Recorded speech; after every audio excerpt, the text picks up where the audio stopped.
Traveler and Paimon? I didn't expect to see you two here. Yanfei? Shouldn't you be at work in Liyue Harbor? What are you doing out in the middle of nowhere? Well, to be perfectly honest, this case is a little out of the ordinary. In fact, this is the first time I've ever witnessed the bottom of the chasm. Oh, but before I forget, could you do me a favor, please? If anyone happens to ask about me or my present whereabouts, just tell them you haven't seen me. Huh? What are you talking about?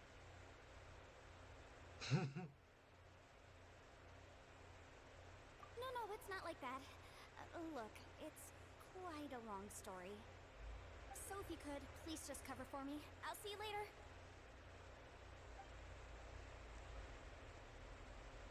Hey!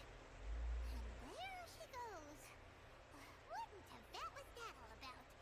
I'm starting to feel nervous all of a sudden. Do you think she did something illegal and now she's gone into hiding here? Or maybe something super scary happened? Don't be so naive. The world is complicated these days, you know. We should be prepared for the worst. If something really did happen, we might find ourselves becoming her accomplices. Oh, what a dilemma. Should we really cover her?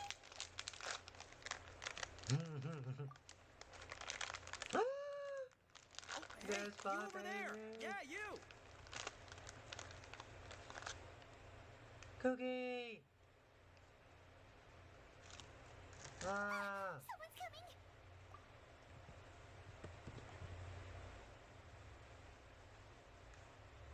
Ah!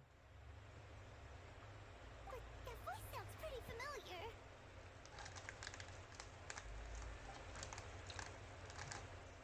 Ah, it's you two. So, what are you two doing in a place like this, huh? Wait, don't tell me. You're on vacation. I must say, you two are looking pretty good. Things been going your way lately? Because I have been doing amazing. Ito? Who's that behind you? Hey there, I'm with the Arataki gang. Kuki Shinobu. Nice to meet you. Oh, all right. I almost forgot she was back there. Let me introduce you to Shinobu, the pride and joy of the Arataki gang. Oh, another member of Ito's gang! Let me tell you, she's one of Hanamizaka's best and brightest, so of course she's in the gang. Shinobu takes care of practically everything in the Arataki gang. She can protect you guys too, you know? A friend of the boss is a friend of mine. You must be the traveler in Paimon. Yep. Nice to meet you too, Shinobu. The pleasure's mine. I have a feeling that we'll be working together soon enough. So, Ito, if she's the one that takes care of everything in the gang, then doesn't that kind of make her the gang's real boss? Yes. Are you kidding? Of course I'm the boss. To the four corners of Tibet, there is only one boss of Hanamizaka's legendary Arataki gang, me. Okay. Paimon gets the dynamic now. A useless boss with an ultra-capable subordinate. Hey, you know what? Forget it. The average person couldn't possibly understand the dynamics of the Arataki gang. As the leader, I can't let myself stoop down to your level. Anyway, have you seen a pink-haired legal, mage lady? Wears a goofy hat, knows everything, kind of short. Uh-oh. Her name's Yanfei. She's a legal advisor from Liyue. I thought perhaps you two would know her. Oh my god, she's so No, beautiful. we haven't seen her. We don't know this person at all. Aha! So you have seen her. No, what gave you that idea? Paimon didn't say anything. Aw, look at you getting all antsy. Seems I was able to get to the truth after all. When someone is lying, their eyes often start wandering subconsciously.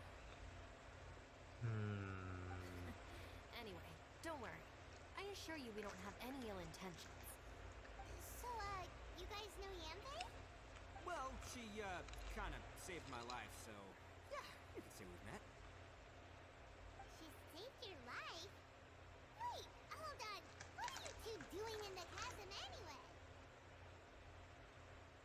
You know that the Sakoku decree has been lifted recently in Inazuma, right?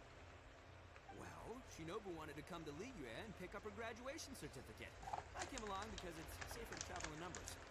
Graduation certificate? Did you study in Liyue? Yes, I studied law at the Tongren Academy in Liyue. Unfortunately, the Sakoku decree was implemented just when I was home visiting my family before graduation. So I'm a few years late getting my graduation certificate. We were taking care of some errands in Liyue, and the boss got tangled up with some Millilith while we were standing in a line. He was about to get arrested when, luckily, Yenfei happened to be walking past and helped us out. Yep. If it wasn't for her, our trip to Liyue would have ended with me and the Slammer. So, you know, I just wanted to do something nice to show my heartfelt gratitude. But she said she didn't need my help with anything. I thought there's a chance she might run into trouble here on her own, so I followed her here. Yeah, just in case she needs me to come leaping to her rescue.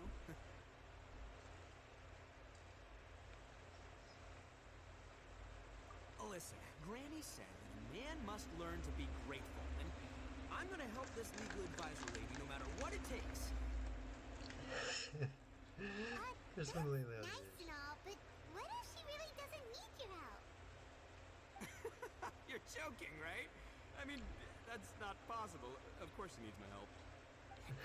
Traveler. That way.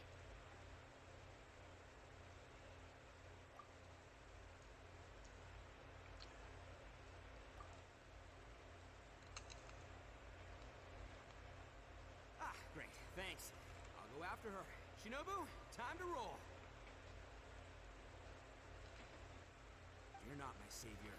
Ito's coming to your rescue. Appreciate the help. Until next time. Oh yeah. Traveler, did you just send Ito the wrong way on purpose? Huh. Shinobu seemed pretty sharp. Paimon doesn't think you can pull one on her like that. Or maybe she knows that Ito can be a big nuisance, so she's trying to stop him from bothering Anther. Oh, if that's the case, then wow, she really knows how to call the shots. Well, at least this way nobody will be bothering Yanthe. If we run into her again later, we should let her know that we helped her out. Uh-huh. Alright, now let's go take a look at the crash site from last time.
Look, Yanthe, it's you Wait. too!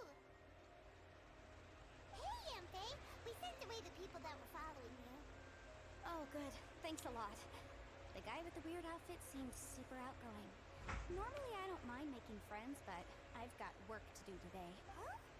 So what kind of work are you doing in a place like this? Aw, don't tell Paimon you're thinking about becoming an adventurer too. Well, as a legal advisor, sometimes I also have to travel in person. I came to the chasm to deal with a will. Oh, That's right. I found a will inside an old book. I'm guessing it was left by someone of great importance. It appears he lost a magical device and wished to retrieve it. Paimon didn't know legal advisors have to deal with that kind of thing. Huh, what a job. Will execution is also part of my work as a legal advisor. Of course, cases like this are quite rare. The chasm is not the kind of place you can just waltz into whenever you want. Oh, so you do know what kind of place this is. Who's that? Ah, I thought I might find you here.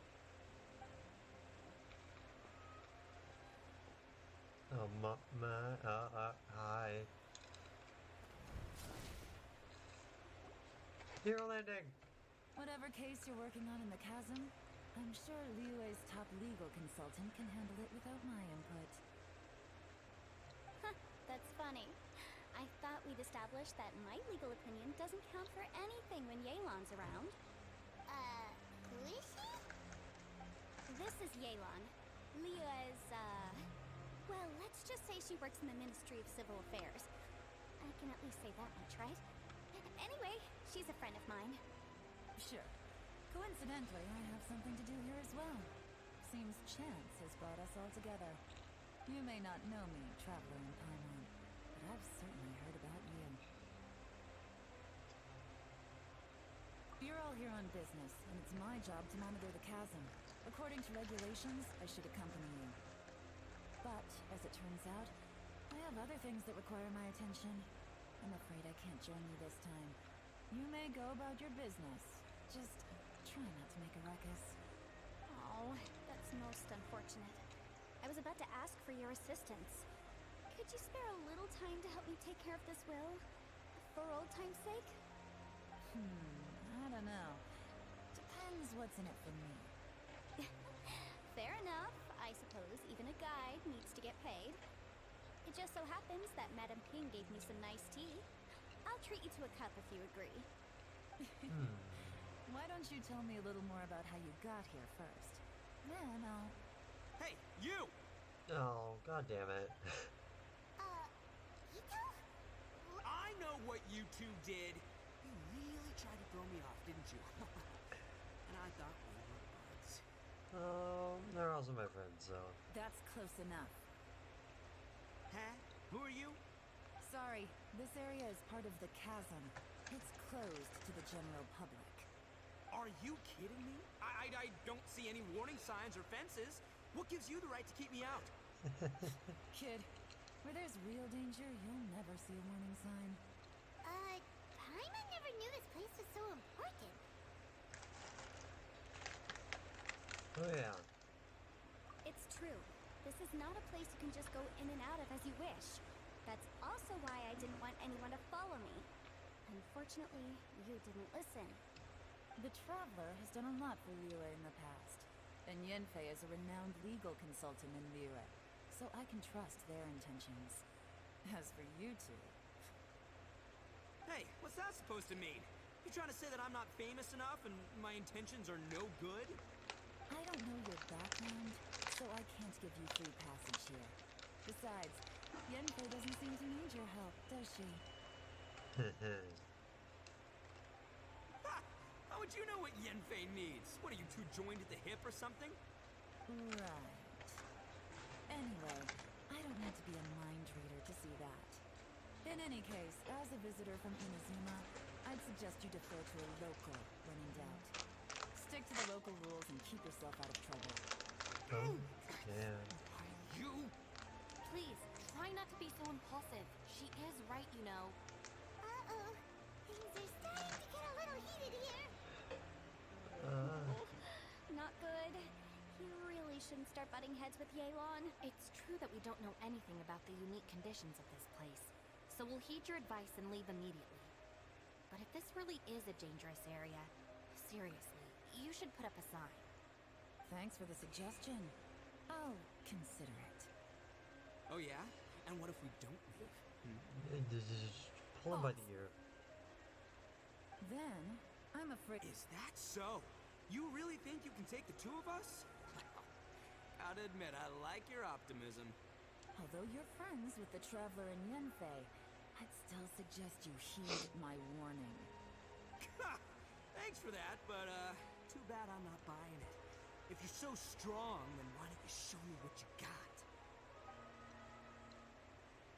Can Hold we on, not? boss. There's no need to start a fight here. Oh no, I'm going in whether she likes it or not. You think I was joking around, huh? Can we not? Please, wait a minute, you two. This whole thing started because of me. Why don't you just save me the embarrassment and just... Oh, it's a... stop trying to change the subject. I'm gonna,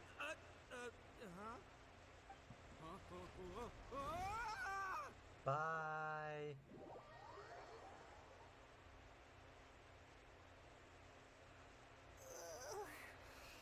Ouch! What happened? Oh, hey, are you alright? I'm afraid if we fall into this place. Ow. Putting my books under me to break the fall didn't help at all. This place. Where are we?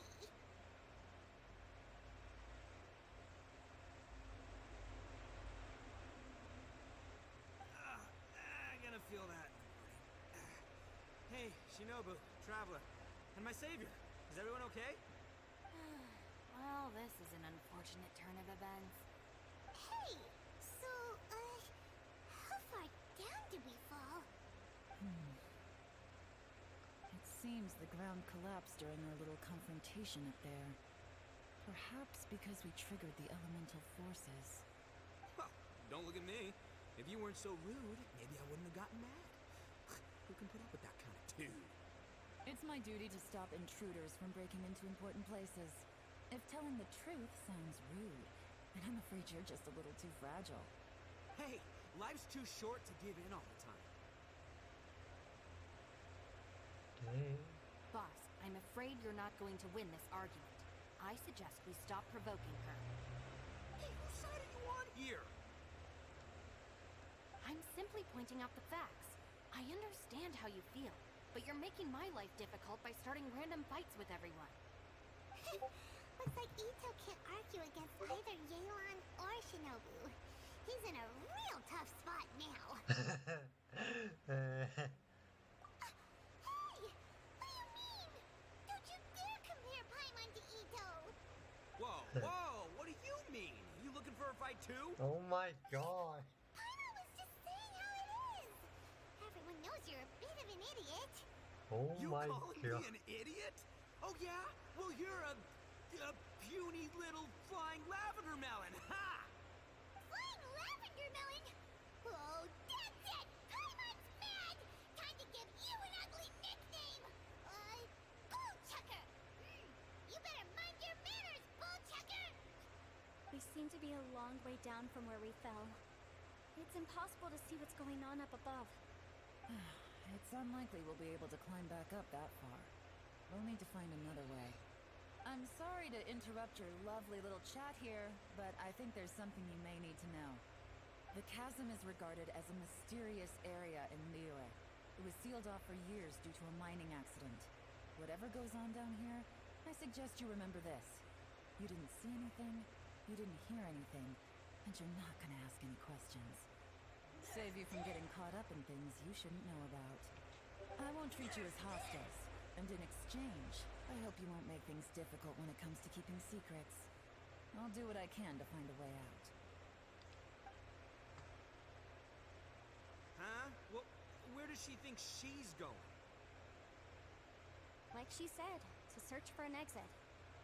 Chances are that Yelan is the best among us at survival and handling emergencies. We should just let her go. I'm afraid I must apologize.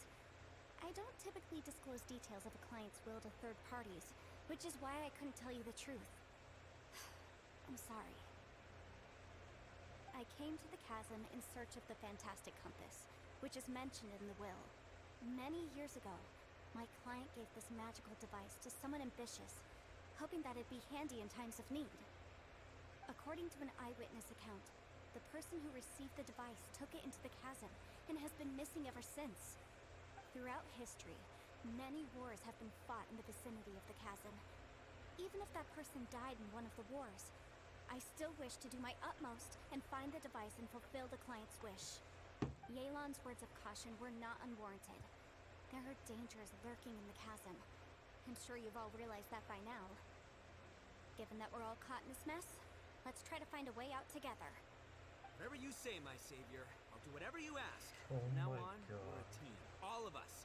As for that big jerk, well, I guess that includes her too. Ministry of Civil Affairs, huh? Paimon can tell she's tougher than most, but... wow. Her job sounds demanding! Well, that's what she tells outsiders. I can't disclose too much about her identity, but I'd say she's the only person who can handle this type of work. What kind of lame job would have someone go out to the middle of nowhere? Oh, Paimon knows! An adventure! Oh my god.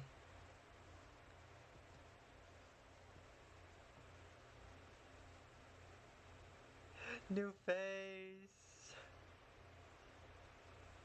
Hey! What's with the face? Oh, did Paimon say something wrong? That's literally what the two of us do, isn't it? You're so stingy these days. Oh, just let Paimon be an adventurer by association, okay? Yeah, she's got a point, Traveler. You're Paimon's boss. Take it from me. As a great leader, you should learn to be a little more generous. You know, let your sidekick share some of the glory. Ugh, you really don't understand anything about us.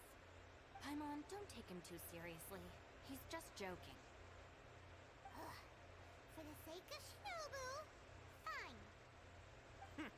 I'm the boss, so I'll let it slide. Perhaps this was another sealed location, but an undocumented one. What could be in here? I've got some food and water on me. If anyone needs some, just let me know. Great! You know, Bullchecker, you may not be the sharpest tool in the shed, but your subordinate here seems super capable and reliable. I know. Isn't she the best? Hey, I am too a sharp tool. There seems to be an entrance up ahead, with a path inside. Wonder where it leads to. Well, let's go take a look.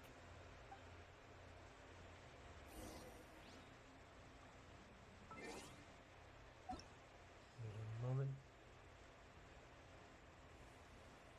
No.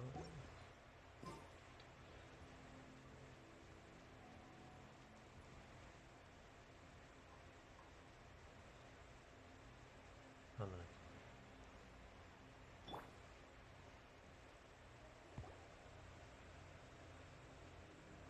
Fascinating. Who would have guessed we'd find a domain entrance in a place like this?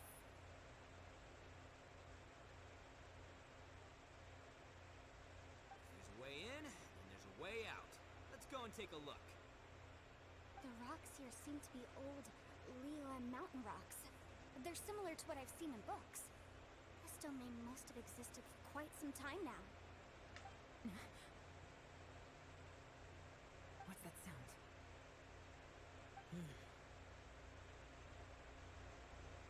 Oh my god.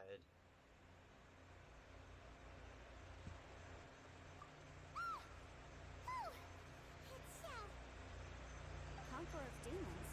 What are you doing here? Huh?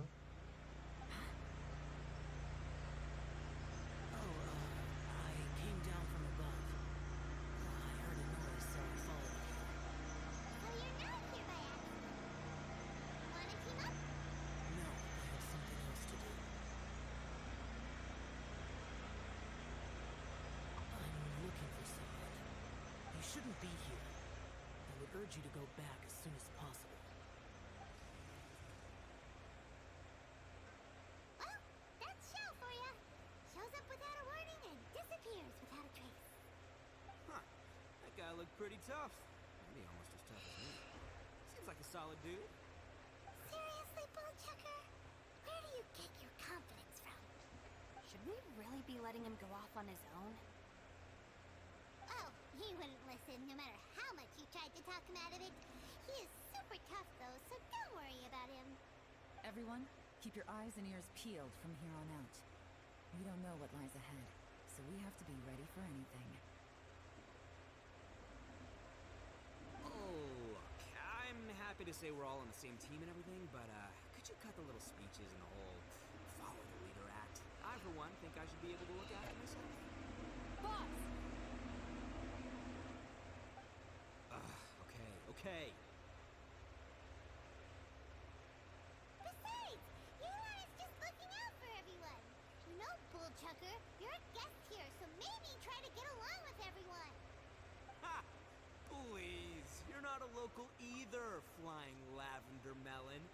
Stop trying to sound like one.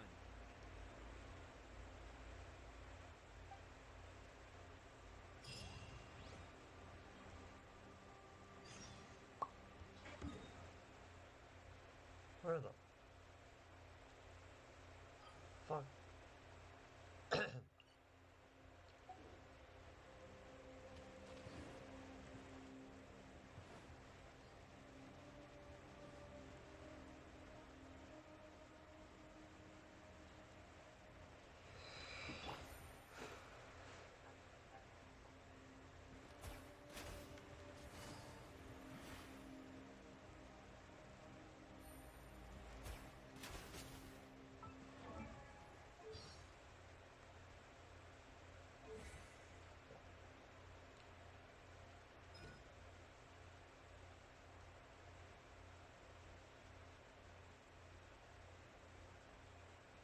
Hmm.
Uh,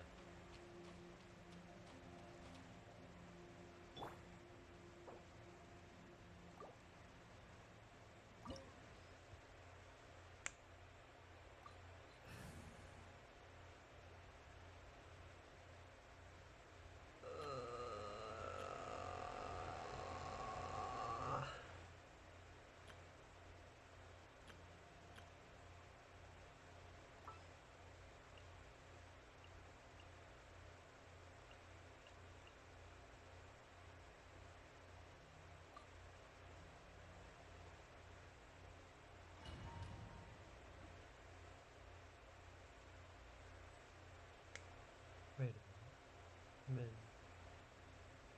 Hey, hey.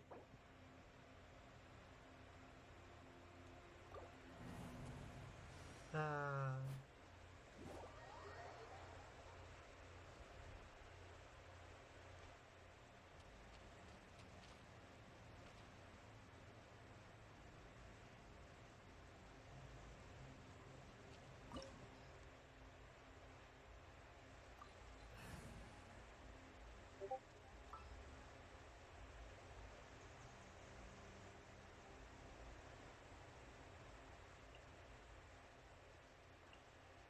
It's time to pull the trigger.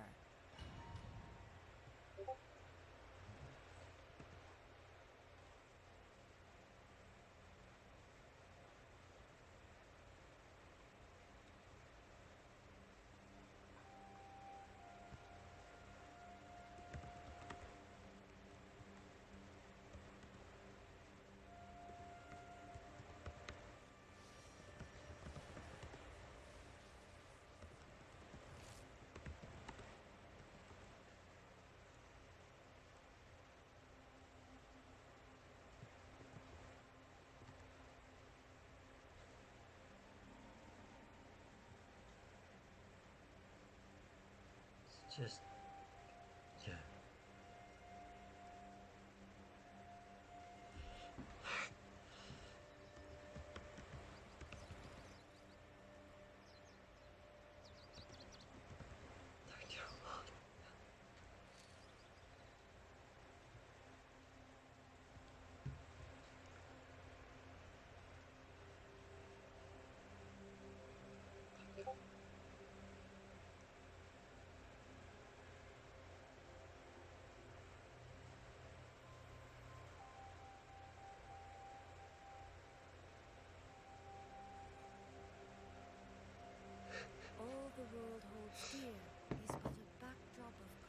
motion. I stand before it, alone and Labyrinths like this are unique to Liyue. This place is actually pretty cool. If we weren't in such a hurry to get out, we could kick back and enjoy the scenery a little.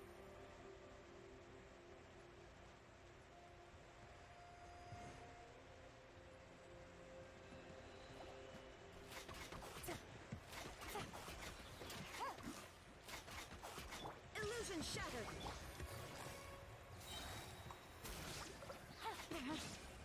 Ow. Rude. Things are about to get dicey. Shine down.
All these twists and turns remind What me of the Adepti the domains we've been to hell? before. Could there be an Adeptus here? What the hell?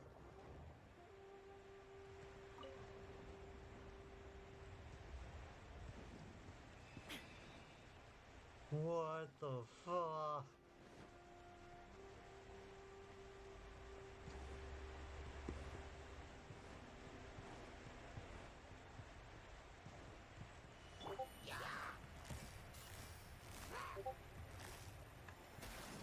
Illusion shattered. Stabilize! Glory to the Shogun. Shine down.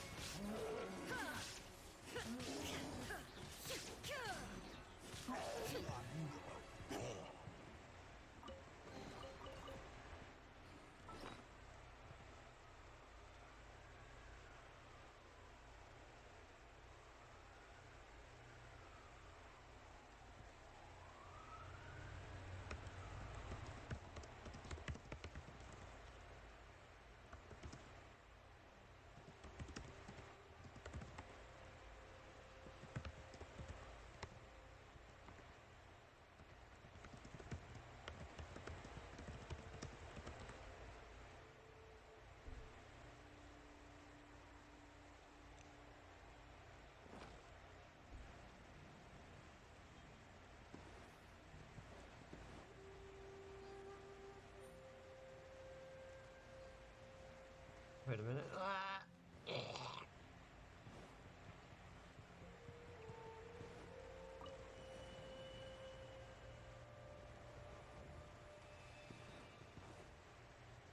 Huh?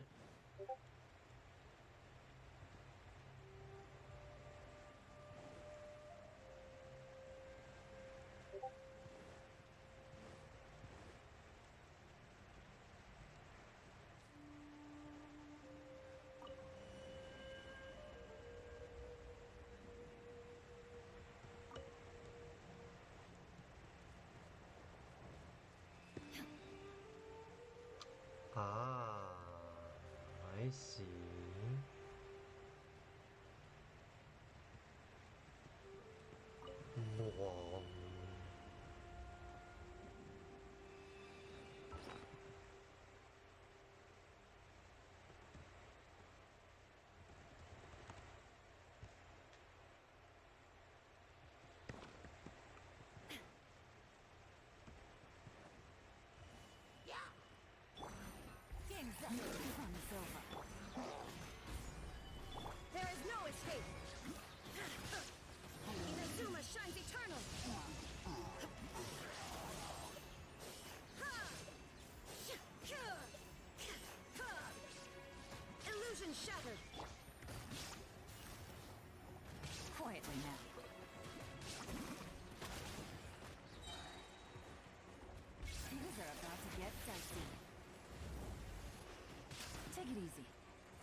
turning back! Busted. Here comes the catch. Illusion shattered!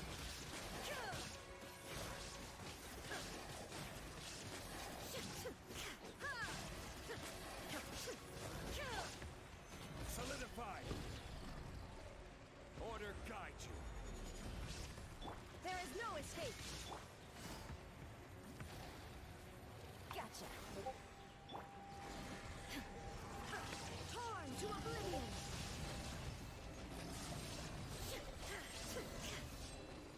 Hey, look over there!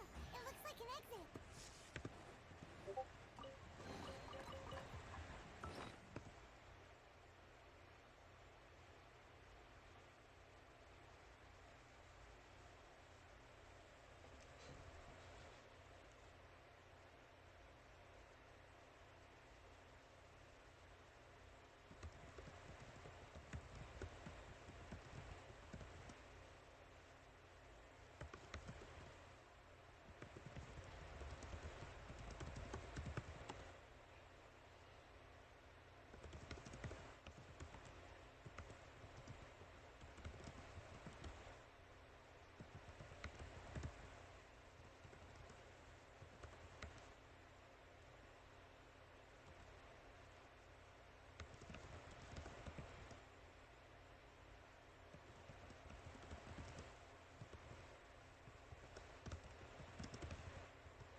Huh?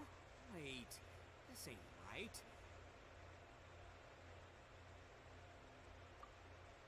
How did we end up back here? So we've been here already? Yes, this is exactly where we started. But we couldn't have taken a wrong turn. We were headed in the same direction the entire time. We never turned around. Yes, that's what I thought too. Traveler, we were going the right way, weren't we?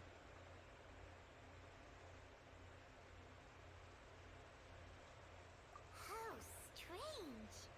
There's a legend in Inazuma about a merchant who was tricked by a Bakedanuki one evening and kept circling around the same place the whole night. Even by dawn, they still hadn't found a way out. Yeah, I once heard that one before too. So we're all familiar with the story then? Good, because I'm pretty sure that's what's happening to us right now. But fear not, I happen to have a certain sidekick who can exercise yokai and spirits and whatnot. Let me summon him real quick. Unbelievable. And Oni who's friends with an exorcist? Huh. What an open-minded guy. For the boss, ignorance is a virtue. You're up, Ushi! Go get his spirit. Oh shit. This is Ushi, an auxiliary member of the Arataki gang. Oh yeah. Dancing bull. Oh, Ushi says hello, everyone. You can just call him Ushi or Beefcake. Yeah, he's got a keen sense of direction, so I'll let him lead the way. I didn't know gangs could have auxiliary members. This does not have the trappings of something that's gonna work. You're telling me. All right, go, Ushi. Go find us a way out of here. Oh my god.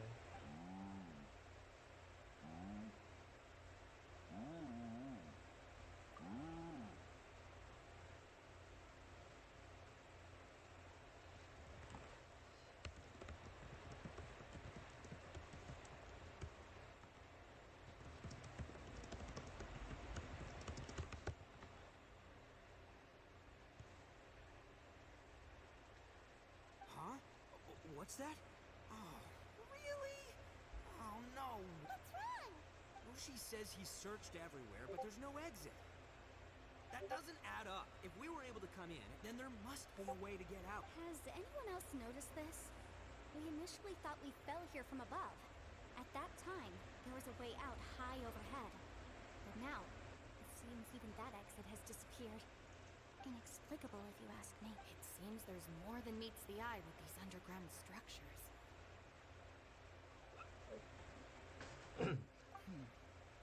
I'm gonna take another look around. Everywhere we look, there are just more and more rocks. Maybe we've just misremembered. Maybe this isn't the place we started from. What? You scared now? No, Paimon's. Oh, yeah? Well, Ushi also thinks you're scared. It's okay. Don't be scared to admit you're, scared. You got us here to protect you.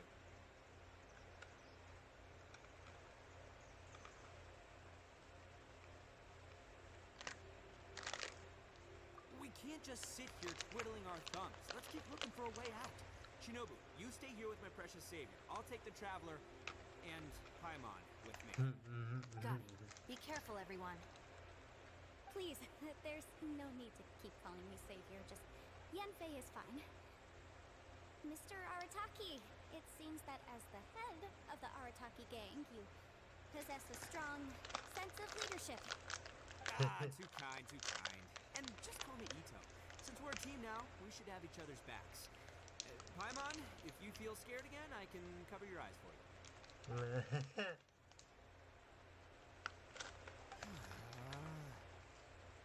Seems there's really no way out.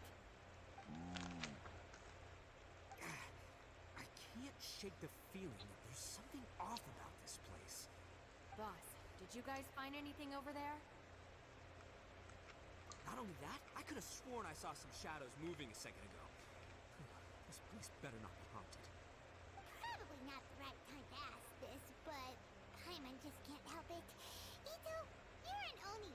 Doesn't that kind of mean everywhere you go is haunted? No, ignore the red horns, okay? I'm talking about spooky, floaty ghosts. Now you see and now you don't kind of haunted. Ito, are you afraid of ghosts? Oh no, boss. You've been found out. What? Me? Oh my No God. way!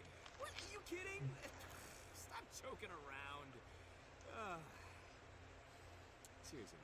Oh my god, oh my god, oh my god, oh my god, help, help. Looking at you, Paimon suddenly doesn't feel scared anymore. Hey, Bullchucker, if you're scared, Paimon can cover your eyes for you. Maybe I should make better use of my time.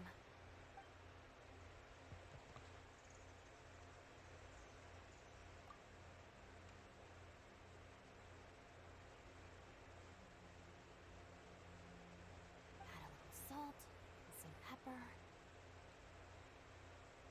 Yeah, roasted lavender melon is delicious. You can try some when it's done.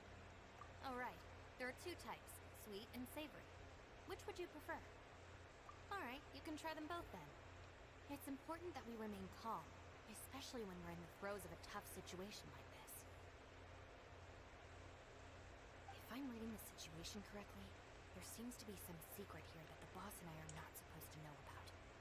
Don't worry, I'll distract the boss while you discuss things with the others. Oh, I thought I smelled something cooking. Would you like some Yanfei? Thank you, but I'm not hungry. You guys go ahead. Oh, and by the way, I haven't seen you in a while, Shinobu.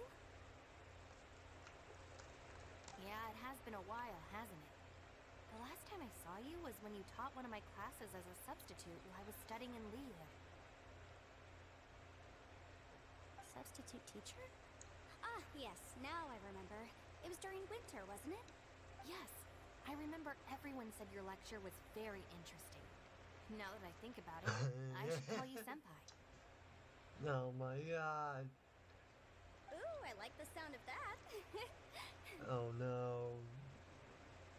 Oh my god. Help. Who would have ever guessed that we'd get caught up in such a dilemma together? It must be fate. Not only that, she's funny and engaging while she speaks. Needless to say, she's very popular among the students. Oh, I'm flattered. See, everyone is still here? Galon, we split into groups and searched the area, but there are no signs of any way out. How about you? Did you... No. And, though I'd prefer not to say it, we'd better mentally prepare ourselves. If we can't find a way out, we may be stuck underground for some time. I think you might be right. I understand. An underground space with an entrance but no exit. It just doesn't make any sense. I'll figure something out. Just give me some time. If anyone happens to find a potential exit, please be sure to take every precaution before exploring further.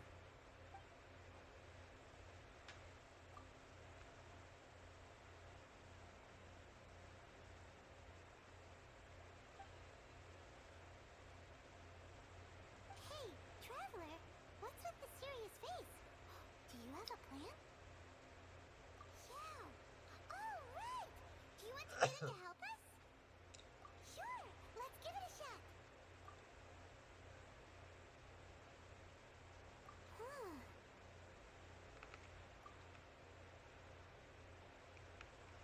Huh. No response. Paimon thought Xiao would come no matter where we are. Oh no, does that mean even Xiao can't sense our presence here?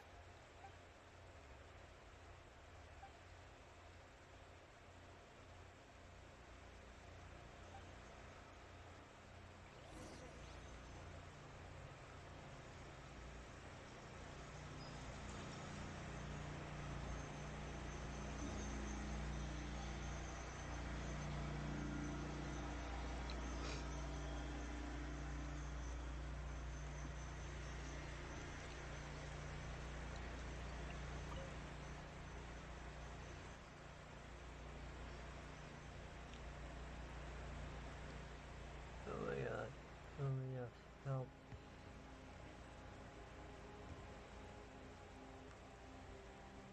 Wait now.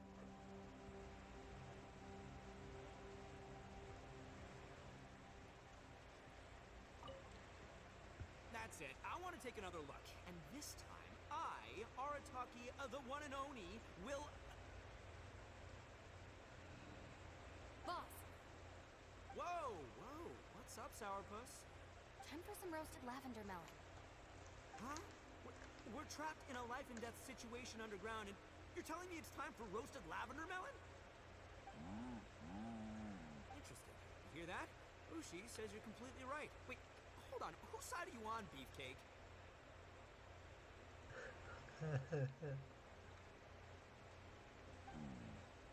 It's important to stay replenished. We must keep our energy and morale up in preparation for facing the unknown.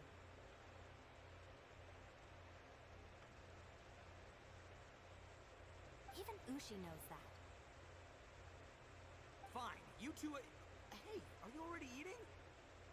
Well, hold on. Is it still warm? Oh, that does smell good. Fine. Yeah. We'll have a quick snack, and then we'll keep looking for a way out. Hey, don't eat them all. Leave a couple for me.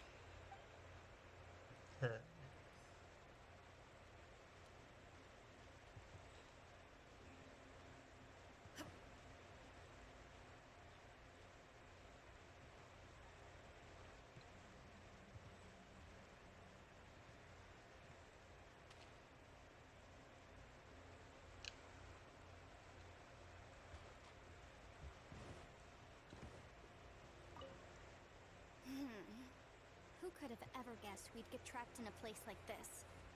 It's quite the predicament. For all the studying I've done in my life, all I know is how to land people in prison. I don't know the first thing about breaking out of one. I've even made a contract with my father to live a happy life. I can't give up hope now. Oh man. Try and stay positive. At least I've explored a new place and seen more of the world while reuniting with some old friends.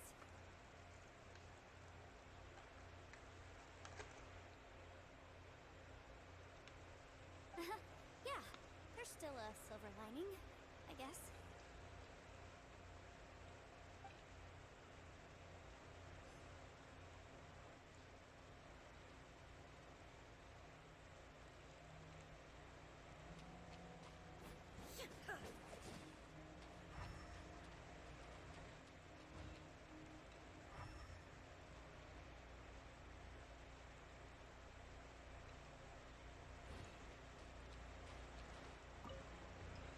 situation is grim.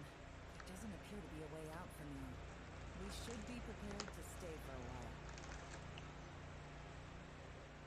Fortunately, we don't seem to lack supplies, and even our motley crew has people who can keep their cool when the stakes are high.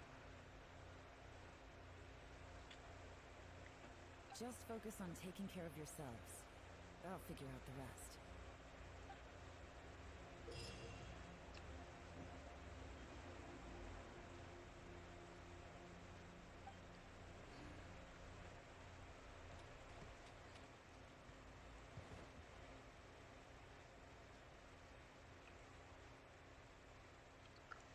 Huh.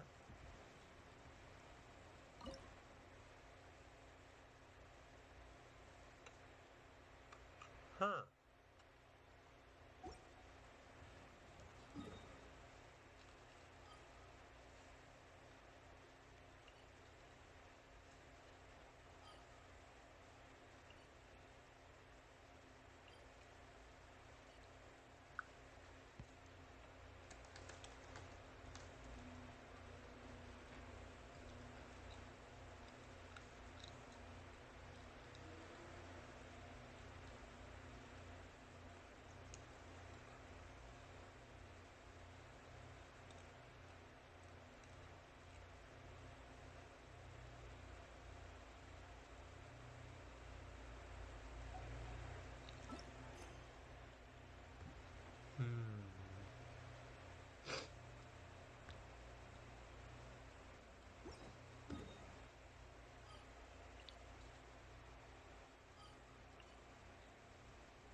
Time travel, that's what I said.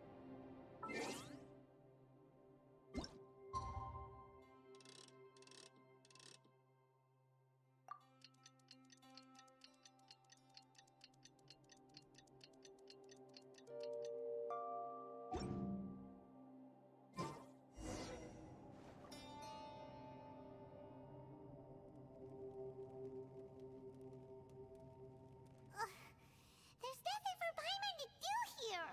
So boring.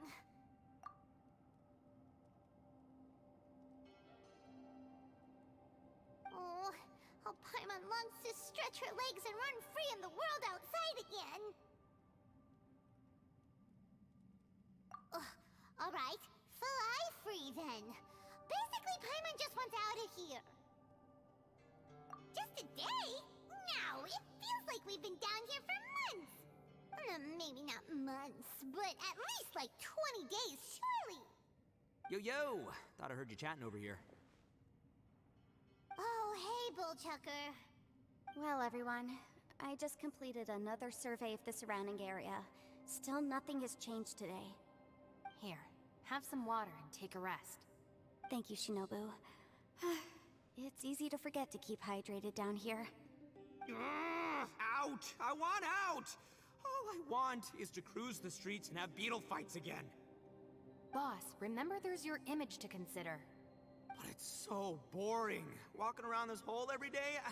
If only I could slurp some ramen and see the beautiful flowers again. Ramen? Wait a minute. Speaking of ramen, Traveler, are you hungry? I'm not hungry either. But let me pose the question this way. Who is the biggest eater among us? It's definitely not me. Hey, what's everybody looking at me for? It's definitely not me. If anyone, it's this one right here. What are you looking at Paimon for? Paimon, are you hungry? No. Paimon's not hungry. Why do you ask? If that's the case... Huh? What am I missing here? Yes, I heard that too, as I was walking over. The question is, how can you not feel hungry, even after 20 days? That's also strange. Of course, everyone has different perceptions of the passage of time, but how could one person feel like it's only been 1 day and someone else 20 days? Yeah, now that you mention it, I feel like we've been here 3, 4, 5 days, but I don't feel hungry or thirsty at all. Although I cooked some food, it wasn't because I was hungry. I just wanted to keep our spirits up. I was planning on saving our rations so we could survive a few more days, but I haven't really felt hungry since. Now that I think about it, not only am I not hungry, but I don't feel any real signs of fatigue either. Whether I sleep or not doesn't seem to have any effect on how I feel. Yes, I concur. Resting doesn't make me feel more refreshed, and staying awake doesn't make me any more tired. Very peculiar. It's almost as if our physical state has been suspended. The more you say, the scarier it sounds. Paimon doesn't even want to think about it.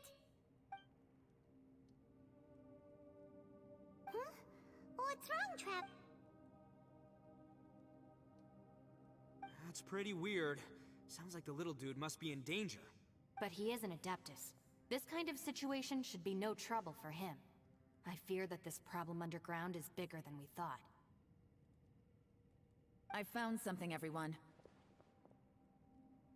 I just discovered a new path over there that seems to lead to an unknown area. You mean a way out? Oh, finally! Yay! You found something! I still suspect things can't be that simple. Huh? Paimon doesn't see anything out of the ordinary here. Appearances can be deceiving. As I was examining the wall just now, I noticed there was something unusual about this stone. Seems to me that it's been created using some illusory magic.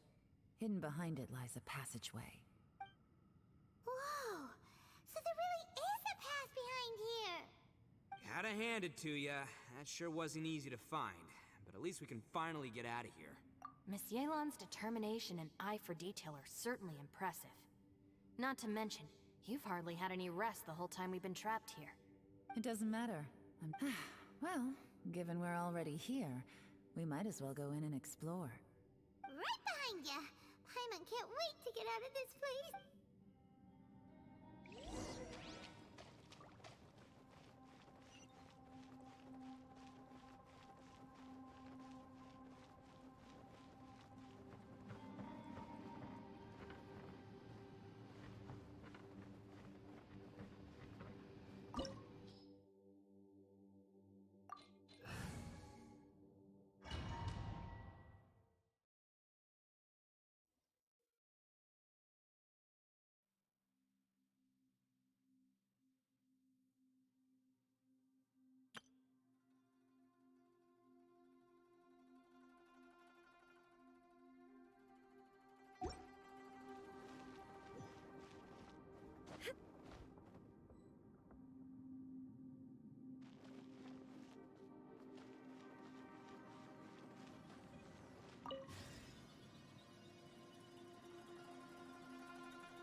Lucy, is that you?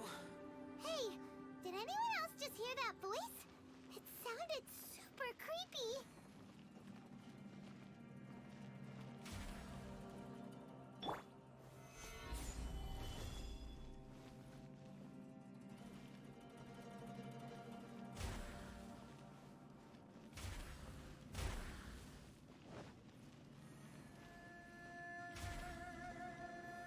Solidify!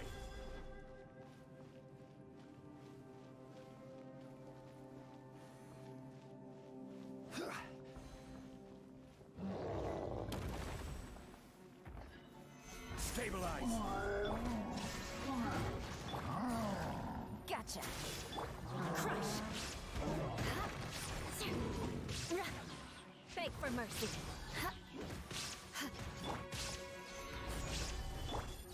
Busted. Illusion shattered.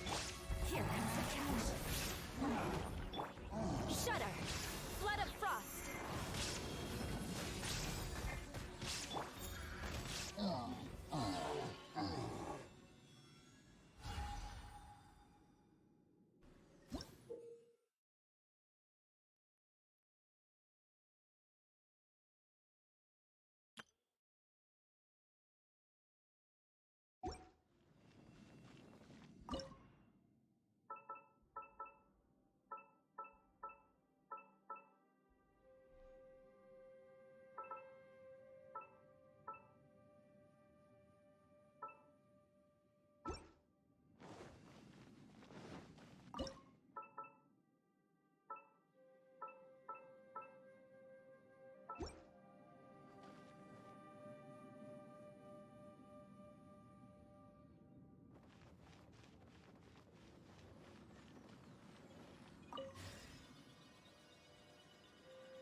some sort of battle taking place here? I wonder who could be involved.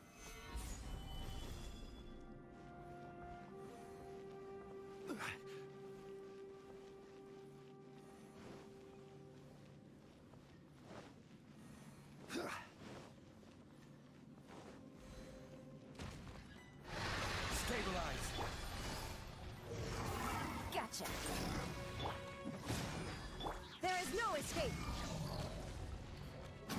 Now you shall perish.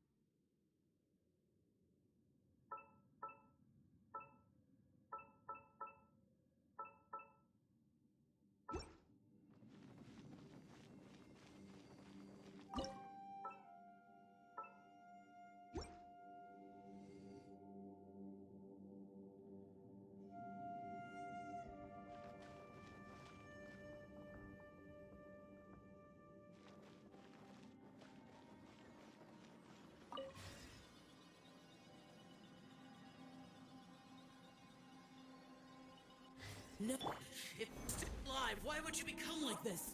I won't attack you. That sounds like Shell! Could he be in trouble? Whoa, sounds like someone forgot to invite us to the fight. Let's go and help him. Yeah, but how are we gonna find him?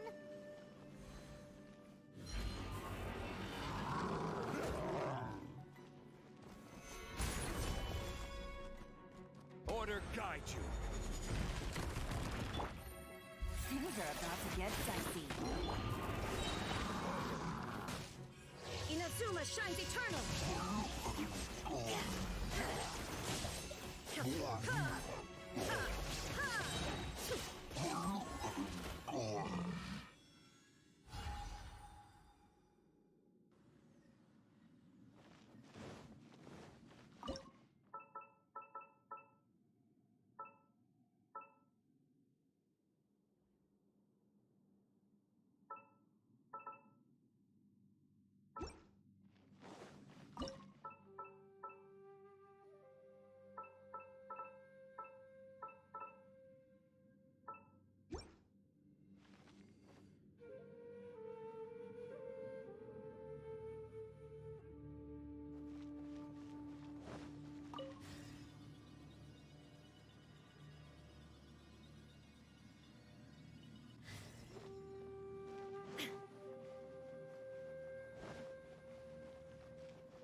Stabilize.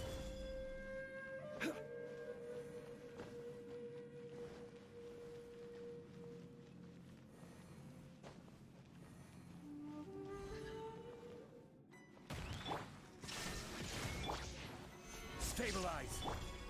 Beg for mercy. Vengeance will be mine. Rack and ruin. More speed. Busted. Shine down.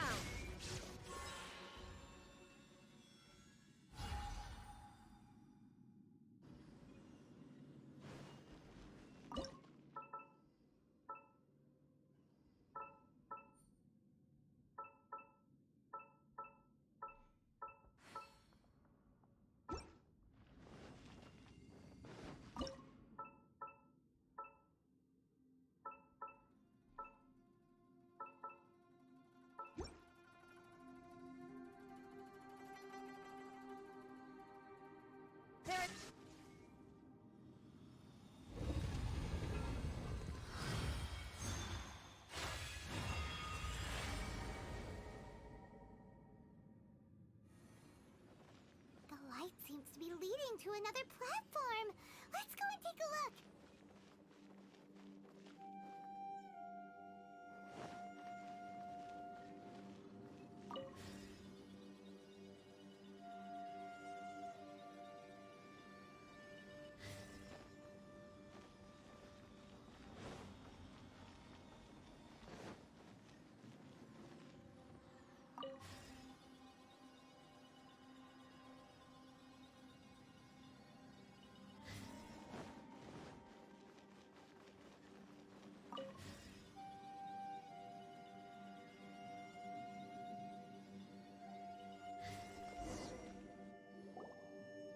Ground has dissolved?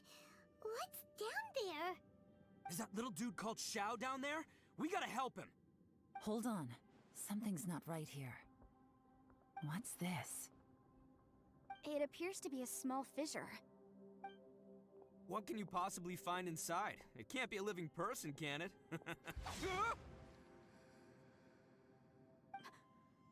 Conqueror of demons?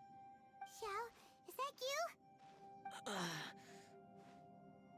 Quit trying to scare us, okay? Huh? Wait, is this some kind of illusion?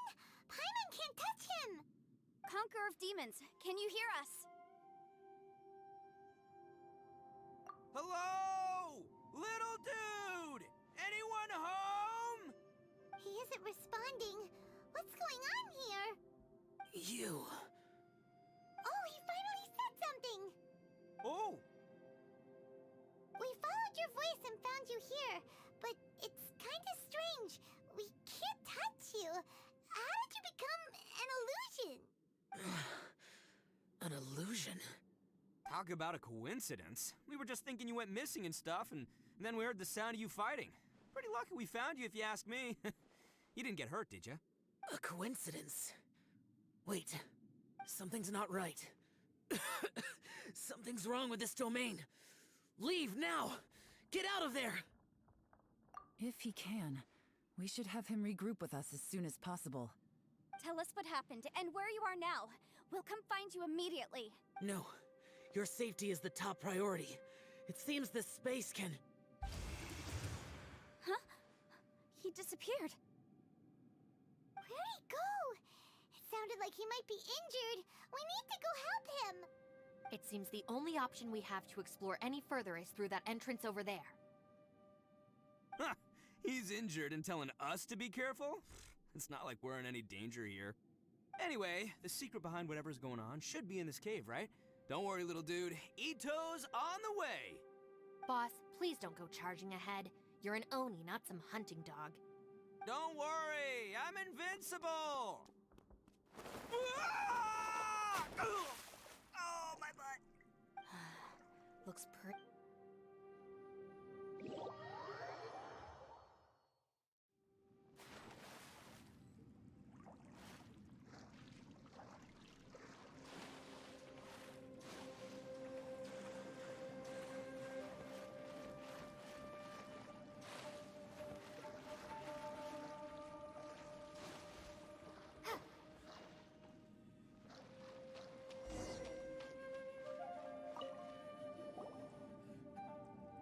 Well, Bullchucker, how's your ear?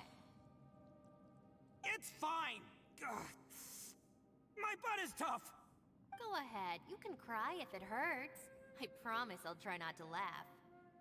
What do you mean, try not to laugh? You should be feeling some serious sympathy for me right now. But wouldn't feeling sorry for you be a violation of your dignity? Besides, it's harder not to laugh when I'm not the one in pain.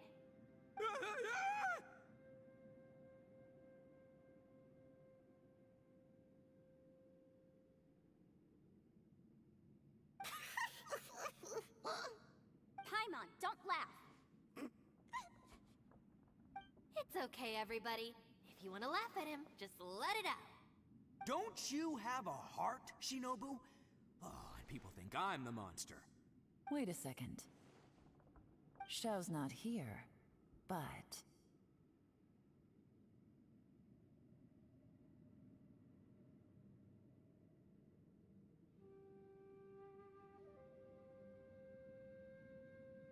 Seems a little out of place danger, don't you think?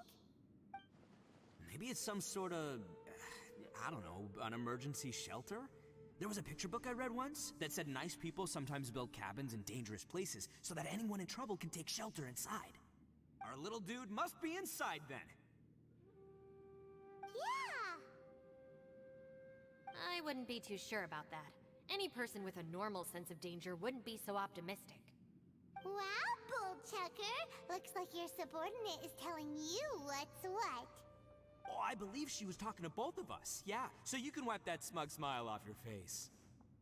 All right, watch and learn, Shinobu. This is why I'm the boss and you're the deputy.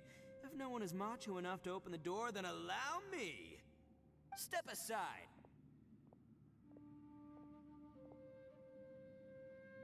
Once this door's open, we are out of here.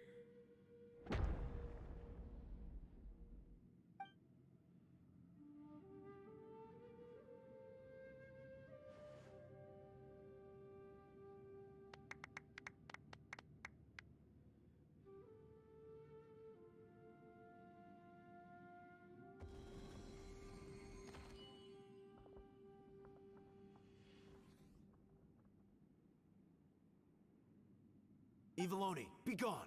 You heard me. Get out of here! Ah!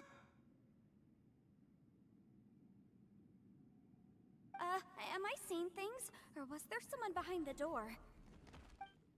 Nah, can't be. You're just saying things. Why don't we just open the door again and see? Who? Me? Oh, all right, I'll open it again.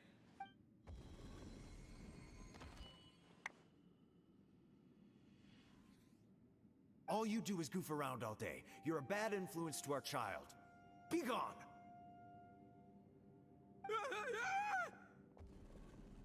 Those people are carrying bowls.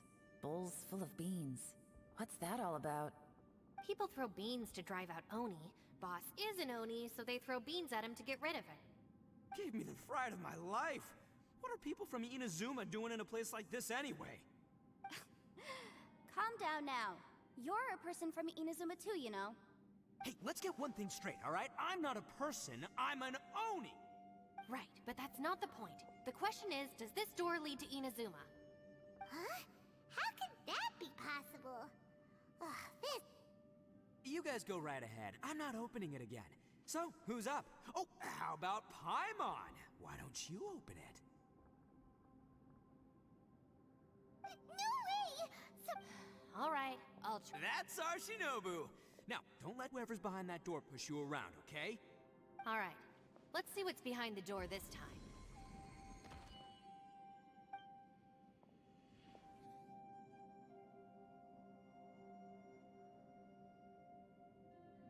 Still reading, Shinobu.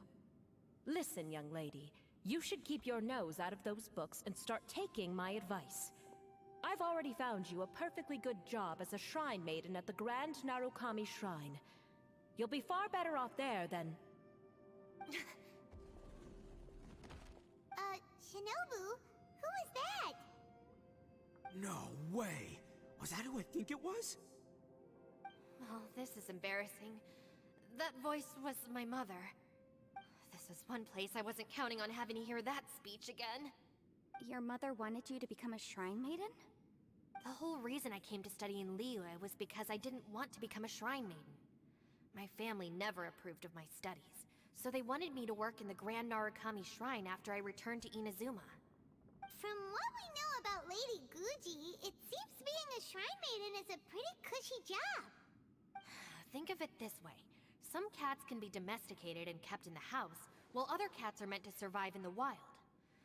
As for me, I need complete freedom and space. Although I do admit that being a shrine maiden is a decent job, it's just not for me. That's right, your calling is with the gang. I mean, just look at you. You rock, you're totally hardcore. Come on, am I the only one with chills right now? It's true. You've got a good thing going. What's most important is that you enjoy what you do. Gotta agree with you there. From the look of it, what's behind the door can change. And not only that, it always changes to something that nobody wants to see. So, how are we gonna get through that? And don't forget, we have that little dude waiting for us to save him. We need to get our rear in gear. Would any of you like to give it a try? No thanks. I'd prefer not to open it if only something terrible awaits.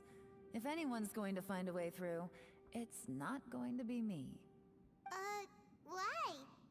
Because I don't buy it, that's why. I don't believe for 1 second that we're gonna find the Conqueror of Demons by going through that door. So I'm sure as heck not gonna be the one to get us through.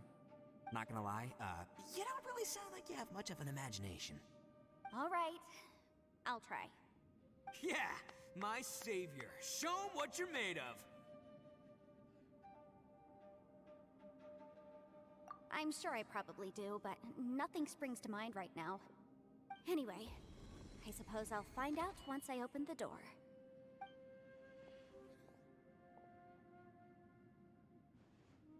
You old geezer.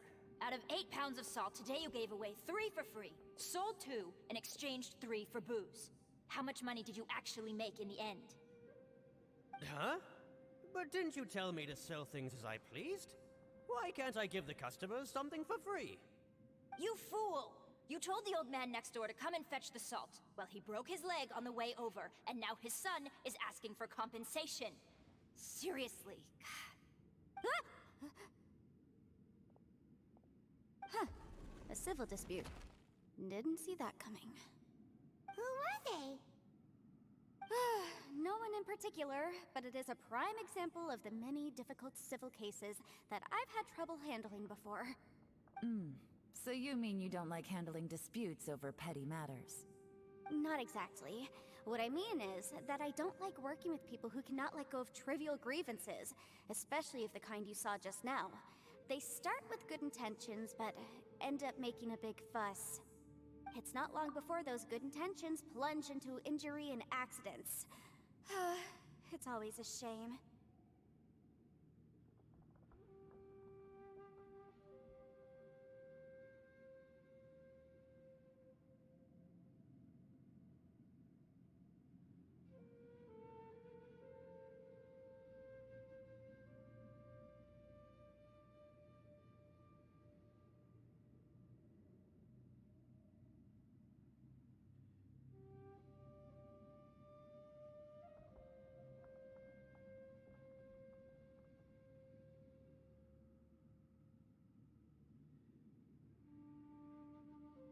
It's my desire to solve problems for people. That's why I became a legal advisor. It just seems that I still can't fully comprehend the complicated minds of some people.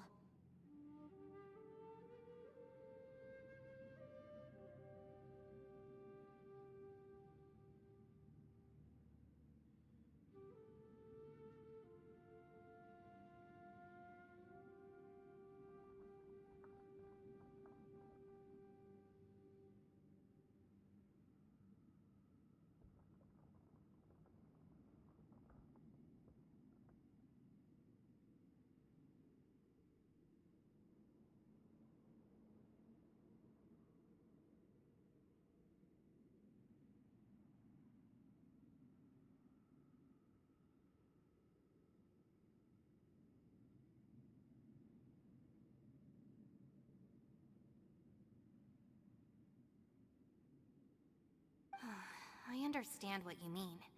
The human mind is probably both the most complicated and tragic of things. I suppose there's no need to discuss this any further. Does anyone else want to try the door? Don't look at me. I told you, I'm not taking a chance with that thing. Come on, Yelan. We're a team here. If you're not gonna try, then at least give us a convincing reason why. In that case, let me be perfectly clear. I serve Ningguang, the Tianxuan of the Qixing. The scope of my work includes some of Liyue's biggest secrets. The chances are, if I open this door, there can be no witnesses left alive. Is that a sufficient reason for you? Oh, yeah, sounds impressive. Hey, Shinobu, who's Ningguang? She's someone who won't let you walk out of the chasm alive if she finds out that you're prying into her secrets. Boss, you really do need to work on learning who's who in the world these days. Look, I knows what I needs to knows. It's called being a free Oni. Oh, now Paimon gets it. Yelan works for Ningguang. Yes, which is precisely why I was trying to keep her secret. We should avoid letting Yelan open this door. What about you, Traveler? Would you like to try? Yeah, go for it, Traveler. Besides, you never know who could be behind that door. Maybe it could even be Shen. I say give it a shot. Who knows? Maybe little dude is waiting for us on the other side.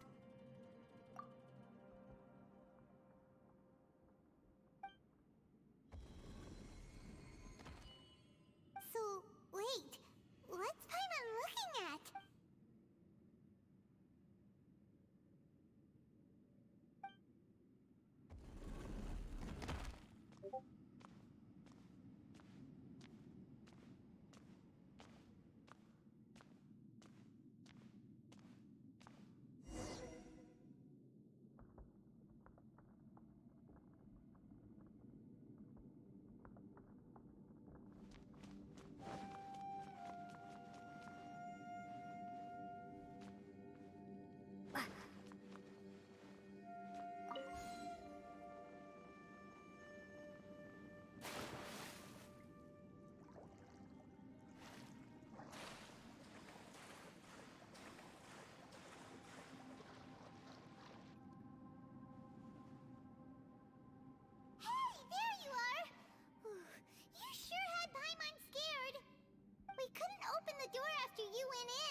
Everyone was super worried about you. Are you okay?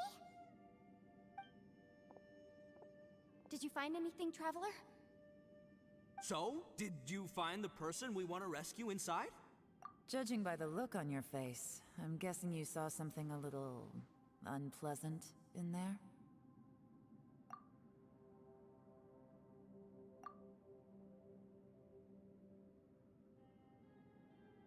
Huh? How could that be? Don't worry. Paimon will keep searching for him with you. Cheer up! Stupid door! I'll smash you to pieces! If Paimon wasn't feeling so exhausted, she'd help out too. Hey, what is this? Nap time? So let me get this straight. Not only did we not find Xiao through that door, we saw all the things that we wish to avoid. I'm starting to have a very ominous feeling about this domain. It's constantly changing, and its changes seem to be targeted at us. Huh? What do you mean? I feel the same way. We need to watch our every step. There is definitely more to this place than meets the eye. I concur. We came here following the Conqueror of Demons, but we ended up only finding a strange door. The things we've encountered on the other side of that door are equally strange. It shows us whatever we fear the most. We're in a space that defies common logic. On top of that, I'm starting to feel tired after that experience. But I thought we'd established that getting tired doesn't happen down here. The phenomenon hasn't reached a lethal stage just yet. Otherwise, we would have starved to death without eating for so long. I'm starting to worry that we're being affected by the changes in this space. In order to avoid the sudden accumulation of hunger and fatigue, we should eat and rest regularly from now on.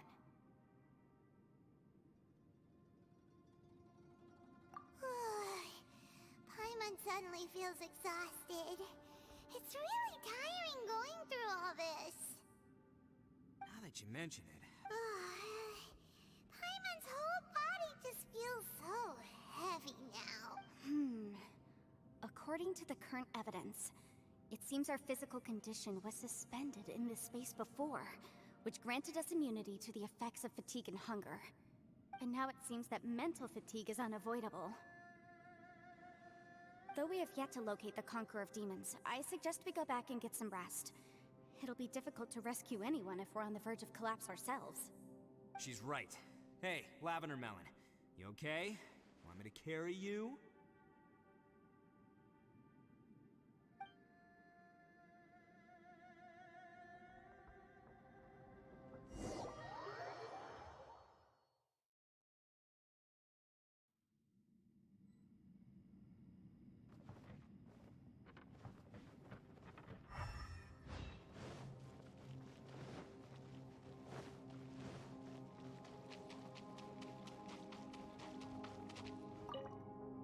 you haven't slept at all, are you sure you're okay? This place seems even more perilous than we first thought. Don't worry about me. Staying focused under pressure for as long as it takes is my specialty. Now, if I'm not mistaken, looks like you've got some new ideas. How could you tell? It's my job to keep tabs on people. I figured as much. They're just preliminary ideas at this point, but I haven't completely thought them through yet.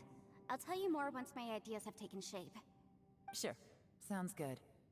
I also have some ideas of my own. I'll fill you in after I've confirmed some things. You think so?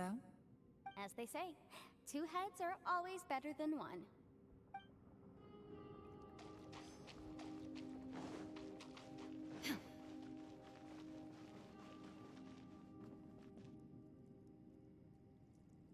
It's hard to believe what we've encountered.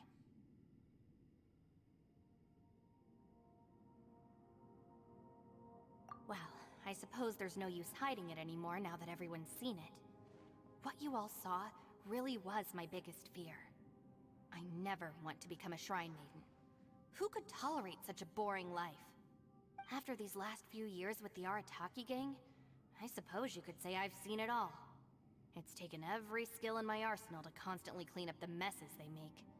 Though the list of annoying things to deal with is practically endless, I am totally free in the Arataki gang. Strolling around the streets, roasting lavender melons with friends in the open country. I know it sounds pretty silly, but that's the life that I want.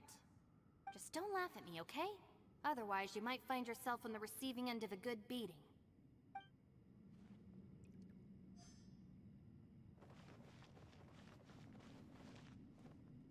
Ushi, you sure you can't find a way back to that door again?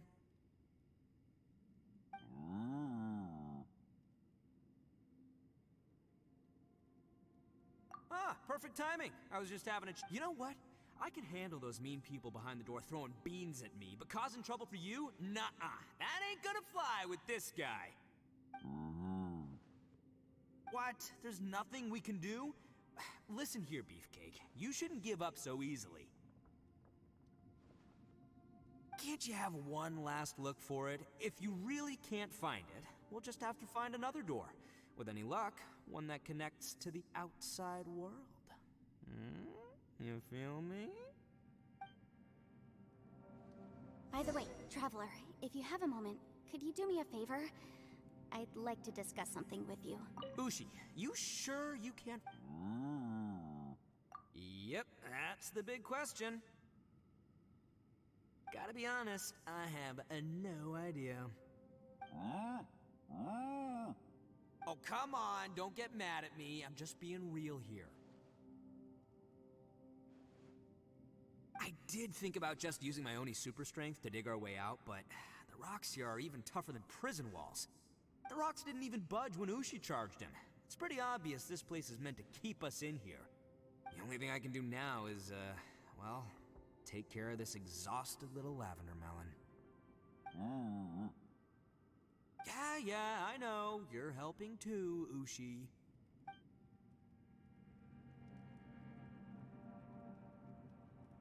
Please, come meet me over there.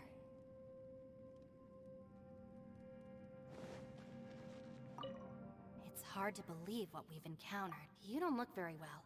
At least not like when we just arrived. Are you troubled by what you saw behind the door? Listen to me.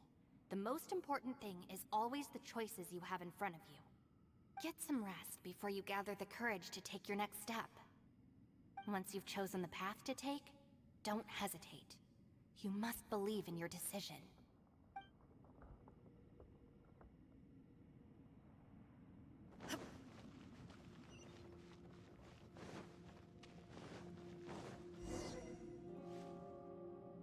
Thanks for coming to speak with me, Traveler. I've been thinking about this place.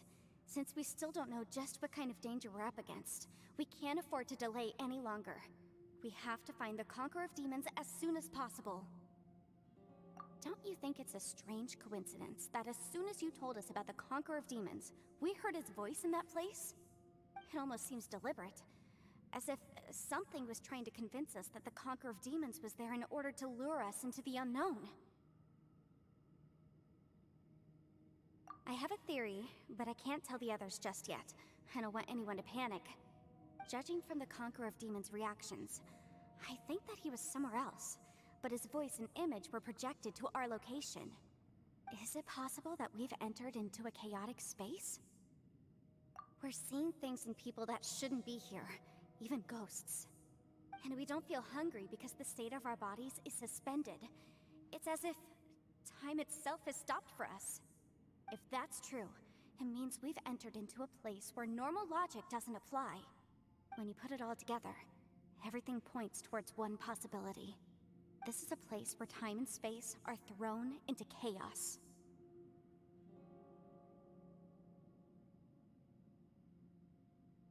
And yet, if it's truly chaotic, how did we find our friend's voice even when we had no idea where he was? It doesn't make any sense. Unless this space wanted us to hear it. Which brings me to my next point. I also have a theory about our encounter with the Conqueror of Demons earlier. I submit that we didn't actually see the Conqueror of Demons. He was somewhere else. But his status was transmitted to us through some kind of mind-bending spatial alteration. Traveler, you said you saw the abyss in that room, didn't you? At first glance, the door may seem like a prank. It shows you whatever you're afraid of, but if it manages to lure you inside, there's no way of knowing what might be in there. One minute, it's playing a joke to get you to lower your guard.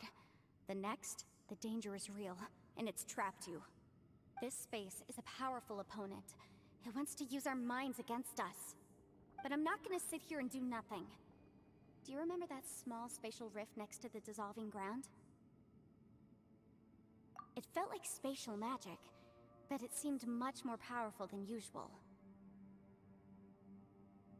When we saw that illusion of the Conqueror of Demons, it seemed like he wasn't expecting our spaces to intersect at all, and was even more surprised that we could hear and see him.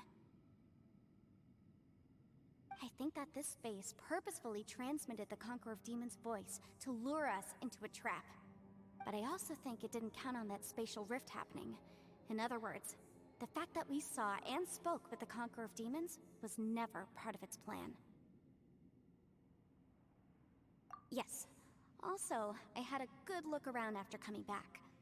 I have a feeling that these chaotic spaces are constantly intersecting with each other, meaning that anything is possible. I think this gives us an opportunity. If the space creates phenomena meant to deceive us based on our imaginations, then we have to keep imagining, Traveler.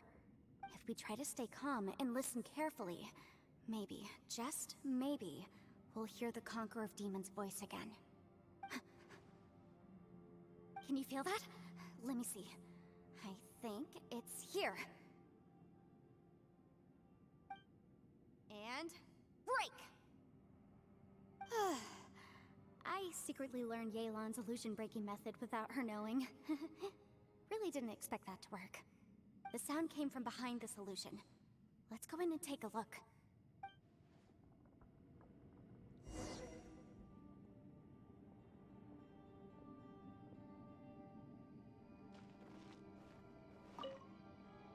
If we try to stay calm and listen...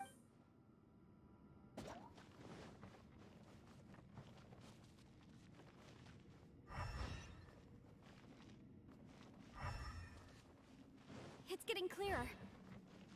And now, this is the chasm. What did Bonish go through here?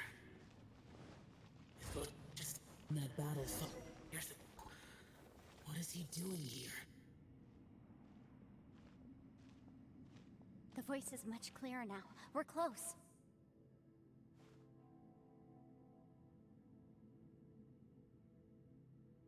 Conqueror of Demons, can you hear me? It's Yanfei. The Traveler and I are trying to find you.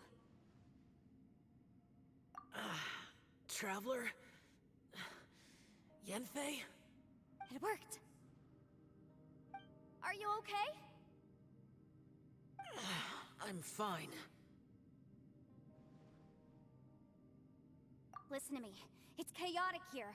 We may not be in the same space, but sometimes the sound can get through, which means these separate spaces intersect from time to time. Everything is chaotic here. No. The darkness that sullies my soul is harmful to mortals. Right now, we have more dangerous things to worry about than that. This space is using our urge to find you to lure us into traps. Without you here with us, our search for you could very well lead us into danger.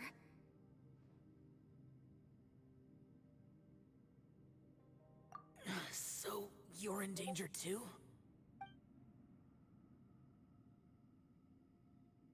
There was no need for you to search for me. But we're worried about you.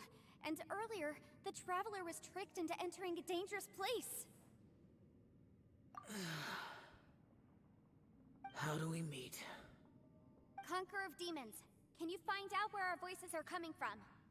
Find the spot where our voices are the clearest and try... something there. It might work. I see.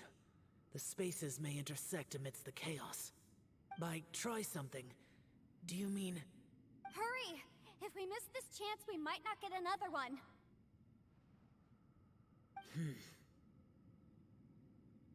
Stand back!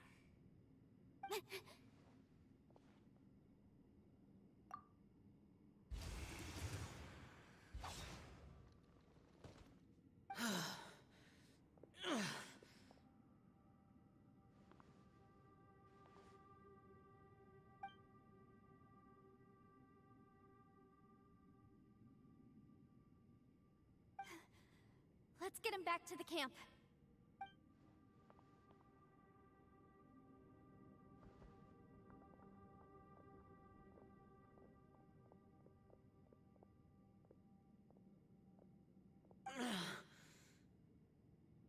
Now we can avoid getting split up. Oh.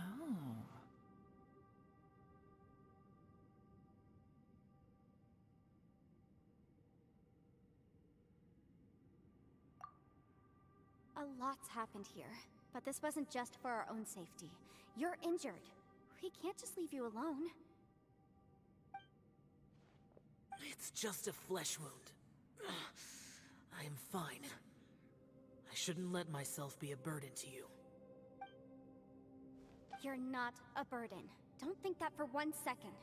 We need you, all of us. For our sake, please, stay here, please. Fine. As you wish. You're injured. Get some rest. Everything else can wait.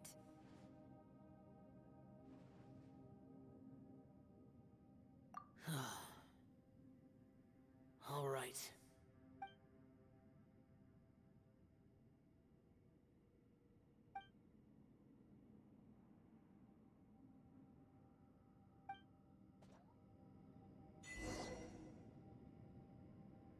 The one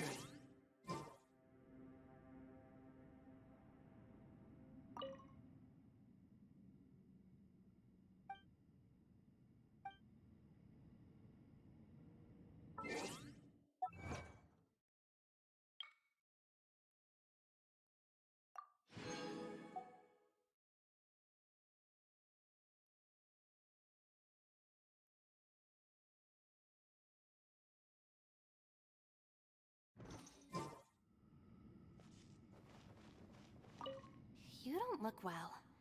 I guess things still haven't improved. It's okay. You don't have to go into all the details. Sometimes I really envy the boss.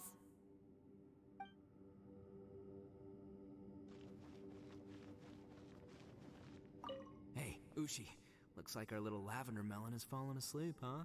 Do you think she's dreaming? Man, she looks wiped out.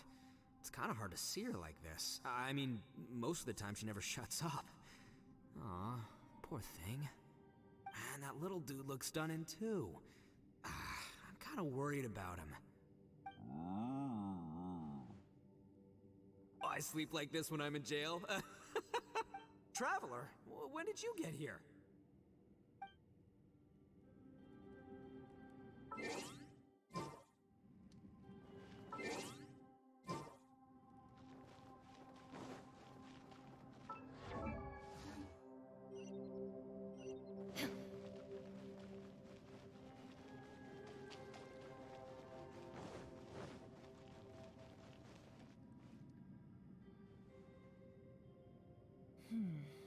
As expected, something strange is going on here.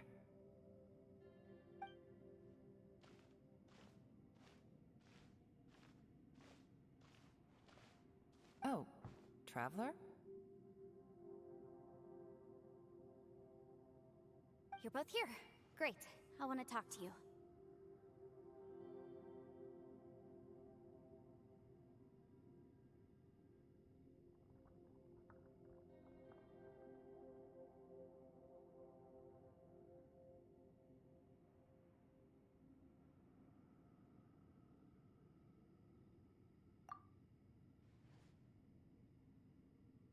I also felt that the space was targeting us, but Yenfei managed to exploit its weakness. Leave it to Yenfei to find a loophole. Based on what just happened, we can now confirm our suspicions that space and time function chaotically here. In addition, we must stay vigilant to avoid the traps set for us by this place. Now that we've found the Conqueror of Demons, the next thing we need to do is find a way out. I went back to the domain again just now. Although I couldn't find a new route, it wasn't a completely fruitless trip. My clan has practiced magic for generations, and has created some catalysts that only we know how to use. I recognized something like one of those catalysts in the domain.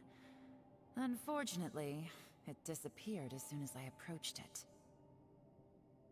I think so, but it's hard to distinguish between reality and illusion here.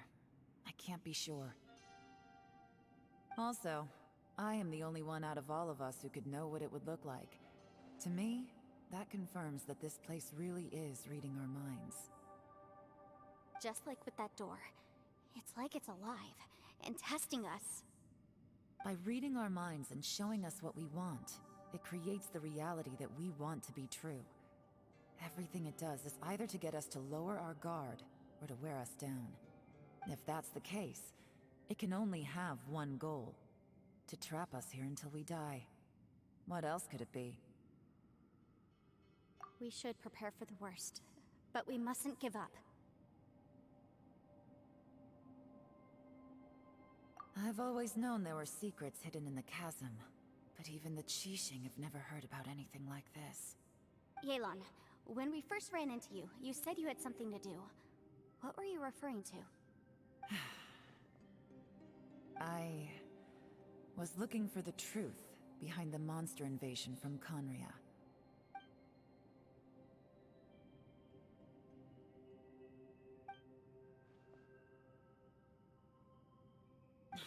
Please keep everything I'm about to say to yourselves.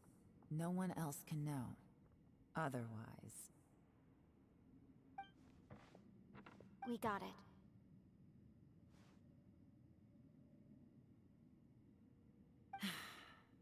500 years ago, a wave of dark beasts from Conria attacked the 7 nations of Tevat. Naturally, Liyue was also affected. Under Rex Lapis's command, the Millelith fought hard to hold the front line near the chasm. But these were vicious beasts, and this was the most desperate battle Liyue had ever faced. At a critical moment, someone distracted the monsters and led them away. Just when all hope seemed lost, the tide turned. The Liyue army eventually won the war, but there were many who never returned. 2 of my ancestors took part in that war, and the one who made it back went insane. Everything about it was strange. The current generation of Qixing knows very little about these events, and very few came back from the chasm alive. Finding out the truth has been a waiting game. The day the chasm was unsealed, I put in a request to be transferred here, so I could finally learn the truth of what happened back then. But this place we've ended up in, and the possibilities we're facing, it's all far more terrifying than I'd imagined. We can't give up. Right now, our #1 priority has to be getting out of here alive.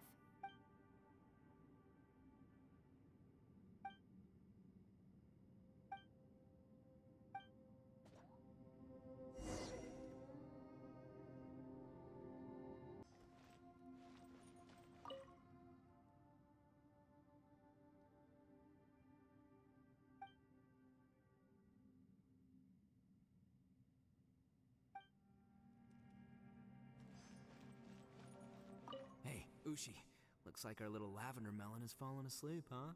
Do you think she's dreaming? Man, she looks wiped out. It's kind of hard to see her like this. I mean, most of the time she never shuts up. Aw, poor thing. Man, that little dude looks stunning too. I'm kind of worried about him. Oh, I sleep like this when I'm in jail? Good one.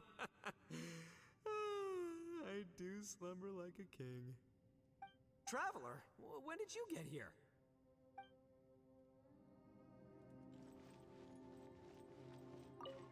You don't look well. I guess things still haven't improved. It's okay. You don't have to go into all the details. Sometimes I really envy the boss.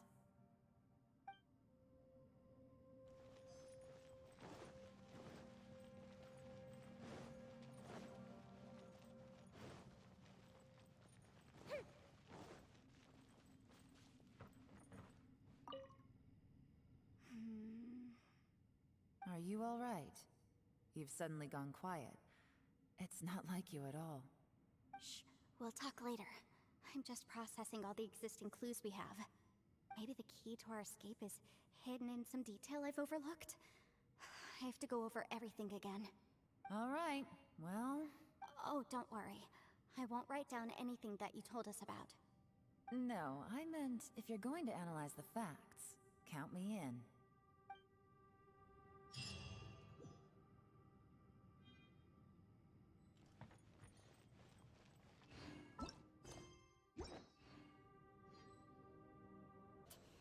Where are we?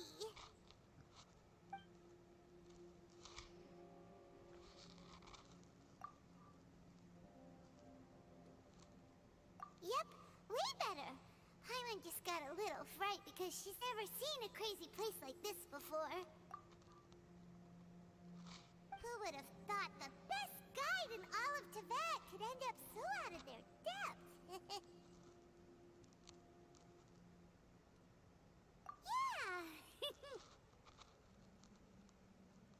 So anyway, Paimon just had the weirdest dream. There were cattle mooing constantly. Yeah, just like that. Ushi, were you looking after Paimon?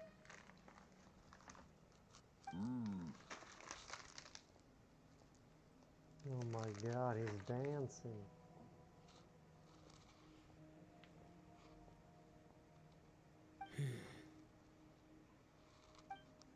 Traveler, it looks like the Conqueror of Demons is awake.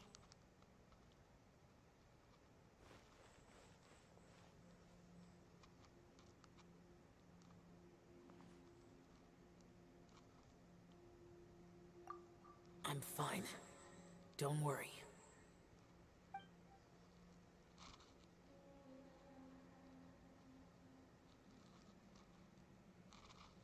The karma I carry is dangerous to humans.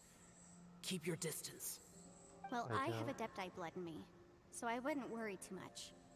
Even so, What happened while Paimon was sleeping? How did Xiao get here? with a little help, I was able to find my way here. Conqueror of Demons, could you tell us what happened before you joined us? No need to be so formal.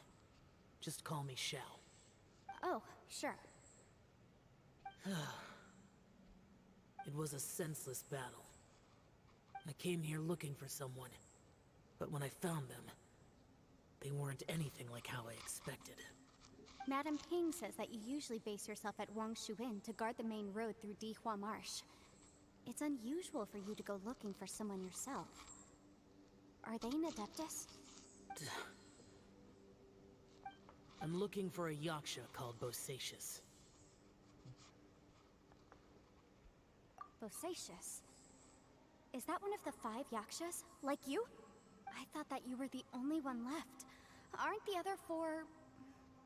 gone from the world? You could say that. But Bosacius's body is the only one that was never found. Yakshas deal with God's remains all the time, and we become tainted by karma. Over time, it inevitably drives us to madness.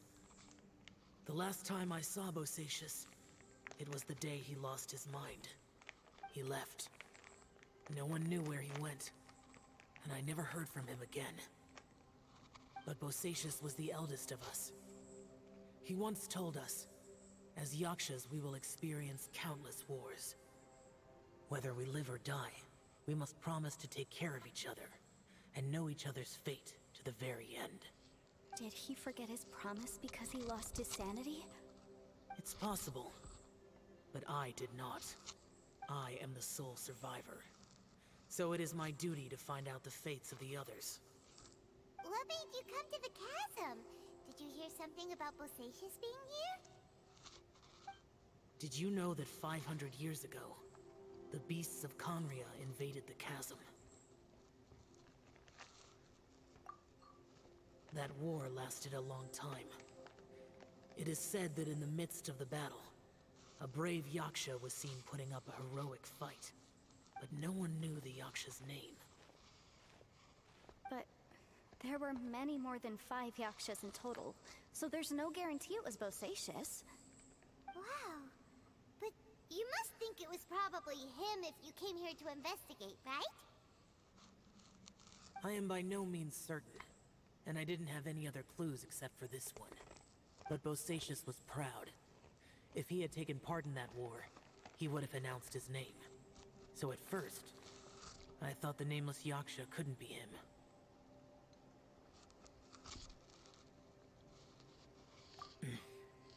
Wait, so it was Bosacius you were fighting with? Did he injure you? Yes. No way! The invasion of monsters from Conria, the battle in the chasm, and Yelan's ancestor. I have a feeling that somehow these are all connected. Life is full of coincidences, but this is too much of a coincidence. Could this all be related to the fantastic compass mentioned in the will, too? What will? Oh, right. I came here because of a will. Maybe it's not something you've come across much before, but both mortals and adepti sometimes write out their final wishes so somebody else will carry them out after they've passed. It's known as a last will and testament. And this can be done at any time? Whoa, whoa! You wanna write a will? Now? It was no accident that you saw my illusion that day. This place used your desire to find me to create a trap that you would willingly walk into. Pure deception is easy to spot, but the truth laced with lies can be a fatal combination. What you heard were really things that I said. It made sure you heard my real voice to create panic. This one-way communication was the bait. If we hadn't managed to get in touch through the spatial rift, we may well have lost someone by now. Rather than murdering in cold blood, this space seems more intent on consuming souls. How is this even possible? Our opponent is very clever. It is not safe to stay here. Everyone, whether I accomplish what I came here to do or not, I must find a way to get you out safely. I rejoined to warn you that it's extremely dangerous here. If you stay here too long, this space may well devour you. But how do you know?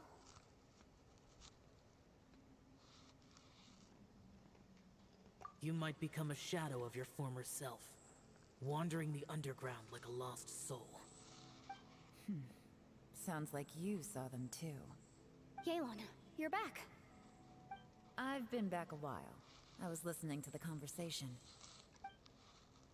I've seen some strange things here too. Objects that shouldn't be here. Strange figures appearing, then vanishing. I don't think any of it is real. So they're just illusions? At first, I had the same thought, but it's not that simple. There may come a day when these illusions become real and attack you. From what you were saying a moment ago, it sounds like you know a way out of here. I can't say for sure. It's just a guess. As Yanfei said, this space is chaotic and unstable, but it has its weaknesses. By attacking the point where both spaces connect, I was able to create a rift and move from one to the other. So, if I use all the energy I have, I may be able to tear a passage out of this chaotic space. Really? So powerful attacks can affect the space itself. I had wondered if that was a possibility. Whoa, whoa, whoa, whoa. But what do you mean by all the energy you have? I mean, it will take everything I've got. Wait a minute. When you said you were gonna get us out safely, you mean you're gonna stay here? You can't be serious. I saw Bosacius underground. That's when I realized the horror of this place. A single blast can only create a very small opening. To send you back to the outside world, I may need to continuously channel power in order to keep the tunnel open. I know how to fight to the bitter end. I can do this.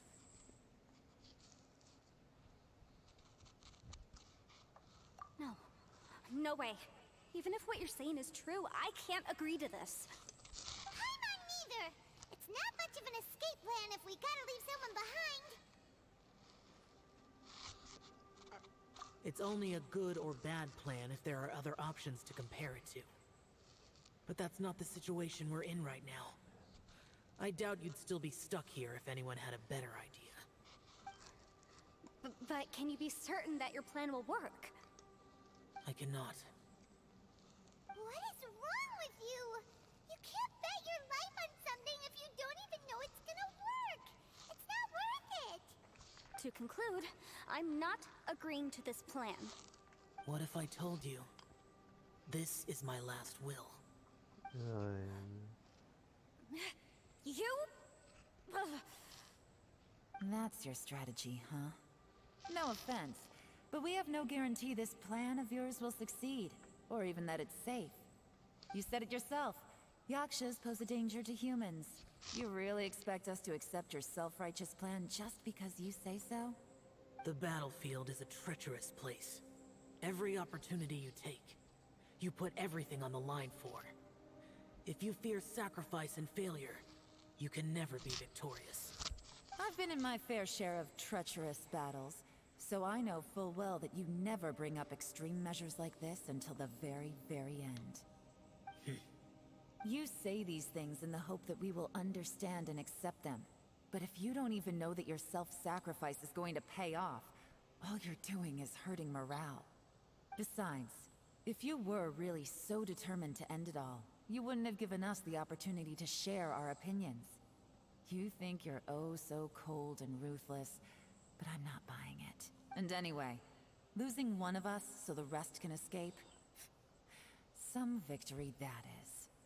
Yelan, don't be so harsh. Point is, it's not time for drastic measures yet. It's possible there's a hidden passage leading to the exit that we just haven't discovered.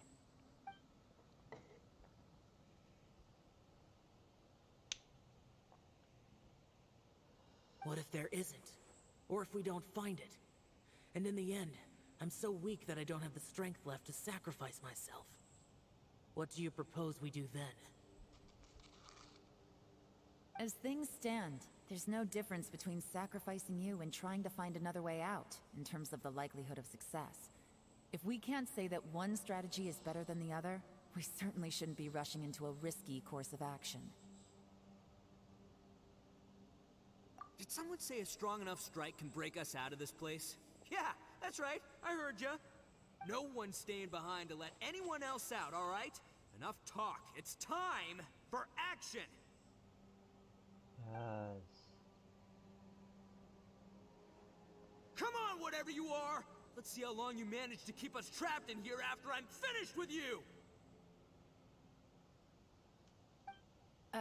Easy now.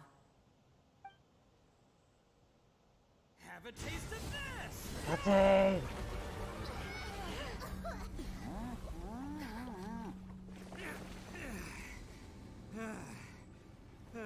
Whew, okay, so I didn't tear the whole place down. But check it out, new path. If you need a hero, I'm the man for the job.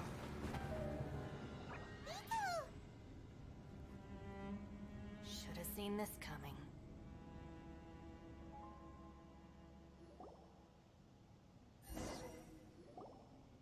Oh my god. Why do you always have to do things like this? Shinobu. What happened to Ito? Did he pass out?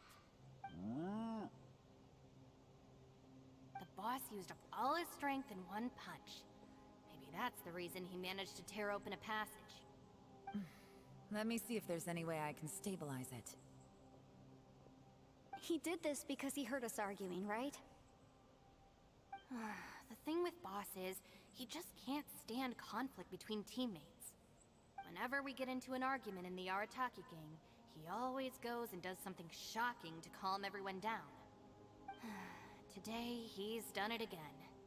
He may not have known you for very long, but when he said he sees everyone as part of the same team, he truly means that. Another thing with Boss is, he hates it when other people sacrifice themselves, but he always seems to end up doing it himself. That said, there's a slight distinction to be made with him. When he does things like this, he doesn't really think he's sacrificing himself, because he genuinely believes that he's strong enough to defeat any obstacle he's facing. Giant ego alert! And wasn't he just doing the same thing Xiao suggested? So stupid. The boss is hardly open to persuasion. Besides, he always acts without thinking. There's no doubt that he really thought he was about to solve everything in one hit. It's not just him either. The other guys in the Arataki gang are more or less the same. That's why they need someone like me to clean up after them. I couldn't stop him if I tried, so I might as well just let him do his thing. Besides, often his harebrained intuition is surprisingly on point. We might punch our way out of here yet. Ito, please tell Paimon you're okay. I'm sorry. Don't be. You have nothing to apologize for. Both you and Yelan made some very good points. Still, if this was an Arataki gang issue and you were one of our members, I have to say I'd side with Yelan on this one. The boss definitely wasn't sacrificing himself. He firmly believed that we'd be able to find a way out through the passage he opened up, and he's certainly not expecting to be left behind. Everyone's important. We have to support each other if we're going to get out of here. Your survival is of huge importance to some people. No, to a whole lot of people. Shinobu? Everyone, let's all do our best to try and find a way out. There's still a chance. I'm sure we can escape. Leave the boss to me. Don't worry.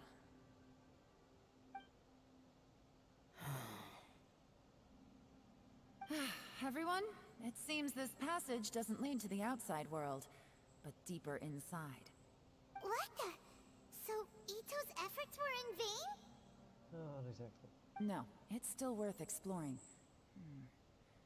I'll go and take a look first. Aha, I see. I'm with you. So far, I still haven't found the thing I came looking for. That magical device, remember? If this domain has the power to project our imaginations or the things we're searching for into reality, well, maybe I can use that to my advantage to track it down. Oh, right! No wonder she keeps telling us to keep going. If it's a magical device, it must be super powerful. Well, I can't guarantee that, but it's worth a try. I will find a way. Let him go. But if you're planning on going into that domain too, then come with me. After all, I'm just a lawyer. We'll be safer if we team up. By the way, you and Xiao seem pretty close, huh? Yelan got a bit worked up just now, so I just wanted to apologize on her behalf. I have to say though, if Yelan hadn't spoken out like she did, I'm not sure she would have gotten through to him. Also, self-sacrifice is something Yelan feels strongly about. She tried to stop whoever it was. From what I know, she's lost comrades in the line of duty before, and then was rescued herself. Maybe being a survivor is what makes her so against seeing other people sacrifice themselves. How can things ever be the same again, knowing that your life was saved when others weren't? In a way, salvation can also be a burden. If I were her, I'm not sure I would have done anything different. Oh, wait, 1 second. I'll be right there. Yeah!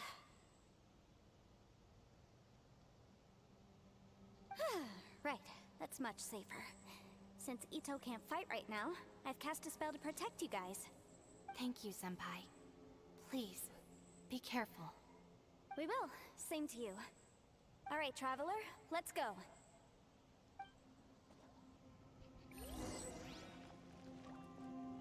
Don't worry.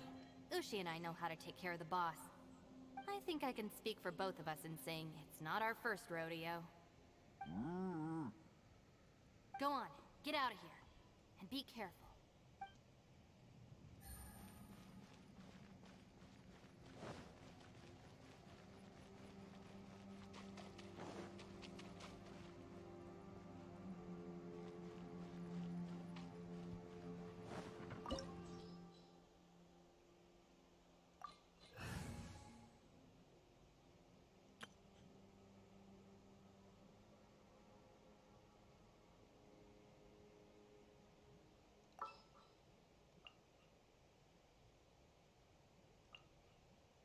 Step aside. Ito's back in town.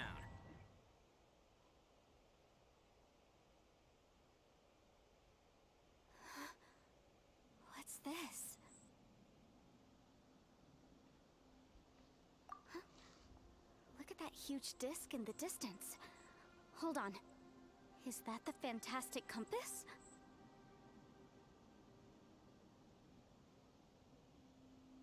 What? That's the best description you can come up with? It's way, way bigger than that! Huh. Well, it seems our theory checked out. In my humble legal opinion, that's almost certainly the magical device I've been looking for. It really showed up. But if this really is the fantastic compass, it's so huge! How the heck am I gonna lug that back to my office? I mean, come on, Yanfei. Don't give up now. Let's investigate the area first. What the... Are they treasure? They look familiar. Oh yeah, I bumped into these rapscallions a few days ago. Want a taste of my hammer?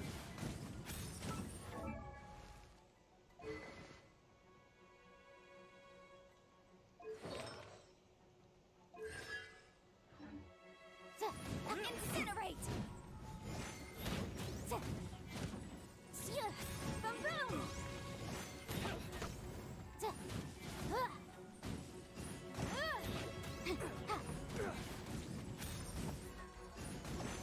Incinerate!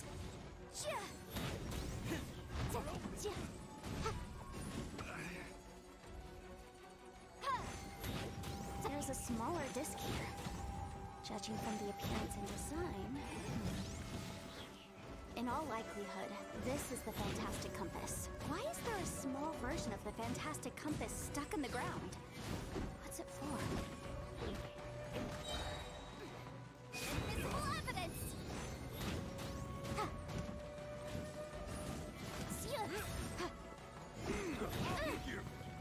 Motion to compel! Listen, you're up.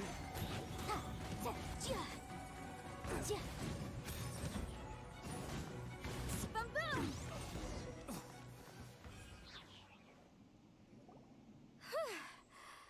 Easy peasy. Just like last time. You know, when I ran into them before, I was working on a big commercial case. The defendant hired them to attack me, just to get back at me. Happens all the time. Luckily, I'm well trained in martial arts, so taking them down was a piece of cake. But these are the exact same guys as I met last time. Is this space recreating scenes from my memory? Maybe this is one of the ways our adversary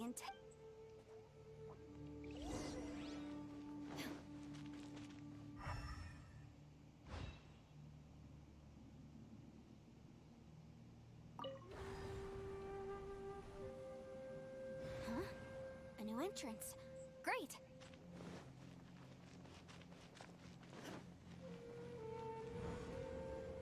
Whoa. Is this a tunnel? This is weird. It feels like it's connecting to another world. Or maybe another time.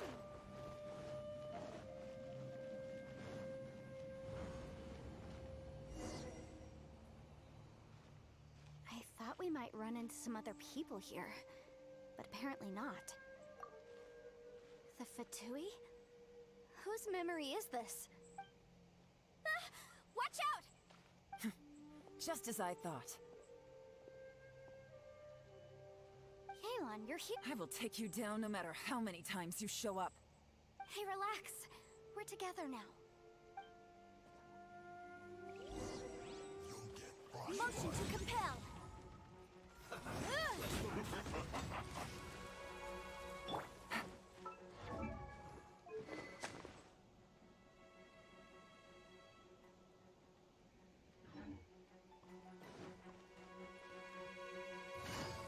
Freshness. Have a load of this. Busted.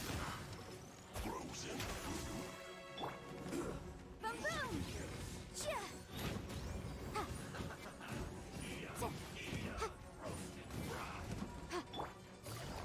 You need a hurry up. Gotcha. This one's well done. Frozen to set. Busted. Take it easy. Flash frost. Gutsy. You need a hurry up. This one's well done. Here comes the catch.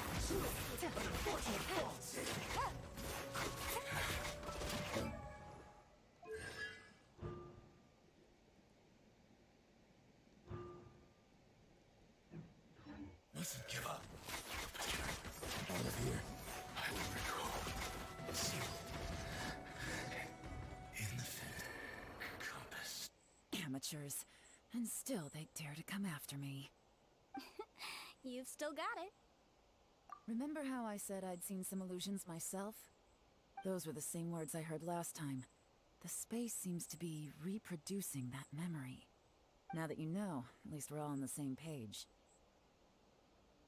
He said the word fantastic. Was he talking? Yanfei, see that thing on the ground? Yeah, we tinkered with it. That's how we met up with you. I guess it's a miniature version of the fantastic compass in the distance. It has a close connection to the entire space. It looks somewhat familiar. Let me think. I skipped something.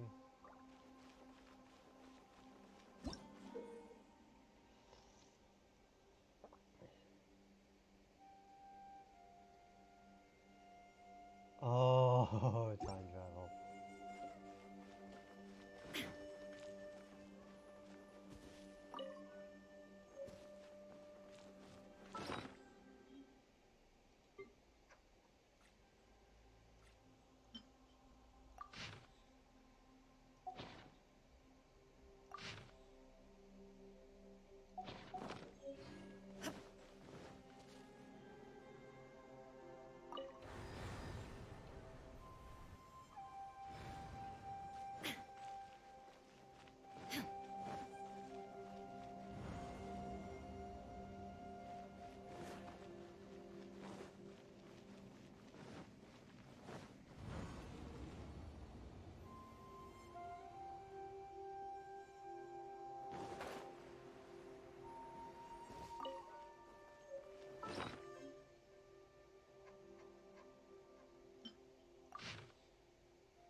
new space.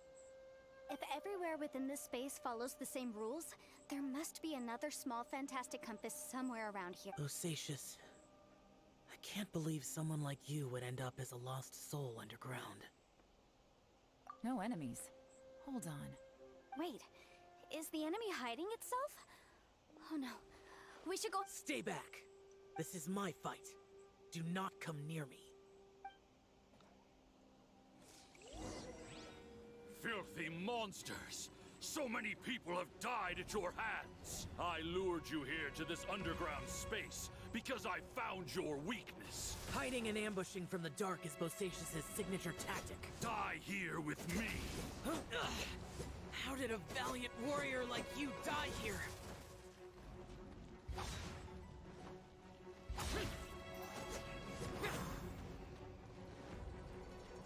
Uh-oh.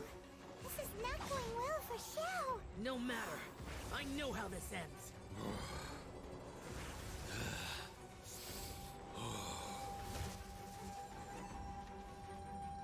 Boring.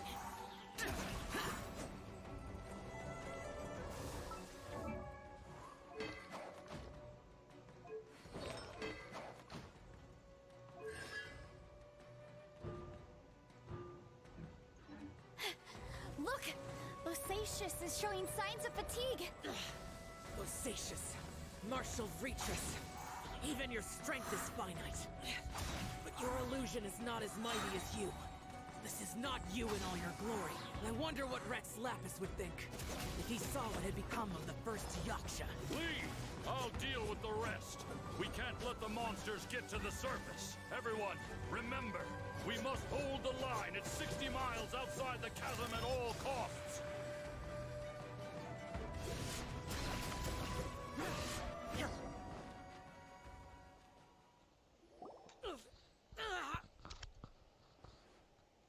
Enough!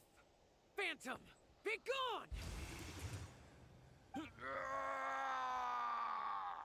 Xiao, are you okay? This is my purpose. Don't worry about me.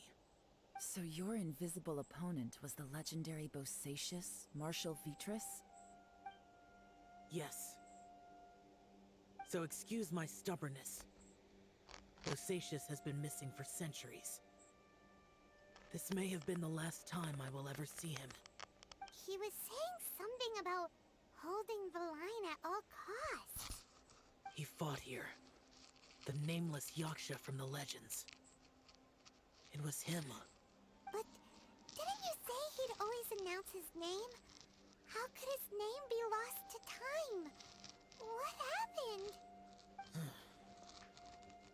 I don't know. Maybe he forgot who he was.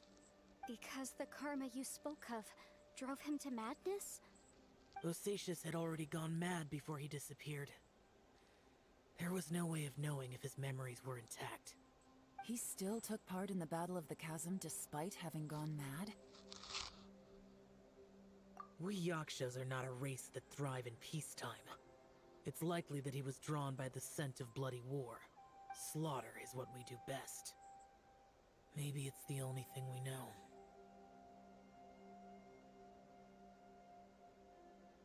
This battle confirmed my suspicions. As we had speculated, this space reflects information from people's minds. In other words, despite going mad, Bosacius came here. The illusion we saw just now is the impression he left behind. This space recreated him as he was during the battle. The way he fought was so self-destructive. He couldn't possibly have survived.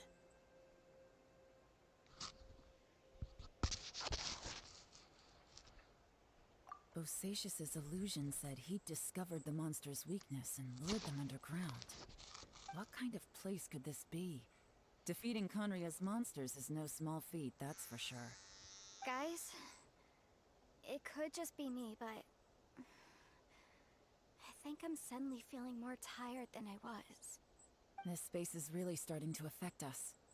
I believe Bosacius stayed here underground. But now he is gone, and only his illusion remains. If we don't leave, we may meet the same fate.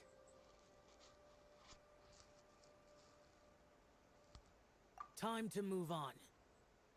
You fought well, Bosacius. Goodbye.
Illusion shattered!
information here. Shall we take a look? Okay, let's see.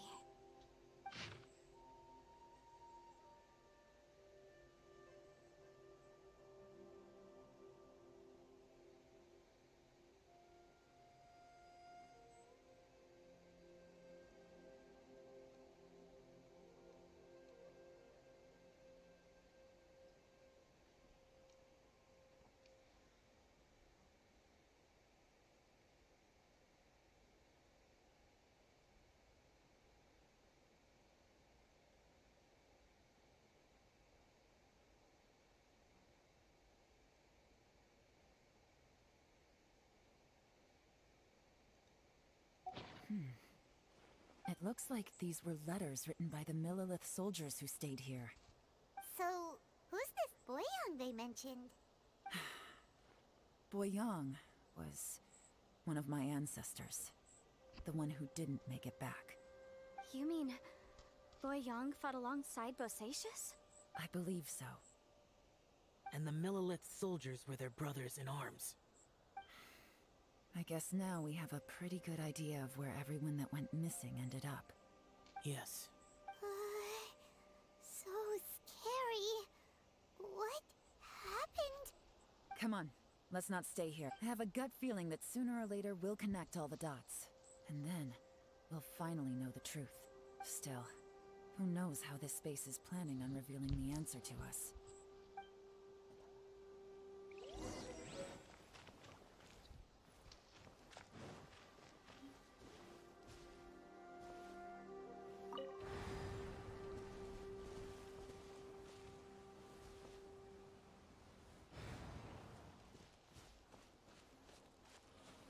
Oh shit.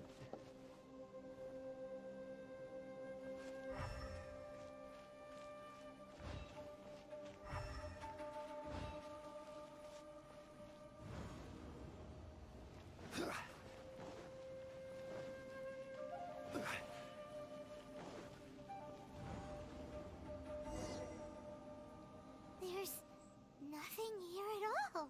What a creepy space. It has the feel of the abyss, but where are the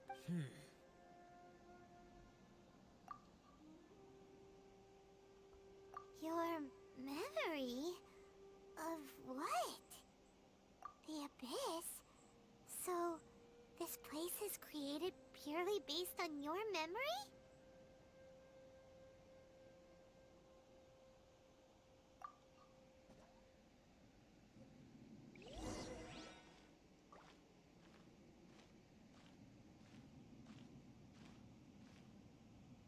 It's getting darker.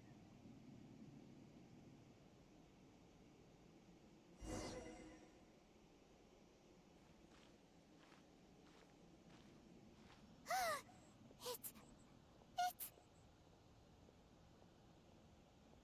Aether, wait!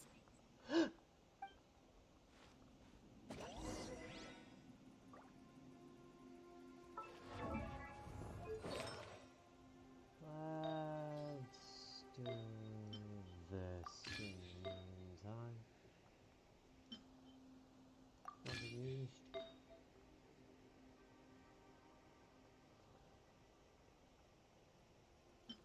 Not used.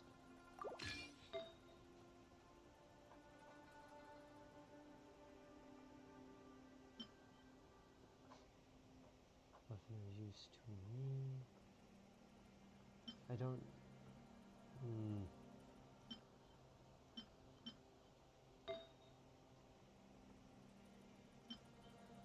Fuck it.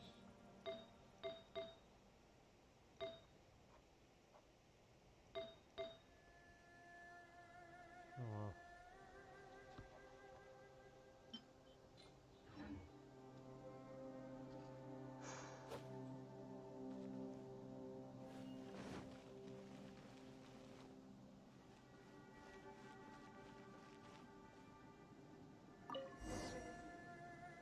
What? What's that shiny round thing on the ground? The fantastic compass! In the other spaces, the fantastic compass was always partially buried in the ground. But this one is lying flat. intact. As if somebody left it here. Oh, he was just a figment of your imagination? No. So, he appeared as an illusion because you miss him so much, huh?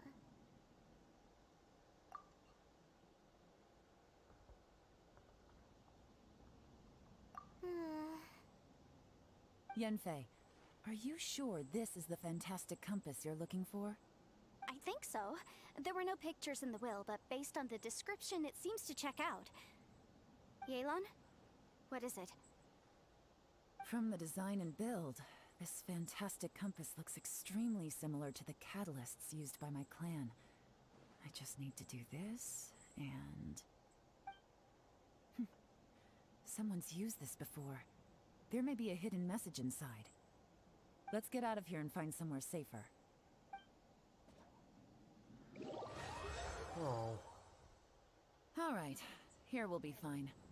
Take a moment to catch your breath while I try to unlock the fantastic compass.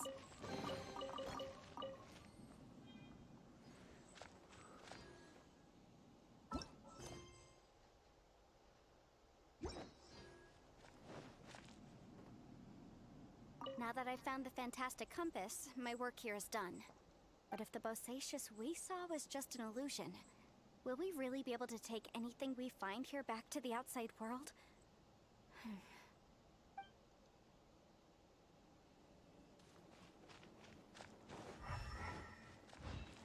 Bosacious was the leader of the 5 Yakshas under Rex Lapis's command.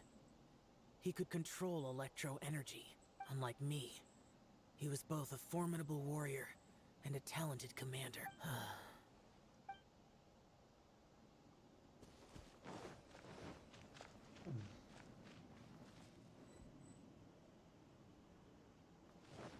Within yin and yang, among the 5 regions, water, fire, wind, and thunder cycle like the seasons. Grasp the 7 heavens from the ground. Open wide the 3 gates. All the worlds within reach. Celestia. To Celestia! Earth, wind, fire, and thunder. Within yin and yang, among the 5 regions, water, fire, wind, and thunder cycle like the seasons. Water, fire, wind, thunder.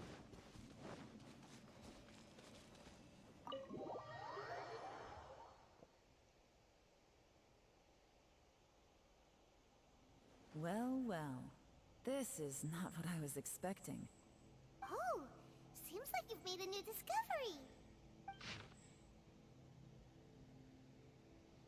You're really for record and learn from my experiences. Come on.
This information was left by a thaumaturge called Boyang, who, as you know, is the missing ancestor that I came here to investigate. All this information, it was left by your ancestor? Hundreds of years ago, two of my ancestors, brothers, were gifted the fantastic compass by someone of great importance. They brought this device to the chasm and joined the war against the monsters of Conria. They set out together, but only one of them made it back. Minus his sanity. Karma. Correct. One possibility is that when they fought alongside Bosacius, they were tainted by his karma. Neither of them had visions, so they wouldn't have been able to resist its effects for very long. From reading through this, it sounds like Boyang ended up staying here for good too. Well, this is just wonderful. So, that's it. There's no way out? What do we do? Are we gonna die here? But Paimon doesn't wanna die! Paimon's had enough of this place! Let me out!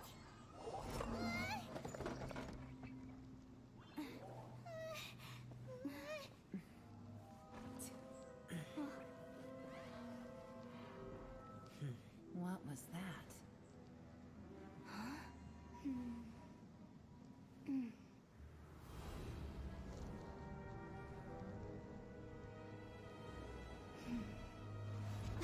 I got it!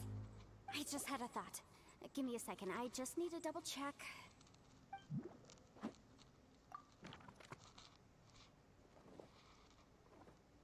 Uh-huh.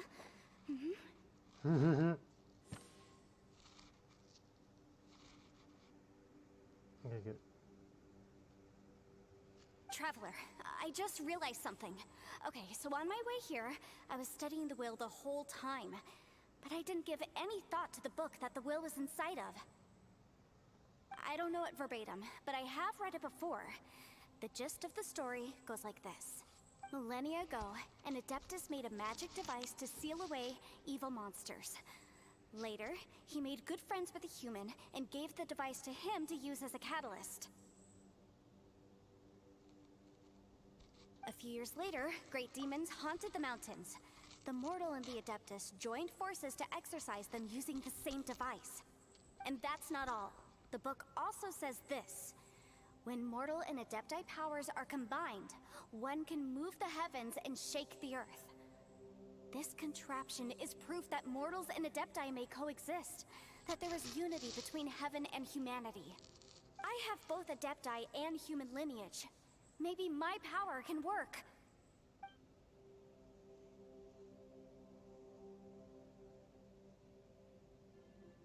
It worked! I mean, the effect only lasted an instant because I'm not strong enough, but still, we must be on the right track. And look, something seems to have been activated inside the fantastic compass.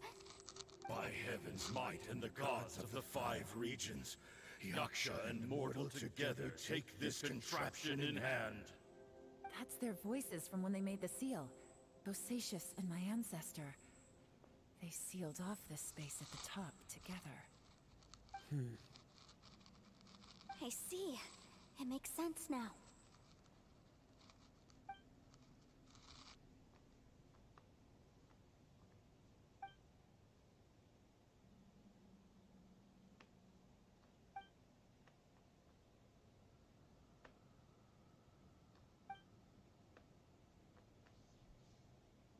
Everyone, let's go back and meet up with Ito and Shinobu.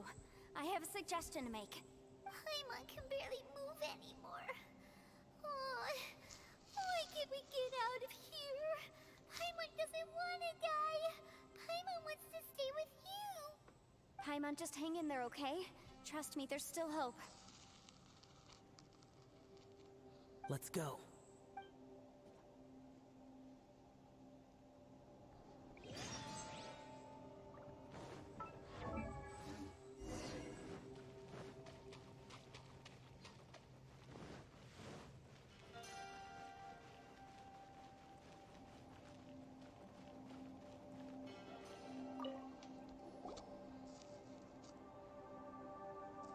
Shinobu, Ito, we're back! He must be exhausted, because he still hasn't woken up yet. But he's not in any serious danger, so don't worry. What about you guys? You found something, didn't you? It's written on your faces. But whatever it is, it's bad news, isn't it?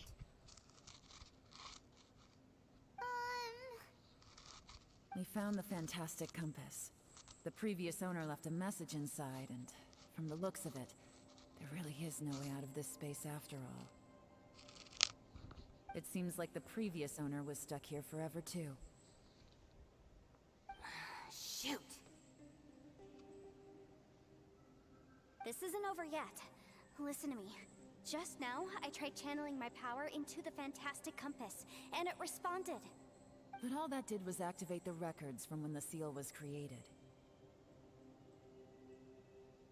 Right, but the issue wasn't with the compass. It was with the method. Remember what the book says? When mortal and adepti powers are combined, one can move the heavens and shake the earth. Only when a mortal and an adeptus combine their powers can the fantastic compass be fully activated. I'm a mix of human and adeptus, so the fact that the fantastic compass responded to me shows that the system is still functional. Lucky for us, we also happen to have a full adeptus and a human with training in the magic arts. Interesting. So that's what was going through your head. So, an adeptus and a human need to channel their power at the same time? Yes, if my guess is correct, then when both of you put your full power into the fantastic compass, we should be able to completely reactivate it. Maybe even reverse it. Last time, it was used to seal the intersection between this place and the chasm. If we can reverse it, then we're home free. Awesome! So there's still hope? You bet. Your idea seems reasonable. Okay, well let's all take a quick break. We'll give this thing a try once we're ready.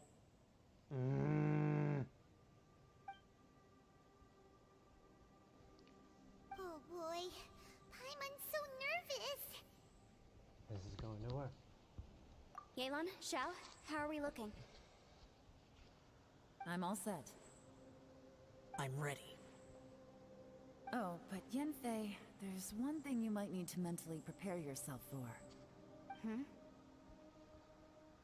I'm afraid you probably won't be able to take the fantastic compass out of here. From what I can tell, everything within this domain is the result of disordered space-time and memories. We all came here for different purposes, and everything that's happened here has been in response to our own imaginations and conjecture. Terrifying, but also a miracle. This space, well, it's more than just a space. Whether there's some kind of higher power at work here, I don't know, but the whole time, it's been reading our minds and responding to us in the form of illusions. Also, according to the history of the chasm, this place must have existed for a very long time. What could have created it? Oh, that. Yeah, I was there too. Huh? Wait a second. It was you that shot that arrow? Who else did you think it was? That snake is probably a remnant of Conrion's civilization, and crystals are highly effective against it. Maybe there was some sort of opposing reaction between those two forces? If so, I'm extremely sorry, everyone. It looks like I might be the one responsible for all of this. No! You're just trying to help us and solve the problem! You're definitely not to blame for what happened. If you say so. You could almost liken this bizarre space to a living being that throws all kinds of hallucinations at us to deceive us. Everyone we've seen here, and all the paths we've walked, it all ceased to exist 500 years ago. Additionally, most of the things here are static. So if we really do manage to escape, then once time starts moving normally again, the fantastic compass will likely disappear. That's actually what I think too. That's precisely why it's such a miracle that we even found the fantastic compass to begin with. This whole thing feels like we're breaking free from our shackles using a spear that by rights should not exist. This is a long shot, but it may be our last chance. So, whose wish was it that summoned this device? Perhaps it was. But maybe there's another reason. Your incredibly strong commitment to your search. It's a shame that we couldn't find your family. But if they were here, I'm sure they'd want nothing more than to see you being rescued from this place. Also the fact that you're a celestial alien. I gotta say, it does intrigue me, the way we all ended up here together. If this is fate, then let's grab it in our hands and turn it around. Leave the boss to Ushi and me. We're ready. Traveler, take care of Paimon. Yanfei, you might need to come closer to me when the time comes. Sure.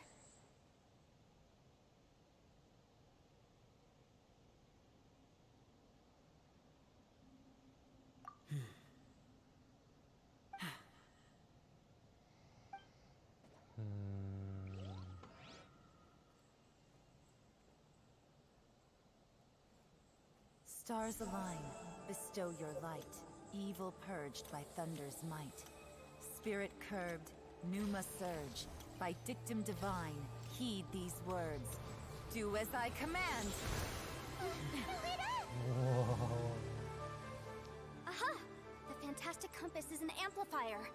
Maintain this energy level, and we may stand a chance. I will maintain the energy flow. Understood. Everyone, stand back. Holy shit. I shall hold the line by sealing the surface. As Yakshas, we must fight for this world. General Alatus, falling in!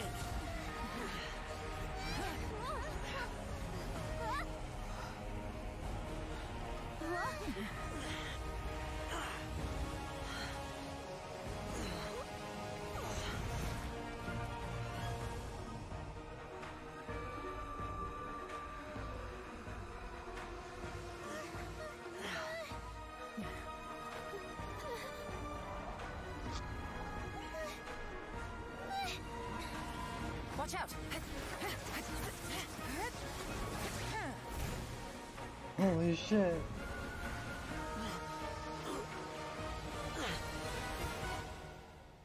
This trip may be dangerous, yet you insist on going. I have guarded this place for several hundred years. Only to seek the nameless Yaksha do I request your approval.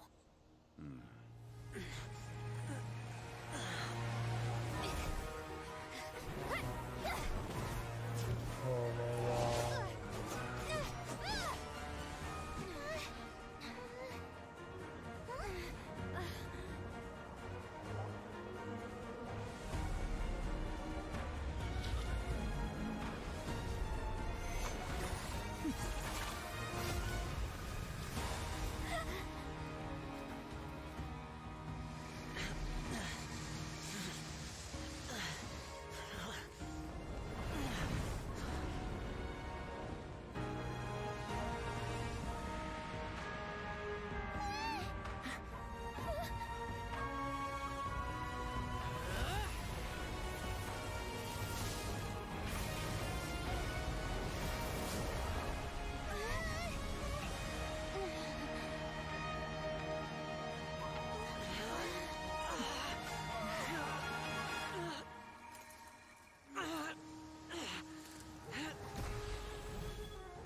You can't keep this up. Your strength won't last.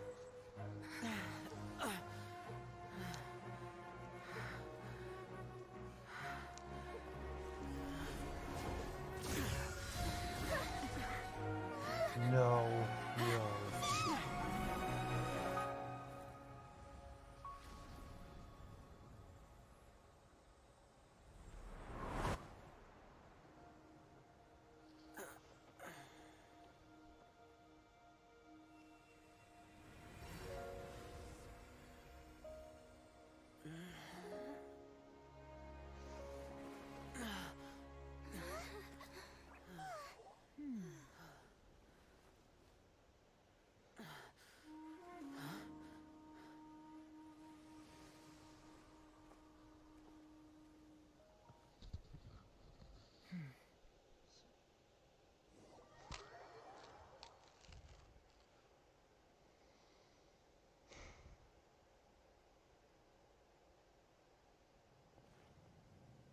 That was close.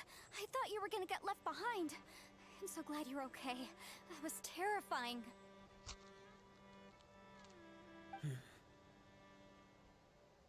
I know what you were thinking, but...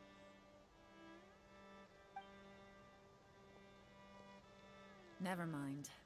I know I can't talk you out of a mindset that's been built up over a lifetime. I don't think we were ever going to reach an agreement over the final strategy. But in the end, it was thanks to you that we managed to escape. So, thank you for saving us all. No. I could not have done this on my strength alone.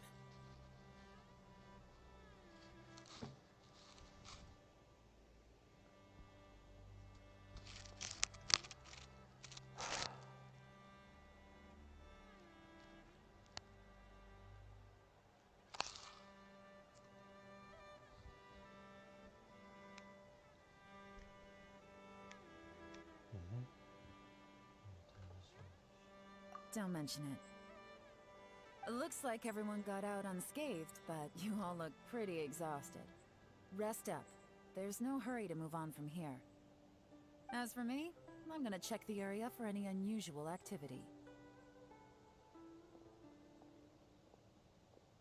She's gone. Paimon didn't even get to say thank you. Maybe Yelan really doesn't believe she made a contribution. It seems like she's convinced Xiao saved us all, including her, and she doesn't know what to say to that. And since it's not easy to persuade Xiao of anything, maybe Yelan's just given up trying to talk to him. Xiao, she's criticizing you. I am not. You speak only the truth. I have no quarrel with that. I will keep your words in mind. Really? Well, that's great. I count that as quite an achievement. It was a perilous situation we were faced with underground, and it took every single one of us for any of us to make it out alive. I feel lucky that we didn't lose anyone along the way. Hey, so... Ballchecker still hasn't woken up yet. Surely he's not gonna stay asleep forever, is he? Let's go check on him.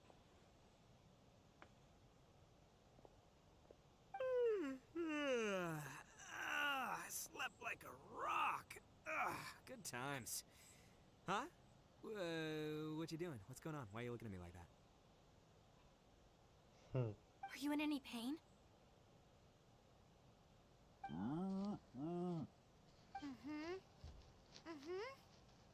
The head? What about it? Is there any brain damage from the impact? You need to tell us if you're not feeling well. You weren't that bright to begin with, so if we add brain damage to the equation... Oh, brother. The heck are you guys talking about? I'm fine. I had an epic power nap, and now I feel like a million more. Huh. I feel like I'm forgetting something, though. Oh, yeah! Wait, weren't we underground? How did we get back up here? It's a long story. We'll fill you in later. Ito, we're indebted to you, Shinobu, and Ushi. We couldn't have escaped this predicament without your help. I'm the reason you all got caught up in this. Please accept my apologies, and let me find some way to compensate you for the trouble. Ah, crazy talk! You helped us first! Of course we're gonna return the favor. Hey, if it weren't for you, we'd still be in a Liyue jail cell right now. That's not quite correct. You'd be in jail, not me.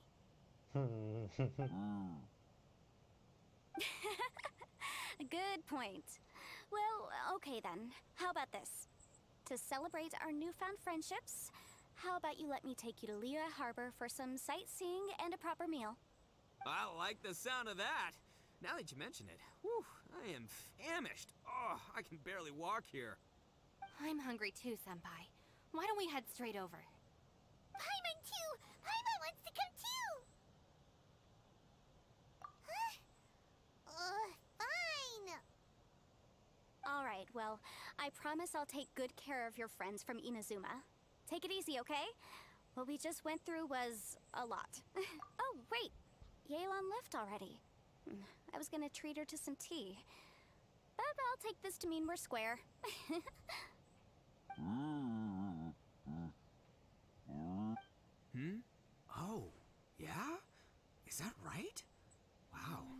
Okay, I'll let him know.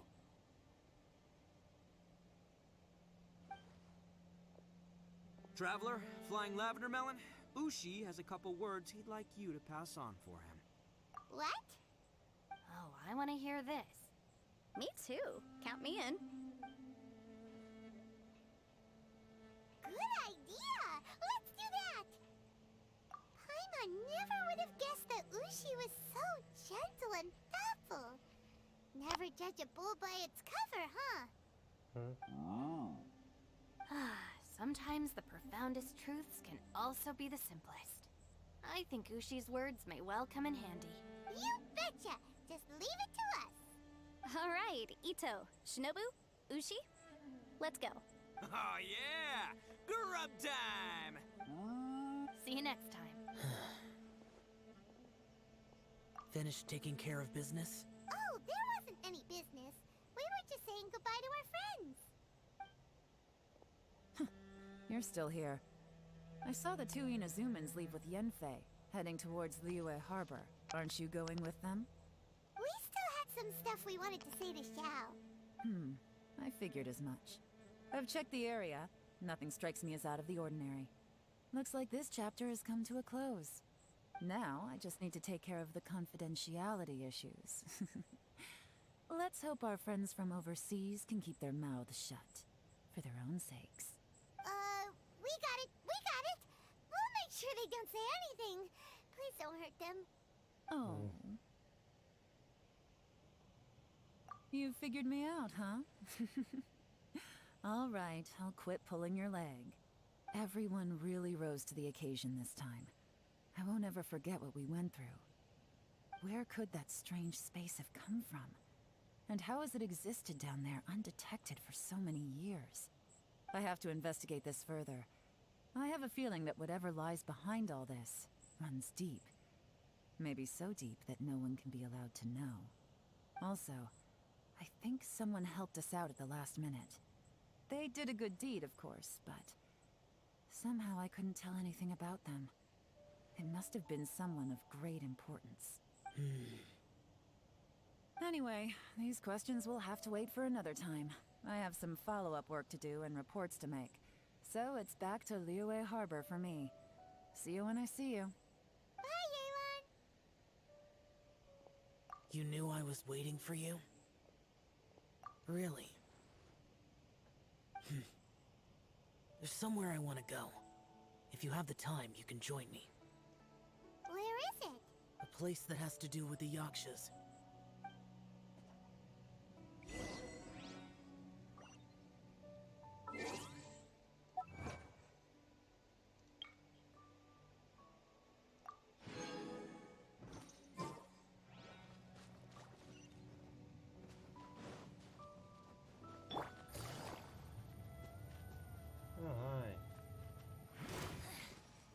Insult shall be punished. Where are you? Who wants some of this? Purging transgressions. Ha! Bam! This is Her Majesty's gift. This is order. There is no escape! We're about to get dicey. I miscalculated. Inazuma shines eternal! Out of my sight.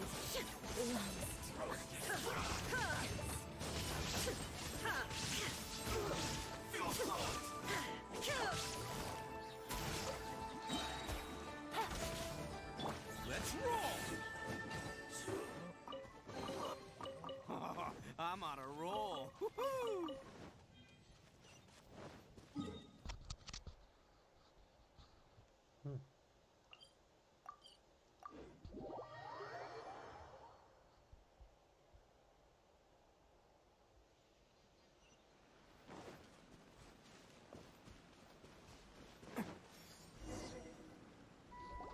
The temple up ahead was built to remember Pervases. Maybe I came here because I had a realization. You mean back when we were underground? It's hard to put into words. Seeing Bosacius gave me the false impression that I'd traveled back into the past. You could dress up the Yaksha's life and call us valiant warriors, veterans of war. But the truth is, we are slaughterers and nothing more. For Bosacius, perhaps dying in the heat of a great battle was no tragedy. And perhaps the same is true for me. After living so long, to die in the act of saving others would not have been a terrible thing.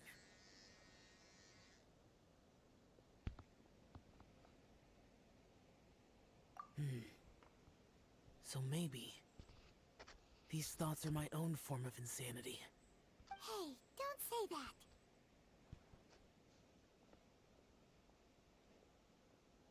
Oh yeah, Ushi wanted us to tell you. It's very important. Ushi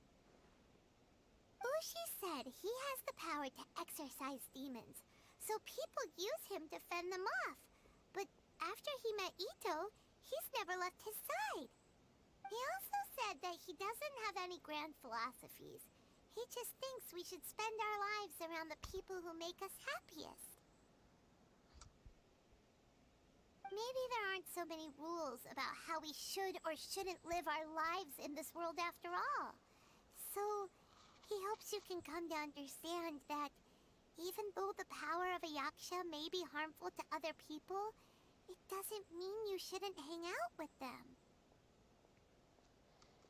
Yep, like people with visions. They have more resistance against your power, right?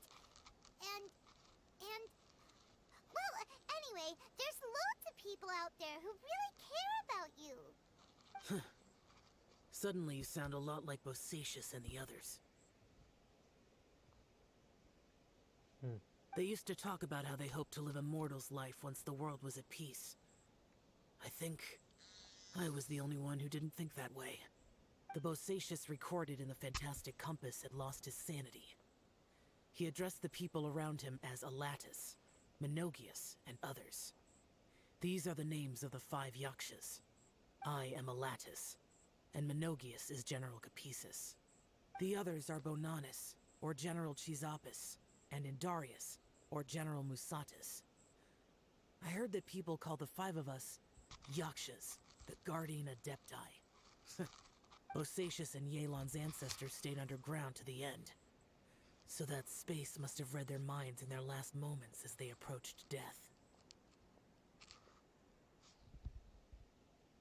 Yelan was right in everything she said.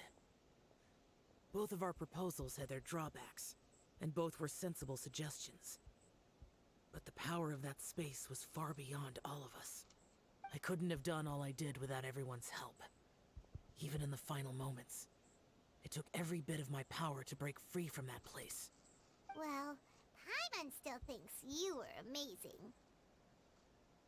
Yanfei and Yelan are correct. I always prepare for the worst-case scenario. This mindset is deeply rooted in me. Even so, it was the most optimistic solution I could think of. If Rex Lapis hadn't saved me in that moment, I don't think I would have been able to escape. In the end, I still had to burden another. But that's how it should be, right? You've known Zhongli, Rex Lapis, for such a long time. And you've helped him before, so he helped you back. What's the big deal? Perhaps. In the moment that we escaped from that space, I could sense what was left of Bosacius's memory. If I had to say what I gained from this trip, I think that would be it. It's good that one more person will remember him.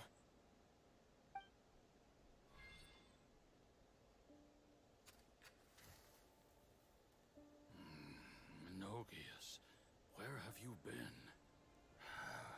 Brother Yaksha, you're confused again.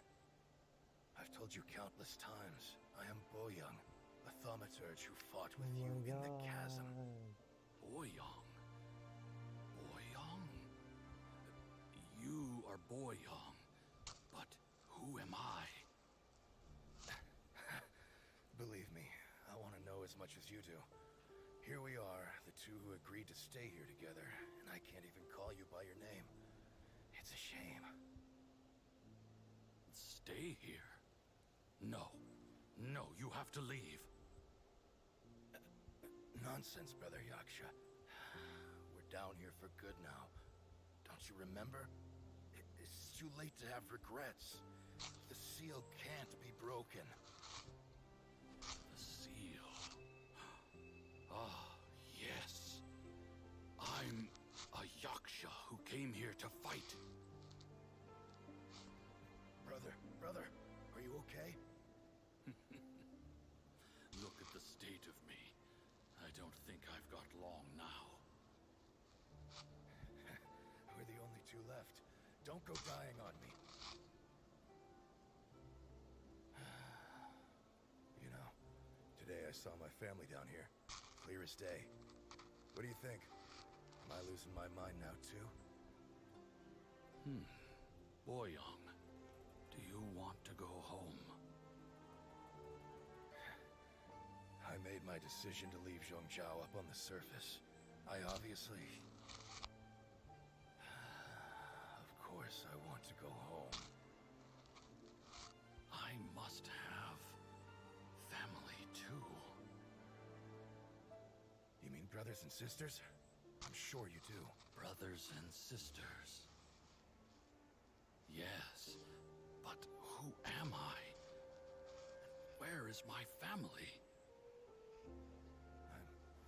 Brother, what's wrong? Hang in there. It's just you and me, don't die before me. Alatus, is that you? Who's Alatus? Your memory's going again.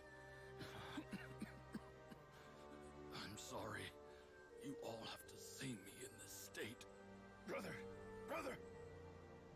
Look, there's someone over there. Who are they? They're my... I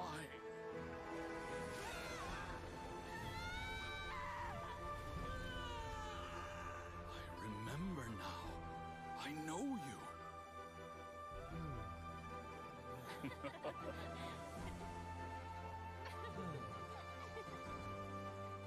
My brothers and sisters have come for me, Boyang. You're awake? At least tell me your name. Brother Bosacius. Hey, Bosacius. Bosacius. I am Bosacius, and my destiny is to make the ultimate sacrifice.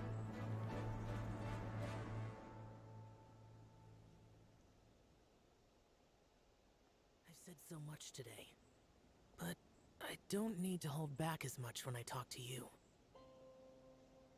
Have you ever had a moment where you felt like you were aware of your destiny? The potential of life? The approach of death? Whatever it might have been. By now, I have accepted that destiny is the one disaster that the Yaksha know most keenly of all. We are destined to misery. And yet, we have no fear. Xiao.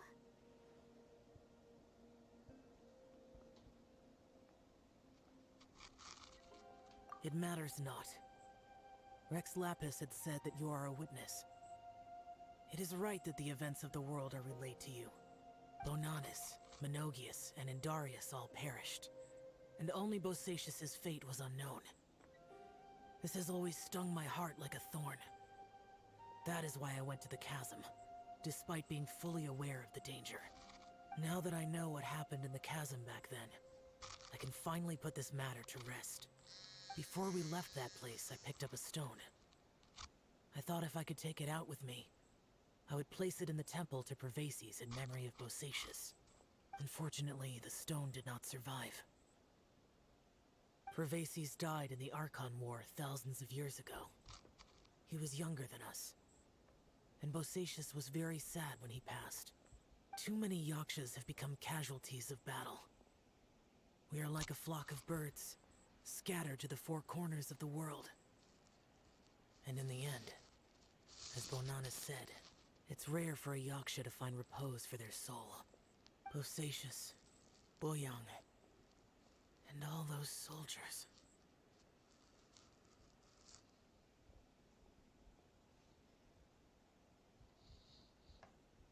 Heroes. I like that word. Maybe the world will never be free of disaster. But there is good in the world, too. Even the darkest hearts have room for those they cherish. I accept your advice. From this day on, heroes will always look out for each other.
Best flavor in the world.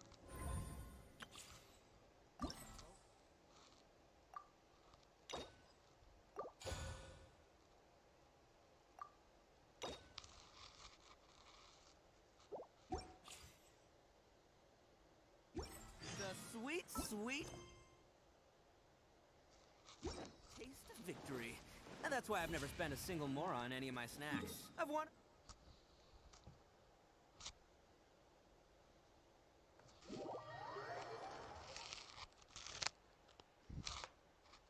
Traveler, Paimon, it's been a long time. Oh, hey, Hoishin. Long time no see. Fancy meeting you here. How's work these days? Thanks to the help of people like you and colleagues like Ganyu, better all the time. But I've been feeling distracted at work lately. I just feel constantly agitated.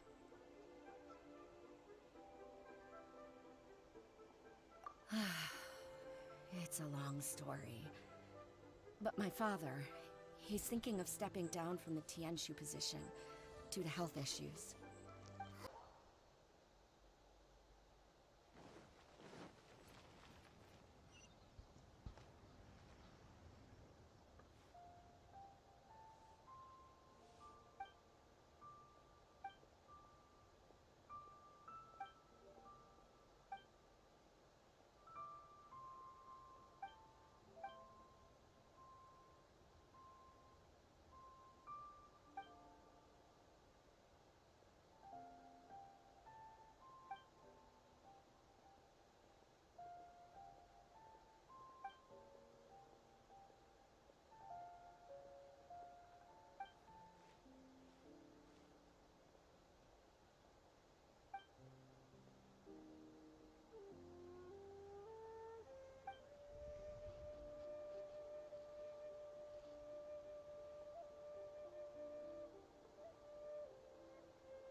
That's a lie.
Hmm.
Hmm.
been traveling all over the place recently. I would very much like to hear your adventure stories.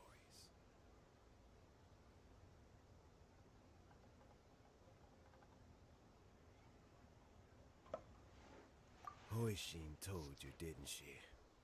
Don't worry. I'm quite all right. It's just the years gradually catching up with me. As I grow older, I'm starting to find that with many things, though the mind is willing, the flesh is weak. Especially recently, I've noticed a rather drastic drop in my energy levels. I am still very much in good standing as the Tianshu today.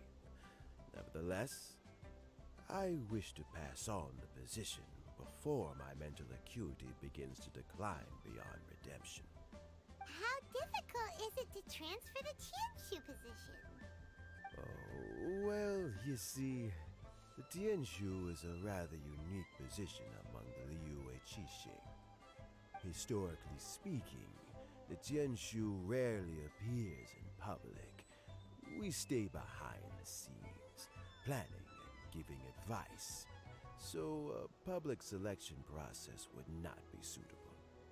We also want to keep any prospective Tianshu candidates free from influence by outside forces, so we tend to be as discreet as possible in their assessment and appointment. For these reasons, the incumbent Tianshu typically recommends their candidate of choice, and this is then approved by the other Qixing members. So in other words, you pick someone, and then Lady Keqing, Lady Ningguang, and the other Qixing appoint them? Correct. Unfortunately, due to my health, I won't be able to assess every candidate myself. Not to despair, however, because I found someone exceptionally capable to act on my behalf as assessment officer. In fact, I believe you recently became acquainted with her yourself. Oh? Who is it? I'm heartbroken. I thought it might take you a little longer than this to forget all about me. It's Yelan! Jackpot. Uncle Tian here asked me to assess 3 candidates for him. Fancy joining me? You'll be among the first to get to know the next Tianshu. Might be a good opportunity for you. What do you think?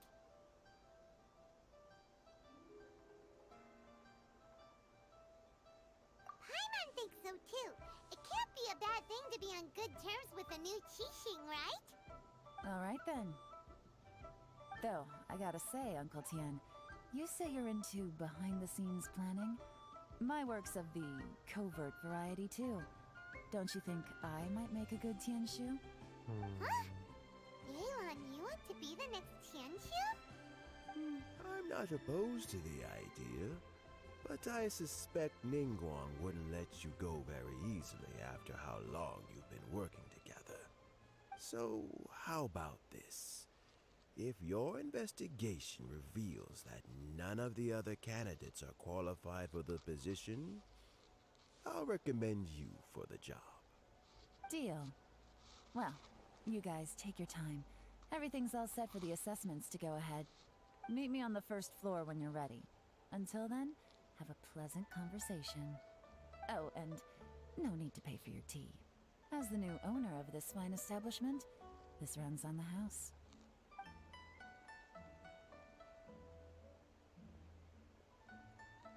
You're all set? Uncle Tian seems really worn down. It's like all his energy's gone. Yeah, it may sound harsh, but Uncle Tian is past his prime.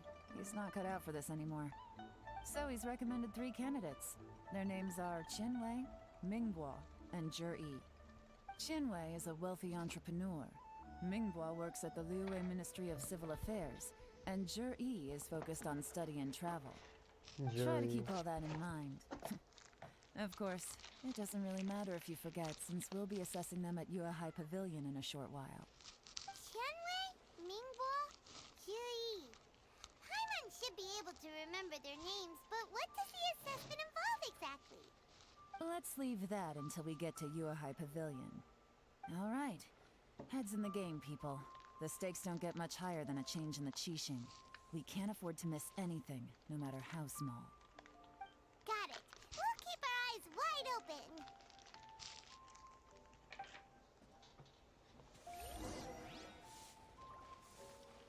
Take it easy.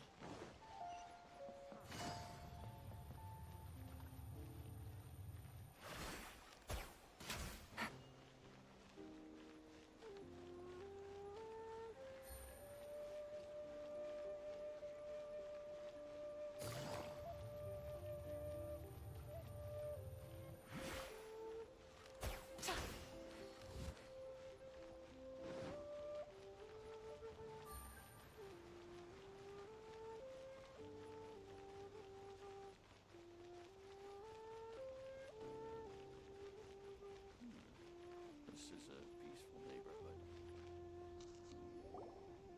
My legs are getting sore. What is wrong with this assessment officer? This is a huge occasion and I don't even get a chair. I've dealt with all kinds of people in my time, but never have I been made to stand while I'm waiting for an appointment. Oh, I think it's fine. That's called being complacent. If you're happy to just accept the way things are, you'll never be able to change anything in the future. Oh, come on. That's just... Now you're just being unreasonable. All right, you two.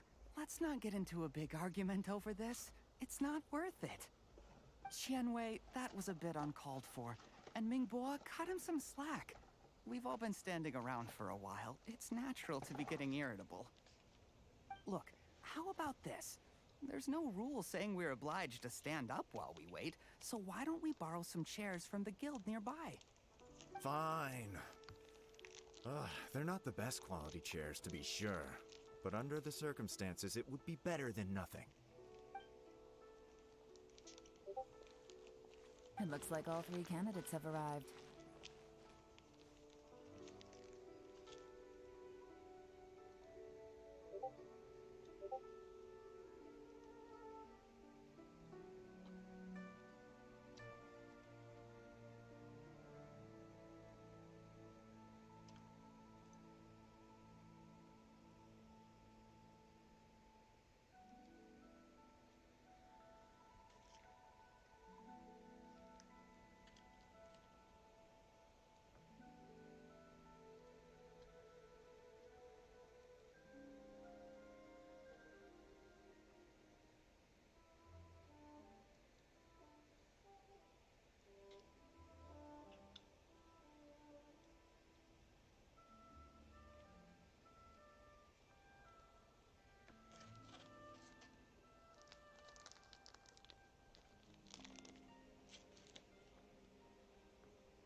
We'll meet them formally soon.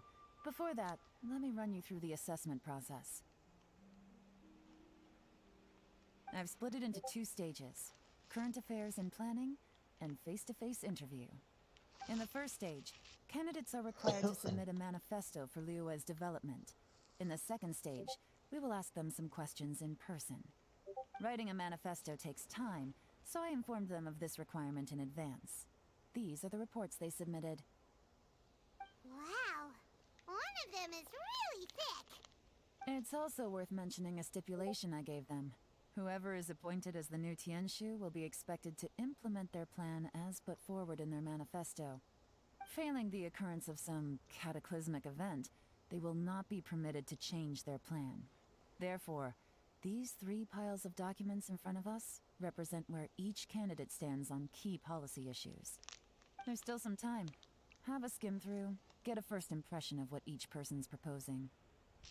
I'll be waiting off to the side. Just let me know when you're done.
Finished, huh? What did you think? Everyone took it very seriously. Of course they did.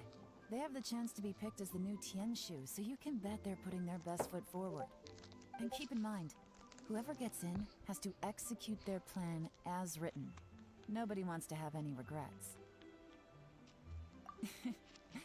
That's for me to know and you to find out. We can talk more after the interviews. We'll see the candidates now. Let's do one at a time. Start with Chenwei. Yes, ma'am.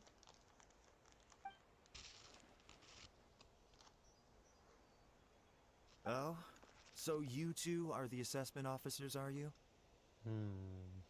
I had assumed that given the great import of this situation, Lady Ningguang would perhaps be assessing us in person. I certainly hadn't imagined I'd be seeing two entirely unfamiliar faces.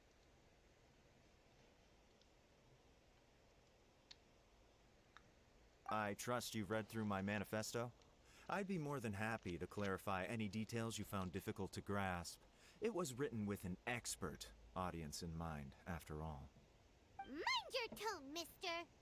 Relax. It wasn't intended as a personal slight against anyone in particular. I was simply stating a fact.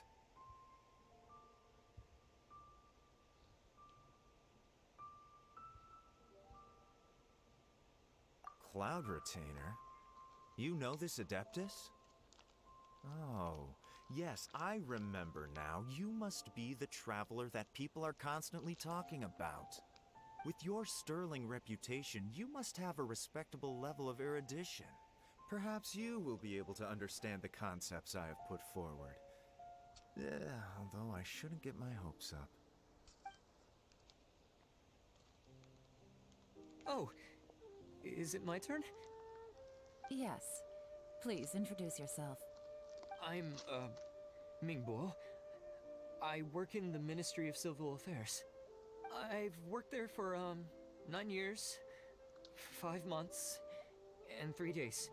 In that time, I've handled, 2,347 cases. I have 12 active cases at the moment. They should be concluded in, 16 days? My current work is related to urban planning, and I'm also responsible for, auditing the accounts. To be more precise, there are 3 parts to the accounts, namely... Is it just Paimon, or is he not very good at public speaking? You know what? Let's leave the self-introduction there and move on to some questions. Oh, okay. Sorry.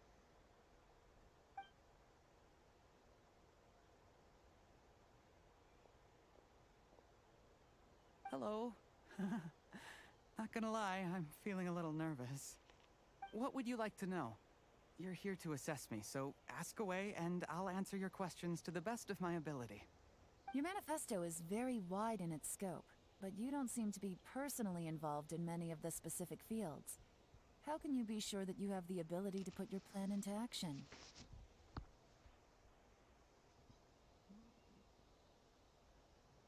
Very fair question. I completely understand where you're coming from.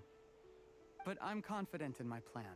I've visited many different places, talked to lots of people with far more expertise than myself, and my manifesto is the conclusion of these efforts.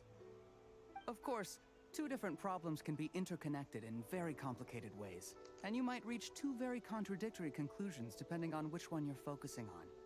What I've tried to do is strike a balance. In other words, present an optimal solution to all the problems as a whole. How do you plan to determine whether you are right or wrong about your proposed solution being the optimal one? A great question. Well, I'd start by having my colleagues and the secretaries of the Yuehai Pavilion evaluate any proposals before implementation. Post-implementation, it would all come down to the results. If it turned out that my judgment was to blame for poor results, I would take responsibility. Nice answer. All right, next question. He seems like a great guy. Everything he said was thoughtful and logical, and he was just a pleasure to listen to.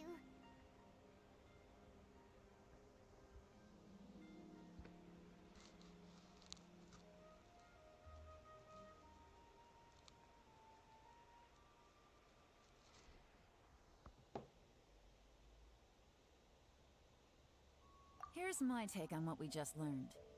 As you saw, Qianwei is highly knowledgeable.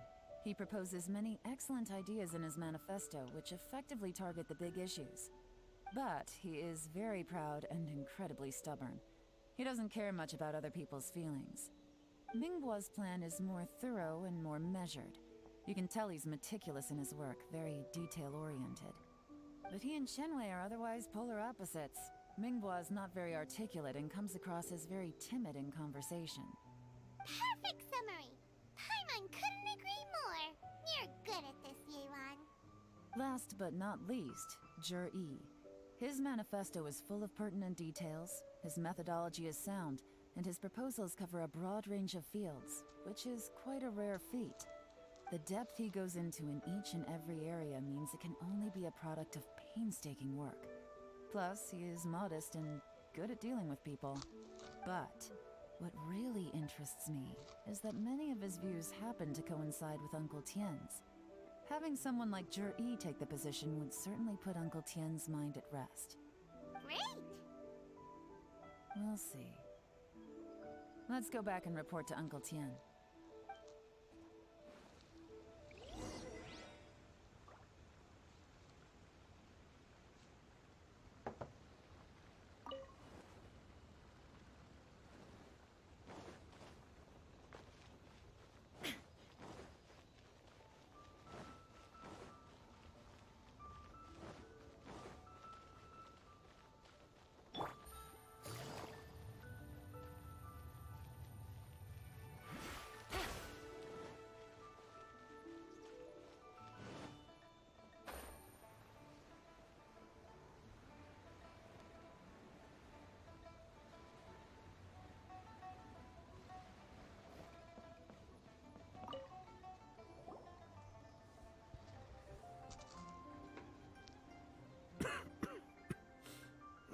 I see. Then it's more or less as I anticipated. All right, then let me ask this. The ideas in Zhi's manifesto are very similar to your own. Is there any particular reason behind this? I didn't want to say anything when I gave you the list of candidates, for fear of affecting your judgment. But I can tell you now. Those 3 candidates have all studied under me in the past. It's only natural that they share some similarities with me. But Qianwei went on to focus on his business, and Mingbo has always been occupied with his work at the Ministry of Civil Affairs. Of all of them, Zhi was with me for the longest duration. Whoa! So how did you get to know them all, Uncle Tien?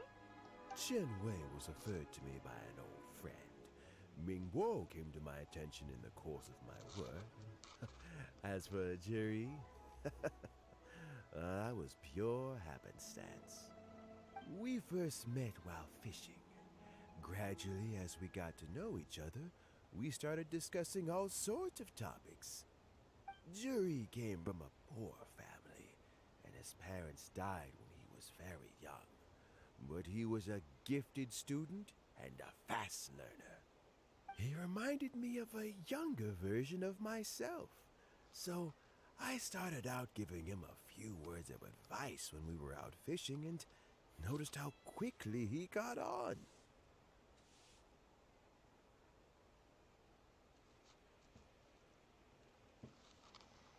Quite. And now, all of a sudden, he's grown into a mature young man. It's a joy to see, but it also gets one thinking. The young are growing up, and I am growing old. How time flies. No one can escape the cycle of life. I don't know, Uncle Tien. You still seem in pretty good shape to me. You might have another few years of work left in you, don't you think? Oh, you. There's really no need to console me. Having less energy than I used to isn't such a bad thing. It just means I finally have a good reason to retire and spend my days doing what old men like me should be doing. Going fishing whenever I feel like it. Sounds like you sure love fishing, Uncle Tien. Ooh, there's nothing quite like fishing to pass the time. Ooh, and freshly caught fish, they make the most beautiful fish soup with barely any preparation required. Fresh fish soup. Sounds tasty. Doesn't it? Also, some time ago, Juri purchased a very special recipe from an old fisherman. When we've been fishing recently, Juri always brings some extra ingredients he prepared in advance. The addition of these makes the soup taste even more wonderful. That flavor makes for a fond memory. But at my age, who knows how many more chances I have left to taste it again. Oh, can Paimon come next time too? Paimon really wants to try it. Let's get back to the matter at hand. Uncle Tien, we've reported back. Do you have a verdict? Mm-hmm. I appointed you as the assessment officer, and I trust your judgment.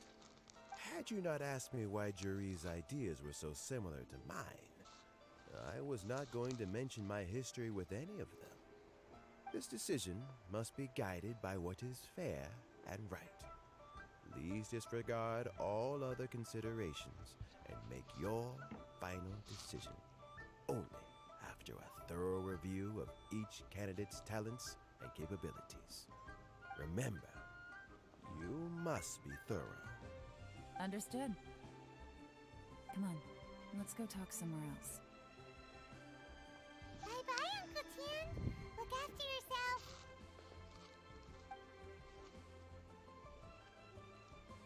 So, it's gonna be Juri, right? His manifesto was written well, and he's the best speaker. Easy. Let's not rush. There's no time limit for this assessment. Huh? So, are you gonna give them more tests or something? No, nothing like that. The assessment itself is complete. But let me give you a word of advice. Things are not always as they appear. The biggest no-no in intelligence work is to only get information from the person of interest themselves. The truth is almost always hidden beneath many layers of deception. You have to get information through many different channels. For example, Wenyuan, Shanghua. Yes?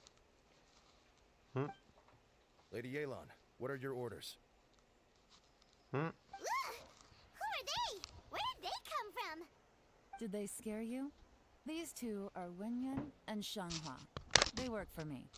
As my trusted assistants, they are always standing guard nearby. They also perform various assignments as required. Shanghua is a business expert who gets his information by trading. Wenyuan relies on word of mouth. And there's also Upei, who's not here right now. That meathead must have been out there on sea surveillance for some time now. Is he all right? I seem to remember that he can't swim. Nothing can take that guy down. Certainly not a little wind and waves. Shanghua, visit all the commerce guilds and look into Qianwei's background. Wenyuan, go to the Ministry of Civil Affairs and look through Mingbo's work files. Yes, ma'am. So what about Juri? Juri, well, obviously as the most promising candidate, we will be investigating him ourselves. Let's go to the docks first. Lots of people passing through there. You can find out all kinds of things. If we're looking for information, why don't we try talking to Bulai, the owner of Wanyu Boutique? He does business at the North Wharf. Maybe he has some news for us. That's actually not a bad idea. Let's go and ask him.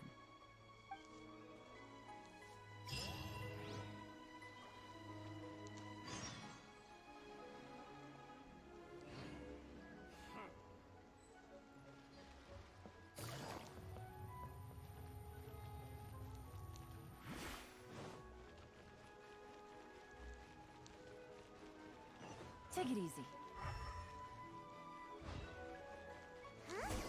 What's Bulai doing here today?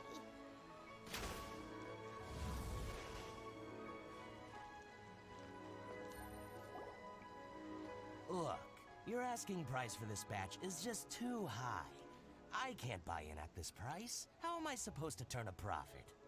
Come on, hear me out. I'm telling you, this is the single best batch of Sunsettias ever. You won't find anyone who disputes that. I accidentally dropped one into a well, and even the water turned sweet. Even so... All right. I'll let you in on a little secret.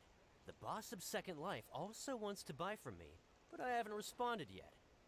If you won't take him, I'll just have to partner with them instead. And neither of us wants that. Okay, well, when you put it that way, I'll accept your asking price. I'll take all your stock. Don't sell a single one to Second Life.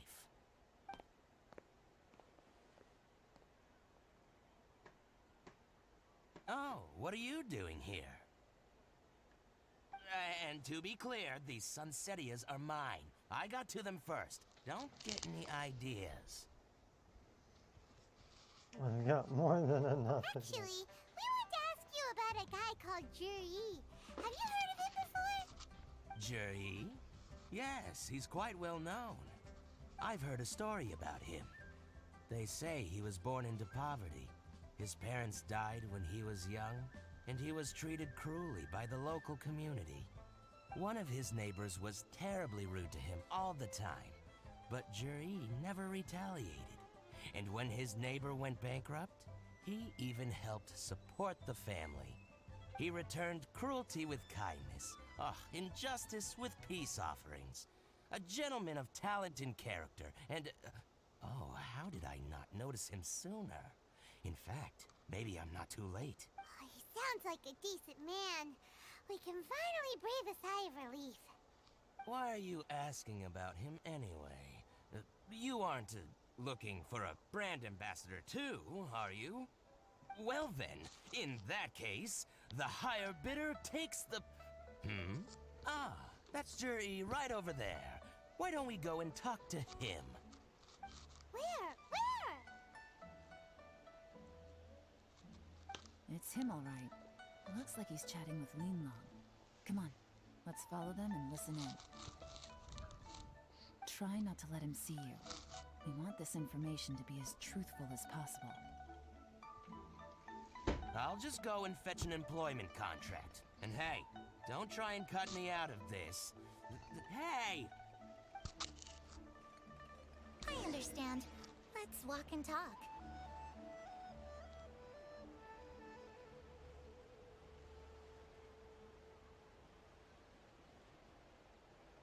So, you were looking to buy a wineware set? Oh, now I can see that you're a connoisseur, so I won't bother trying to con you. I trust you understand our shop quite well?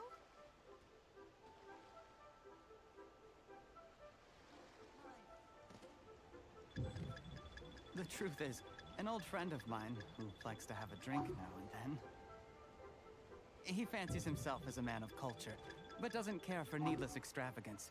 So I thought I might buy him a set of high-quality fakes. How very thoughtful of you. Leave it to me, then. Come and collect it at Shigu Antiques whenever is convenient.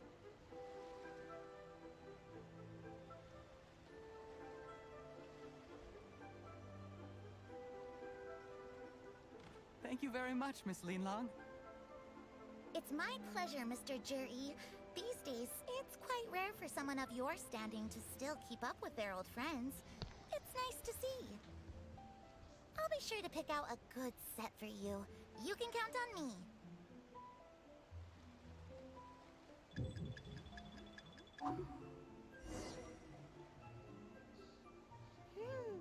Juri seems to get along really well with everyone. Are you satisfied now, Yelan? Seems like everyone thinks Juri's a great guy. We shouldn't jump to conclusions just yet. Let's go check out the wharf where he usually goes fishing. Do we have to? Wait, you're not just trying to dig up some dirt on Juri because you want to be Tianchu yourself, are you? Maybe I am. Maybe I'm not. But hey, if I do become Tianshu, I'll look out for you guys. You'll be able to try all the finest food for free. How does that sound? We will? Well, come on! Off to the South Wharf we go!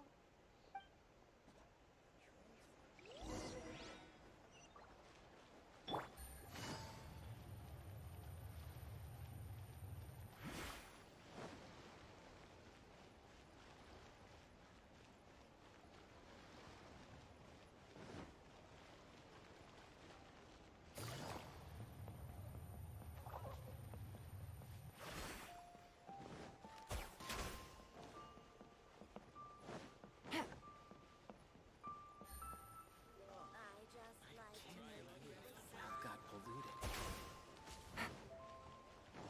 Hey there.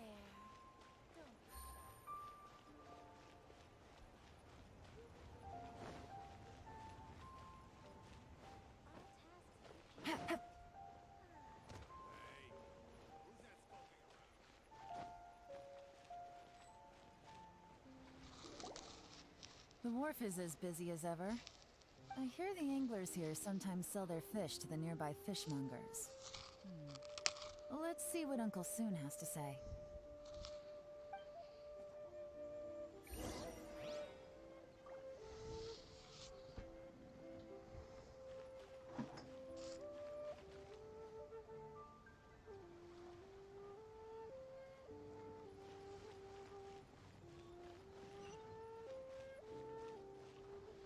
Welcome.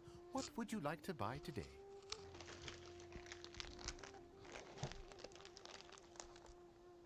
Sorry to interrupt. We're actually members of the, Liyue Anglers Association, and we just wanted to ask a few questions about someone. We've heard about this young man called Zhi, who's supposed to be a fantastic fisherman. Just wondering if you happen to have heard of him? Whoa! Yeon made up a whole fake identity without batting an eyelid! Ah, yes, Jury. He's been making quite a name for himself recently. I've got some friends who travel all over the place, and they tell me everywhere they go they meet someone who's heard of him. Apparently, he had a rather tough time growing up. Had to work several jobs alongside his studies to make ends meet. How does that saying go? What doesn't kill you makes you stronger. Well, if there's anything to that logic, he's sure to be phenomenally successful one day. Yeah, we think so too! But I'm afraid your Anglers Association might be in for a disappointment. Oh? Why's that? He's good at a lot of things, but fishing isn't one of them. He fishes at the wharf and sells what he catches to me on occasion. His catches are always mediocre. Not terrible, but equally nothing to write home about. If you're looking to recruit some new members, though, I do know a few top anglers I could put you in touch with. That sounds fantastic. I've got a couple of other things to attend to right now, though, so why don't I come back some other time and we can chat over a drink? Sure thing. See you. Everywhere they go, they meet someone who's heard of him. Come on, let's keep asking around.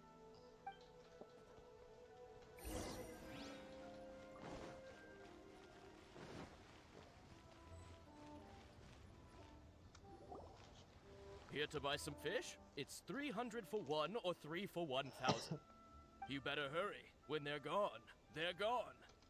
Hello, we're from the Society for Fish Price Research. We'd just like to ask a few questions.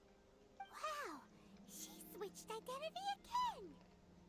Society for Fish Price Research?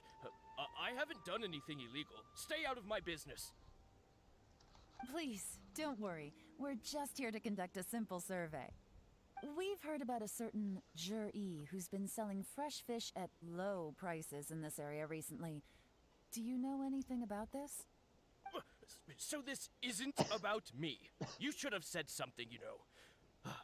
I know the guy. I can tell you what I know. I haven't heard anything about him selling fresh fish at low prices, but it wouldn't surprise me if it was him. Oh? Why is that? Because he's so poor. His parents died when he was very young, and his alcoholic father still owed a huge amount of debt. No one wanted anything to do with him. He was still a kid when he first came to the wharf. His clothes were ragged and he had a bandage wrapped around his head. And he managed to survive, thanks to Uncle Tien, who gave him some food. But still to this day, he doesn't have a lot of mora to his name. I mean, he can afford to eat and everything, but you'll often see him haggling with others over just a few mora. So, I wouldn't be surprised to find out he's been selling a few fish. It's not like he catches much anyway, so it's not going to affect my business.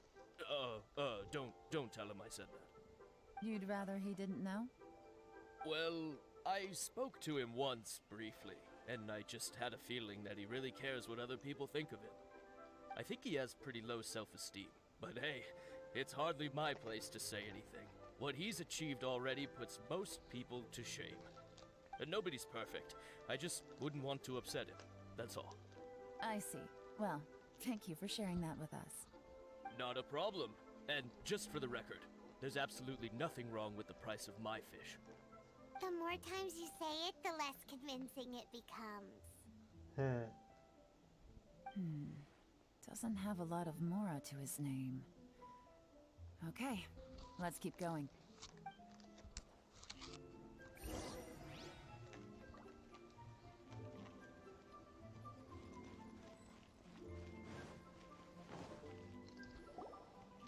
Hey, it's you guys! Wait, what's the phrase? Oh yeah, honored to meet you. What brings you to me? The truth is, we are but newcomers to this territory. We heard tell of a great martial artist, Master Dugu, who knows everything there is to know. Hence, we sought you out to ask for your guidance. Really? People said I know everything there is to know? But of course. We also heard that Master Dugu is a kind and virtuous swordsman who never turns away anyone who comes with questions. Great! So what do you wish to know? Nothing happens on this street that I don't know about. Now she's lying to a kid.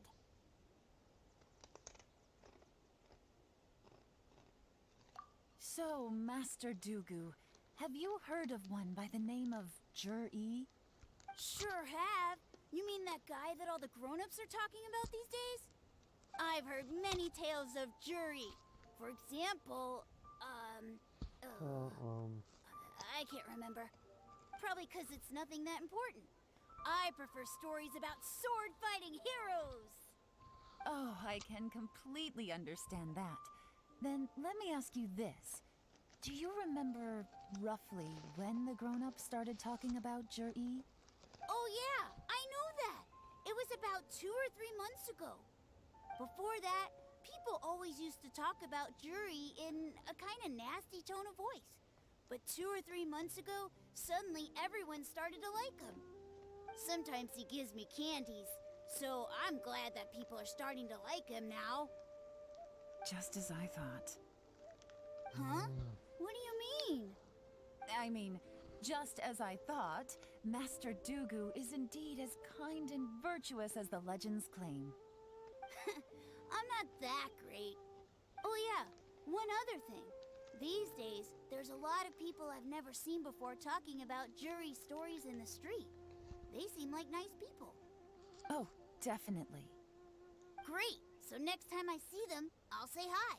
And I guess I can share some of my candies with them too. Certainly. You can also tell my friend in Yenshang Tea House about what they're up to. I'm sure my friend would also like to say hi to them. Thank you, ma'am. You're welcome. Well then, fare thee well, Master Dugu. Until we meet again. Any of that sound strange to you? Strange? What was strange about it? Juri seems to have a great reputation. Uncle Soon and Uncle Gas spoke highly of him, and Dugu Shuo seems to like him too. True, but the issue is, where did his sudden celebrity come from? It almost seems too good to be true. Sudden? Too good to be true? What do you mean? So he returns cruelty with kindness, and had to work to support his studies. These are the kinds of things that make someone well known in their hometown. But Uncle Soon said even his friends who travel far and wide hear about him wherever they go. That's a little over the top, if you ask me. Do you remember what Dugu Shuo said about Jur-E's stories? Clearly they left him with a good impression of the guy. But beyond that, he wasn't interested in the details. That's the reaction I would expect from any normal person. Plus, there's the fact that all this praise of Jur-E has only been happening within the last 2 or 3 months. His childhood, his studies, the thing with his neighbor. None of these are recent events. So why are these stories only going around now?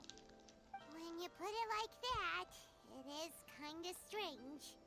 Of course, if that's all there was to it, I wouldn't look into it any further.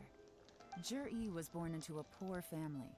Paying people to get his stories out there is within the rules of the game as far as I'm concerned. The problem is, do you remember what Uncle Gao said about him? He's stayed poor his whole life. Everything he's earned he's either spent on studying, traveling, or paying off debts. I don't think he has the mora to pay for a publicity campaign. Right, and that changes everything. It could mean a powerful faction is trying to gain influence over the Liu at Xixing. That's the worst-case scenario. But all too often, the most pessimistic speculation turns out to be closest to the truth. Someone's trying to gain influence over the Qixing? That sounds serious. What should we do? Even if we asked Juri about it, surely there's no way he'd admit it. First, we need to find out who's supporting him. Don't worry, I've got a plan. Remember the current affairs and planning stage of the assessment? Since the successful candidate is duty-bound to implement their plan after taking office, their manifesto tells us their stance on key issues. Whoever is secretly helping Jur-E must be seeking to benefit from his actions after his appointment. So, we should be able to find some hints in Jur-E's manifesto on who we're dealing with. Come on, let's get back to Yenshang Tea House.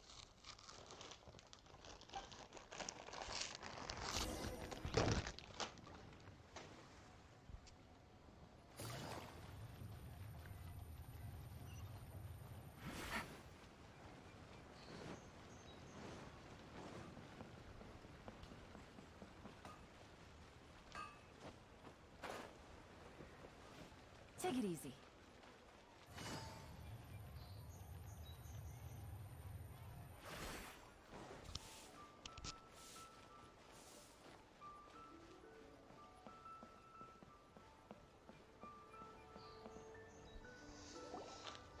Jur-E's manifesto covers a huge range of topics. Looking for details that don't add up would be like trying to find a needle in a haystack. I'll divide the reports into 2 piles. You take one, I'll take the other. When we're finished, we'll put our heads together. Officially, the assessment is already over, and I'll be expected to announce the results before long. So we have to get to the bottom of this as quickly as we can. Yikes!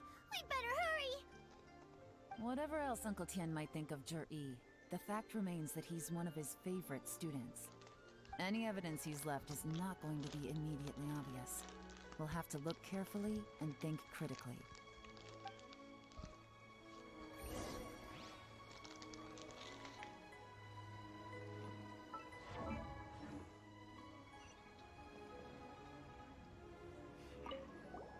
Made any discoveries? Not so far, but we're still looking.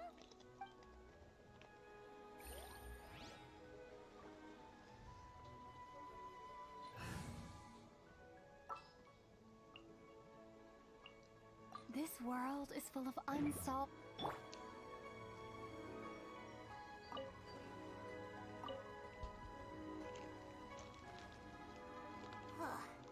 Even though Yelan took half, this is still a lot to get through. Well, we gotta start somewhere.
reading is giving Paimon a headache.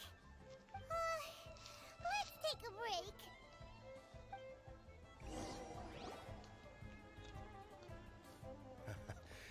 Looks like I'm the first one back, as usual. Oh, hey! It's one of Yeon's little helpers, Shanghua! If you're back, that means you finished investigating Tianwei, right? You betcha. I visited all the commerce guilds and gathered a wealth of information. Every time they asked me to leave, but I always had another trick up my sleeve. Don't drag this out. Just tell us your findings. Yes, Lady Yelan. To summarize my findings, most people who've had interactions with Tianwei will start out complaining about how proud and arrogant he is, but then go on to give a generally positive appraisal of him. The young master of the Feiyun Commerce Guild said that Tianwei appears arrogant, but he's very scrupulous in the way he works. Once he signs a contract with somebody, he treats them fairly regardless of their background. Who'd have thought? Is it possible that his reputation is fake? Is there any way you can check the accounts of the businesses under his name? In theory, that should be very difficult. But here's the thing. I asked around and found out that almost all of Tianwei's accounts are open to the public. Where he buys from and sells to should be confidential business information, but he doesn't seem interested in protecting it at all.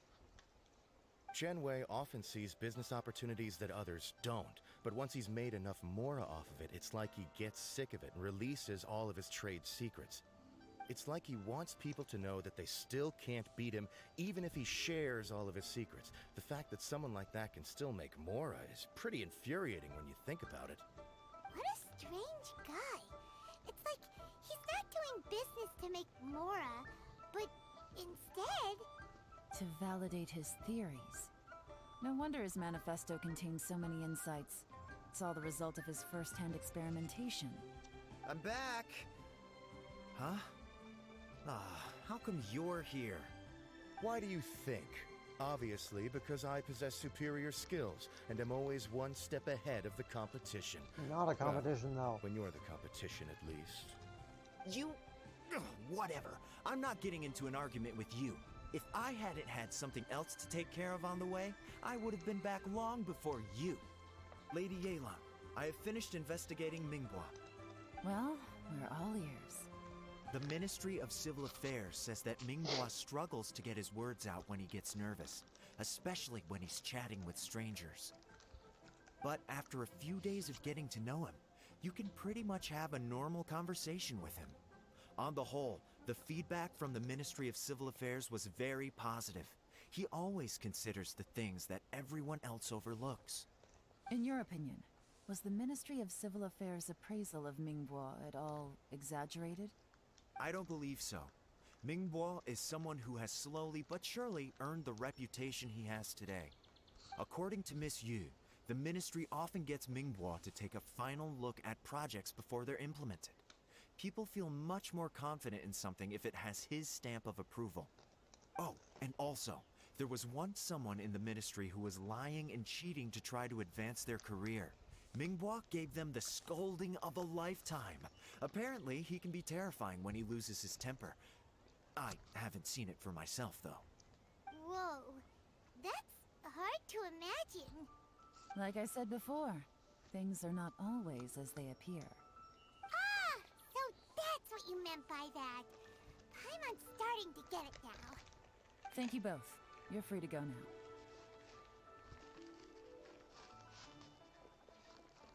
So, have you finished reading the manifesto? We still have a bit left.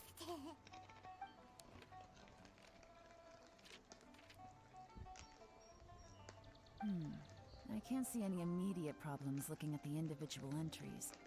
The only one that strikes me as a little unusual is the Cheongshu Pool redevelopment plan.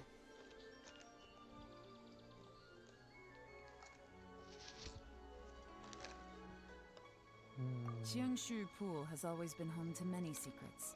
Plus, Ajdaha once wrought havoc there, so there are even more secrets buried deep underground. At some point, a rumor began to go around that there is great treasure buried beneath Cheongshu Pool. long time ago, with the approval of the Qixing, a mining team conducted an exploratory excavation there. So, did they find any treasure? None. The ruin was completely impenetrable. The only way they could have gotten through the solid rock would have been by blowing it open with a special kind of explosive. The technology wasn't mature enough at that time, so the excavation project was shut down and the treasure became a mere legend. Zhi-Yi's manifesto focuses on solving problems, and this treasure hunt seems extremely risky. It seems out of step with the rest of his plans.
Still, this one fact alone doesn't tell us much.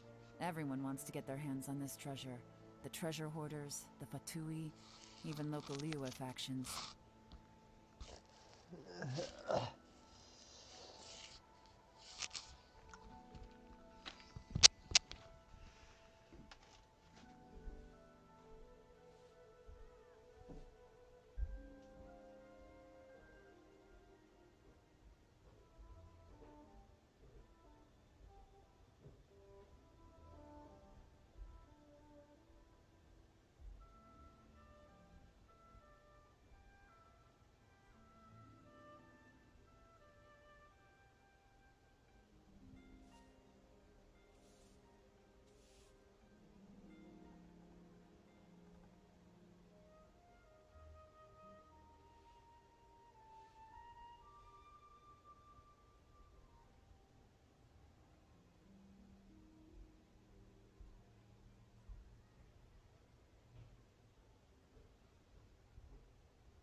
She has to gasp for air.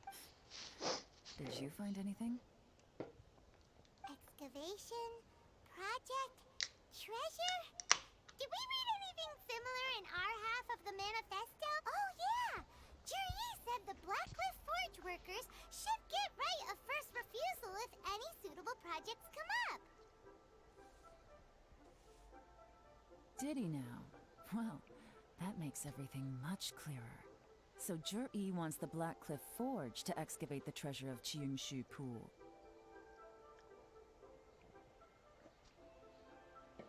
Does that mean the Blackcliff Forge is Zhi-Yi's secret supporter? No, not likely. I've looked into the Blackcliff Forge before. They aren't involved with any powerful factions at present.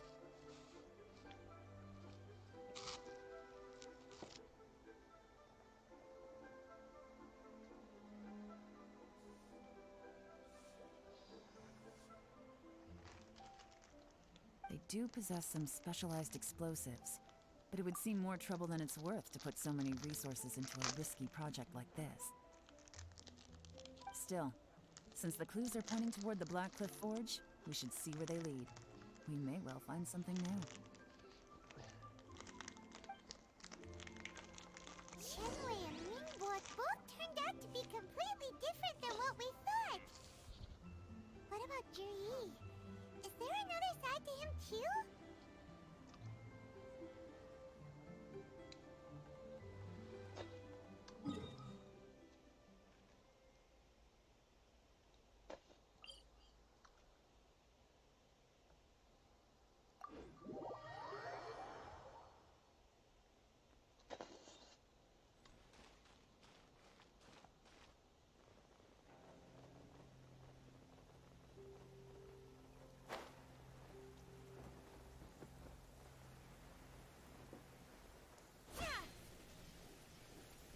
This is the Black Cliff Forge.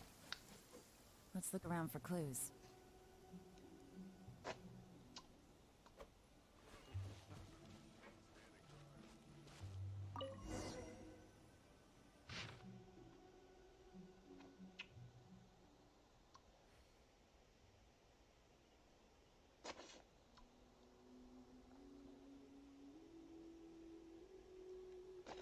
What's this? A diary?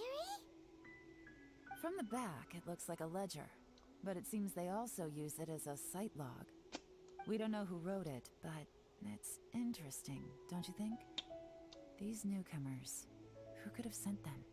You think they're suspicious? Yes. Look, it says right there, one of them's already been promoted to team leader. At this rate, by the time the Qingshu Pool redevelopment plan is ready to roll, they'll be the technical backbone of the team. That'll give them the chance to take a lot of liberties. They can copy any secret texts or steal any treasure they find underground. Imagine if we didn't suspect anything. By the time Jur-E recommends the Black Cliff Forge for the excavation project, at most we would maybe do a fresh background check on the place. No red flags if all they did was change some key staff. And even if we decided to vet the staff individually, they'd have had more than enough time by then to come up with fake identities. That's the advantage of planning this far in advance. It was a clever move. When you put it like that, it all makes sense. If we hadn't found this out, someone else would have stolen the treasure. So, who's really behind all this? That's a question for the newcomers. But let's start with that worker over there for now.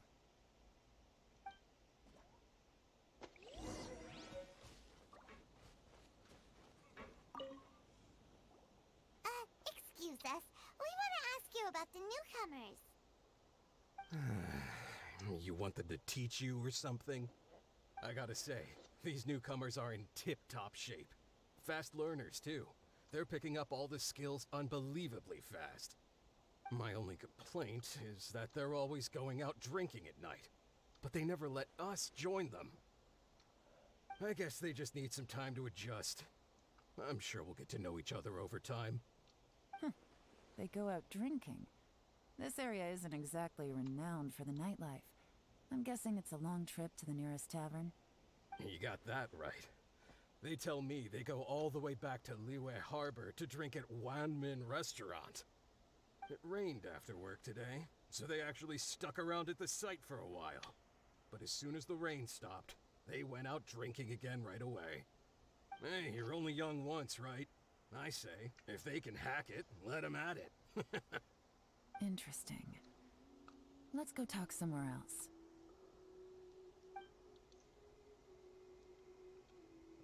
Looks like our hunch was on the Mora. These newcomers are very suspicious. Drinking in Liyue Harbor, huh? Some cover story. I'll wager they've been going to intelligence updates. Good thing it rained today. It means they'll leave footprints. I doubt they'd give themselves away that easily, but let's follow them and try our luck.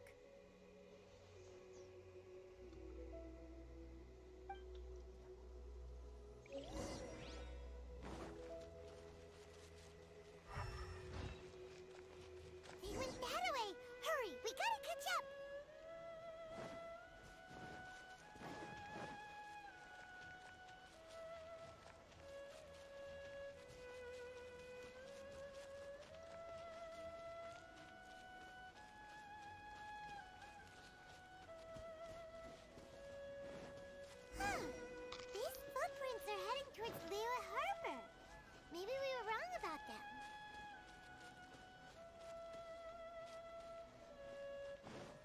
Just as I thought.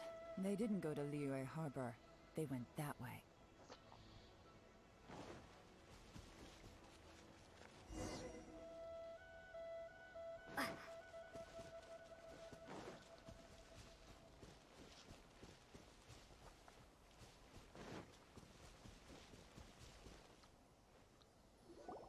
The footprints stop here. But, judging from the direction, I'm guessing their destination was that abandoned house.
Looks like we were too late.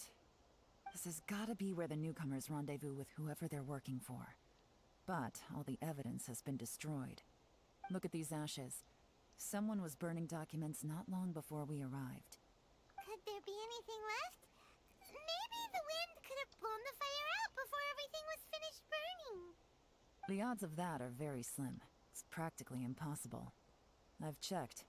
All the paper's been burned. There's only ash left now. Why don't we wait for them back at the Black Cliff Forge? They've gotta go back there sooner or later. We can't count on that. Clearly they were based here at one point, but it's mysteriously abandoned now. To me, that says that whoever's behind this has moved them somewhere else, to throw our investigation off course. Darn! Guess this is where our trail runs cold. Make no mistake, the purpose of our trip wasn't to find any solid evidence. We just need to figure out who's behind Jur-E. I smelled something peculiar the moment I came in. Those newcomers probably thought they'd be safe as long as they burned the letters. But what they failed to consider is that paper and ink from different regions produce different odors when they're burned. Really? Paimon can't smell anything. Do you smell it? There is a certain place with a freezing cold climate where there's nothing but ice as far as the eye can see. Some wealthy people there put floral fragrance in their ink as a way of injecting a little romance into their writing. When that fragrant ink is burned, this is the exact odor that it leaves behind.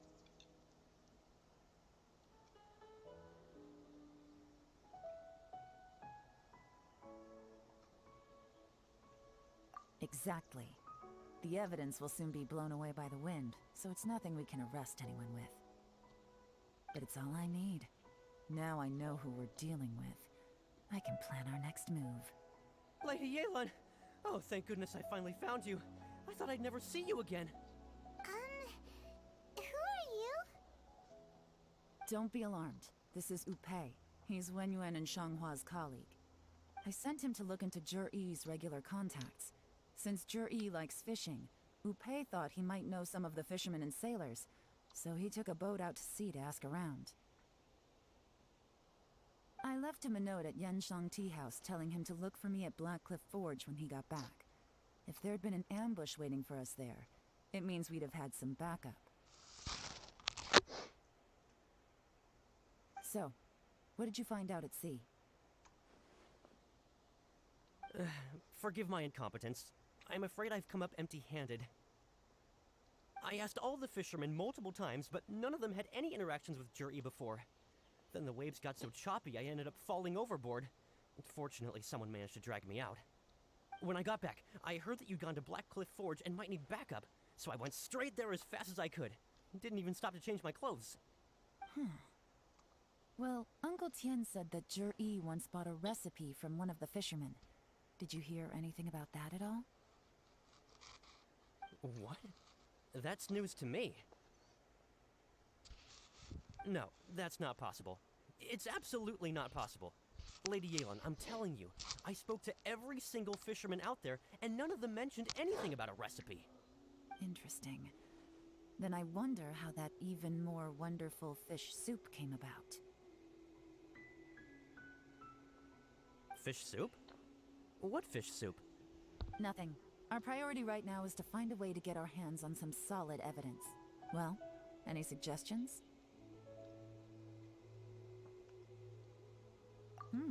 Not a bad idea. Upei, what do you think? Honestly, I've already tried following Jur-E, but the guy's too cautious. Never meets with anyone suspicious. Okay, so tailing's out. No, we'll still need to tail him. But first, we need to do some groundwork. Groundwork? When you've worked in intelligence for a long time, you'll understand that no one can stay on high alert forever. Especially when he thinks he's about to win. Tomorrow morning, I'll announce his victory at Yuehai Pavilion. Take a guess what you think he'll do next. Be sure to arrive on time. You won't want to miss the show.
Exchanging information has to be I have...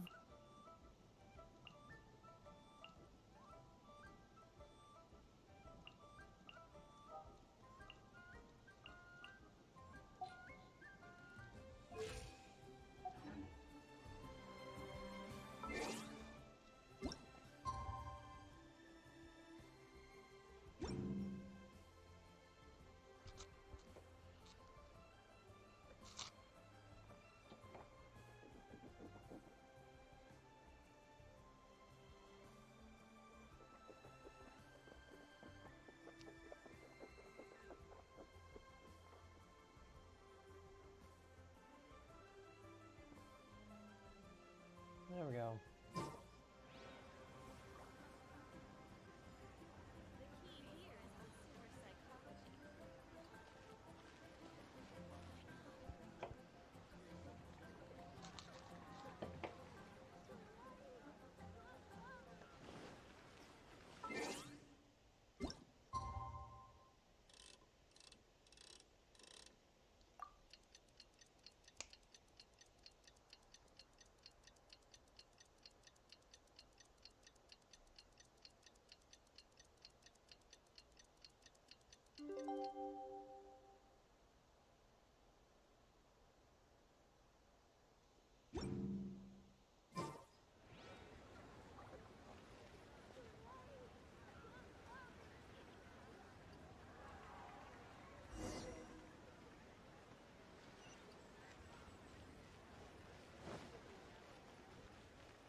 Take it easy.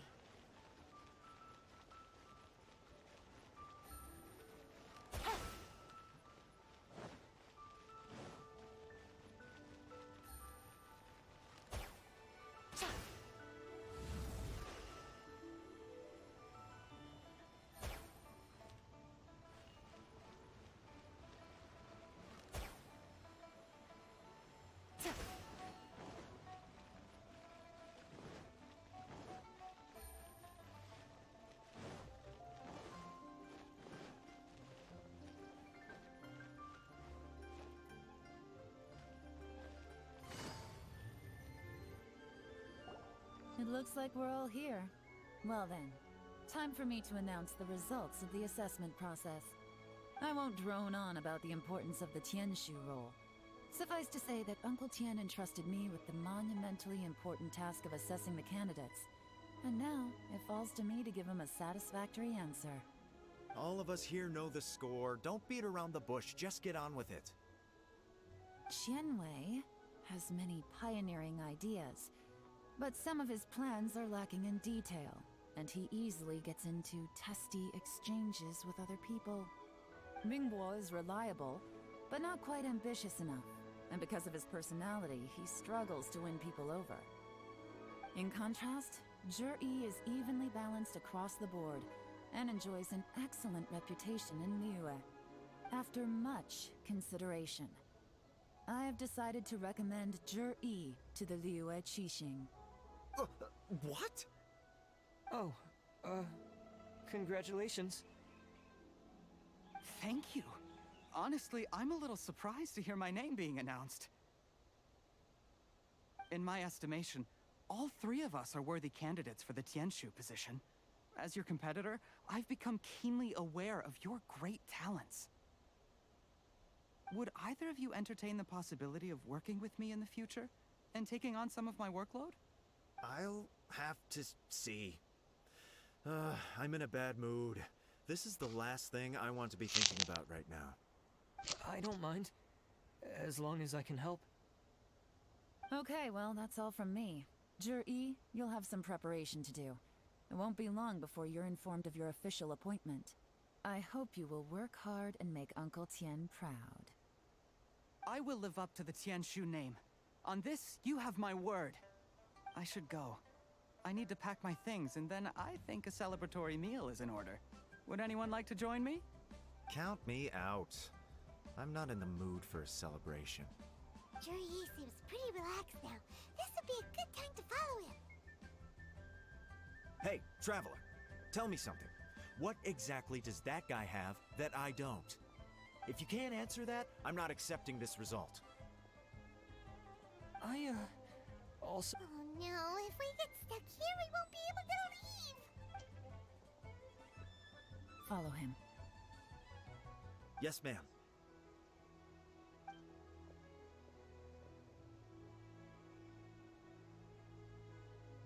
We finally got rid of them. Lady Yelan, jury has gone towards Feiyun Slope. Follow him, quickly. So Jury really sided with the Fatui? But Uncle Tian thinks so highly of him.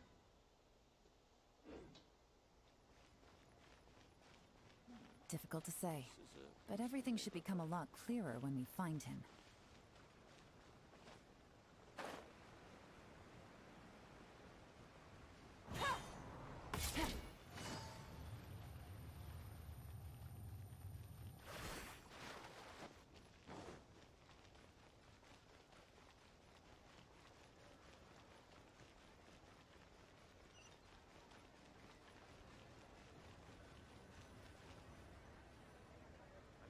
Sorry, Lady Yelan.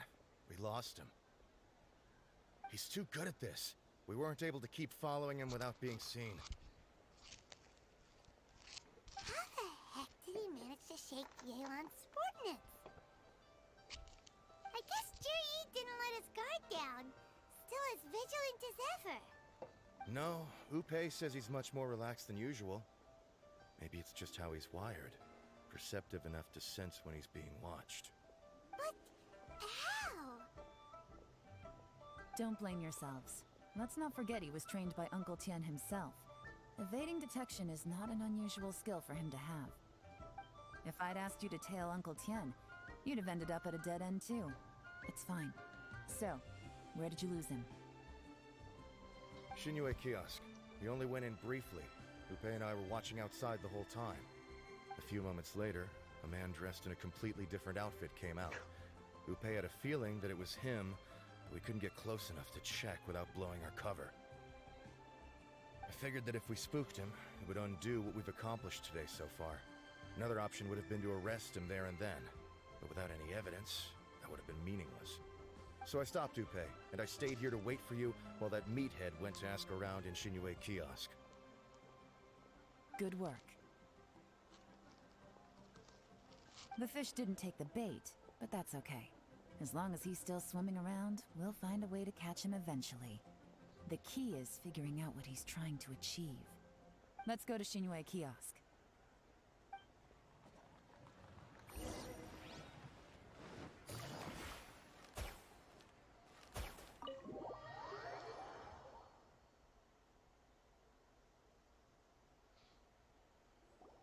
Could you explain to me how that works?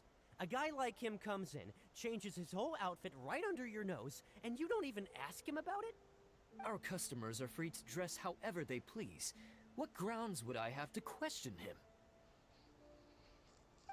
Okay, fair enough, but didn't you think it was just a little bit strange? Well, maybe I did, but it still doesn't give me the right to stop him. Enough. Let's tone this down a little. I'll make this quick.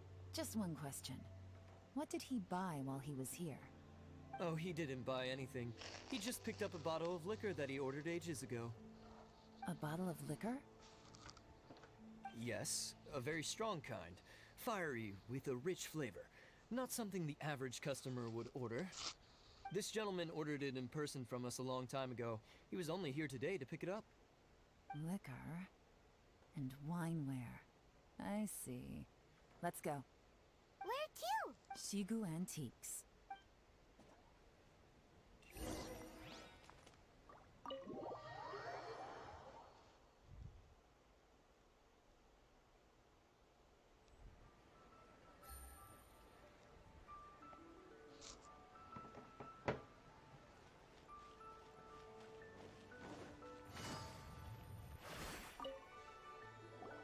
Hey, Miss Linlong. Sorry to bother you.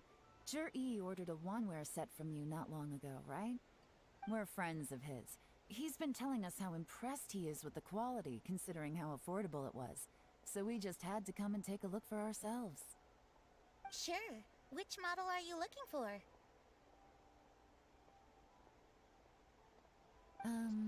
We don't really know a whole lot about wineware. Let's just go with Jur-E's choice. Would you be able to show us the one he bought? Jur-E picked up his set not long ago. As a quality imitation of an antique wineware set, it has the look and feel of a luxury item. Just so you're aware, we don't have many of this model left in stock. And now that Mr. Jur-E has taken one, I'm afraid it may encourage the price to go up a little. Don't worry, price shouldn't be an issue. I'm sure we can work something out.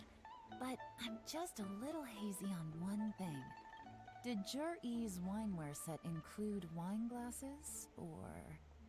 For this set, the wine glasses are sold separately. Minimum purchase is 1 glass, maximum is 4.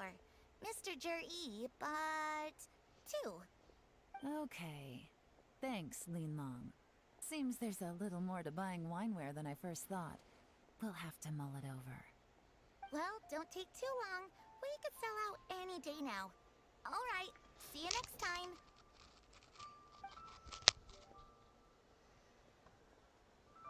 This is turning into a real headache. I'd just like to point out that we have the self-professed Grand Master of Fieldwork here to thank for being wholly incapable of tailing an ordinary civilian without being seen. It's not like you did any better. My specialty is information trading, okay? I don't have the physical agility. What's your excuse? Fair point.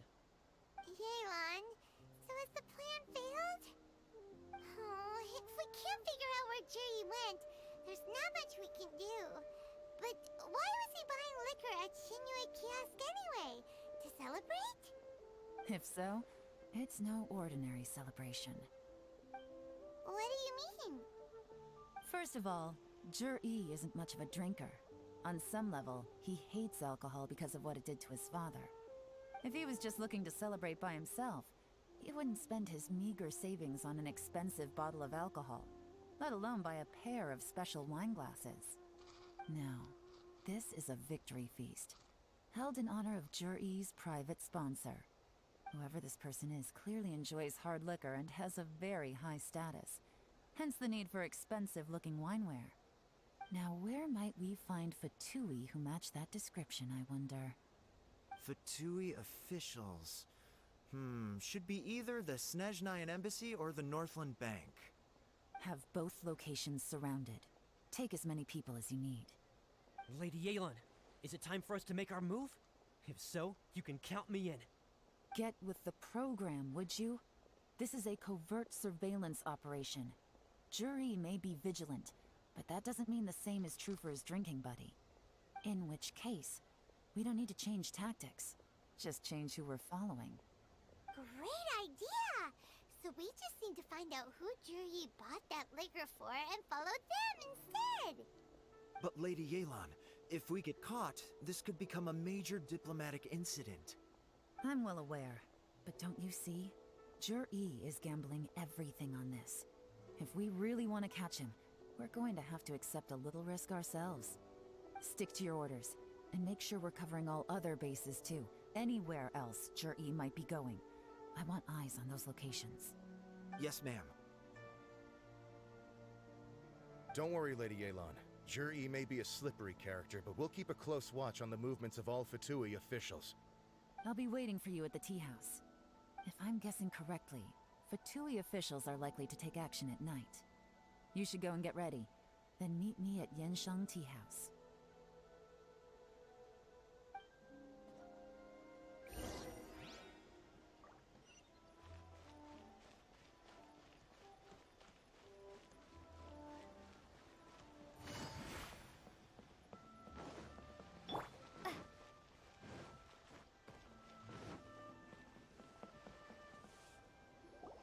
Perfect timing. Wenyuan just sent word that the Fatui ambassador, Yusupov, just left the embassy alone. He's heading in the direction of Qingshu Pool. Qingshu Pool? That's the place Jur-E mentioned in his manifesto! It looks like that's where they've arranged to meet. Sensible choice, I'll give them that. Qingshu Pool is always crawling with monsters. Most people wouldn't dream of going there. It's one place they won't need to worry about being seen. Oh no, we gotta go get them! Let's go.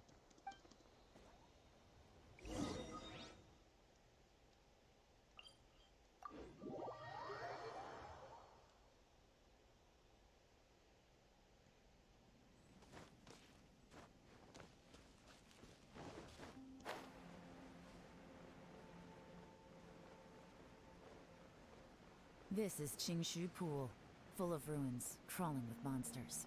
Anyone with any sense steers well clear of this place. I've looked into the place before. There's a worker's entrance somewhere around here. Follow me.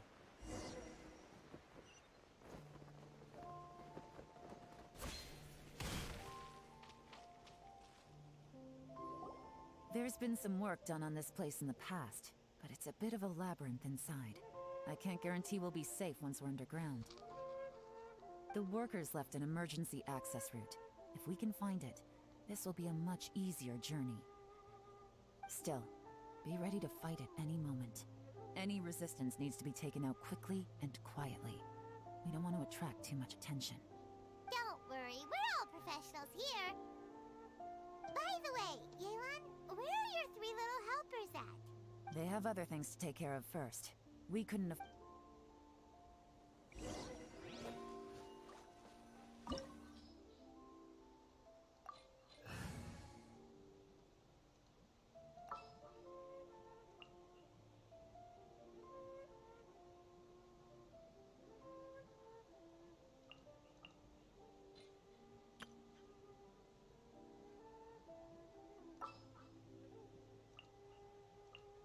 Just what will we come across this time?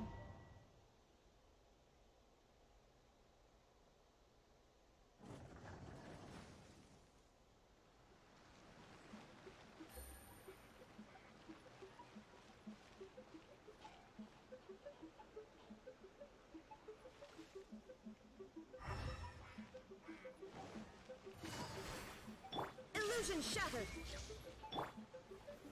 Solidify! Gotcha!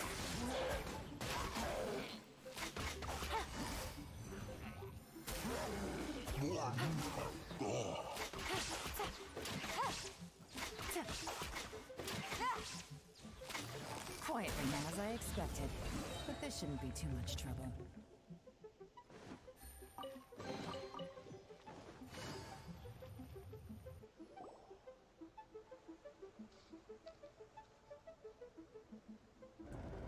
I see that?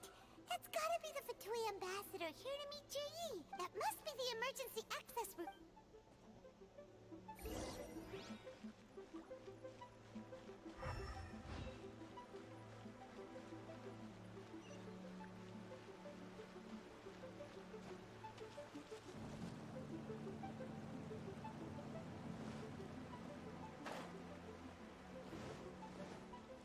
This is the construction workers' emergency access route, but it's closed tight.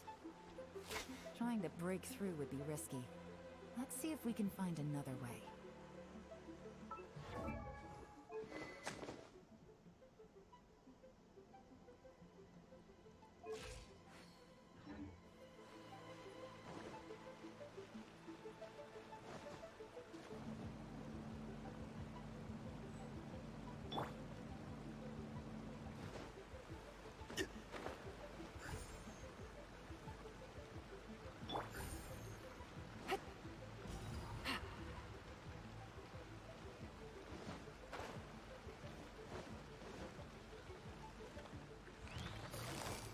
Gotcha! Busted! Shine down! Stabilize!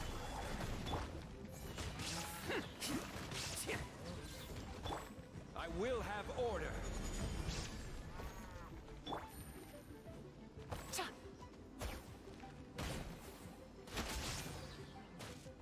Quietly now.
Illusion shattered!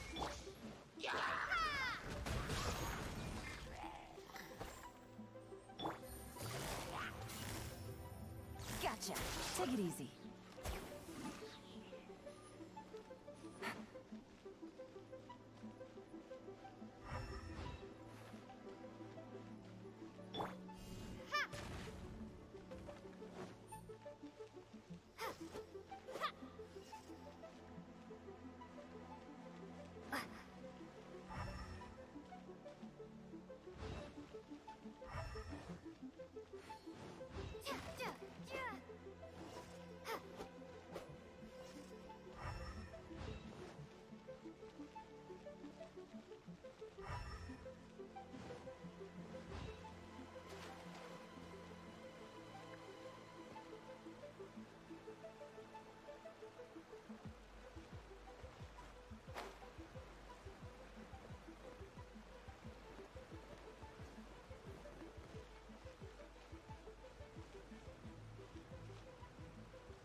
Take it easy.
shattered.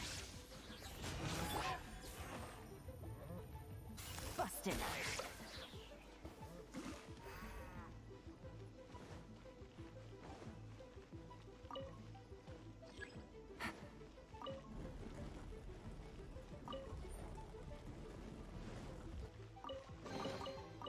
Take it easy.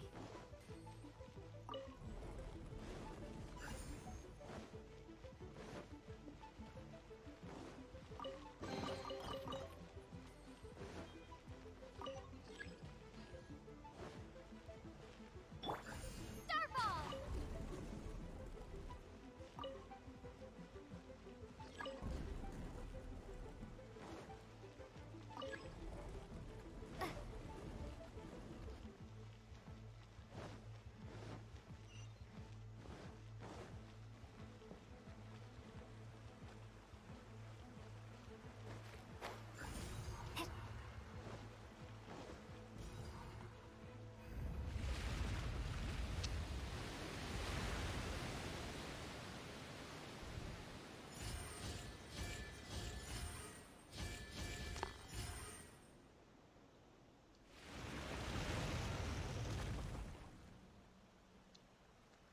The water's flowed into the groove, and now the statues have lit up.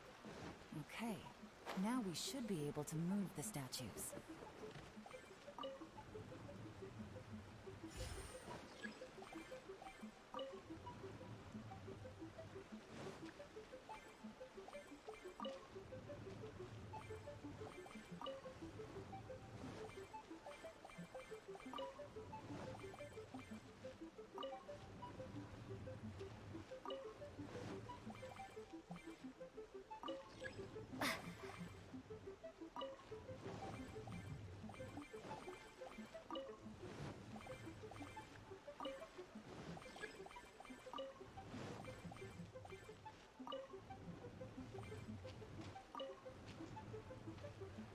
The door is open. Let's go!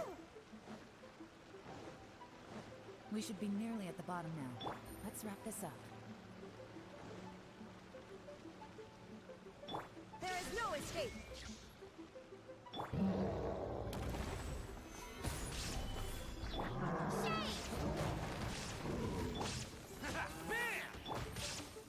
Gotcha! Game's up. Time's over. Quietly now.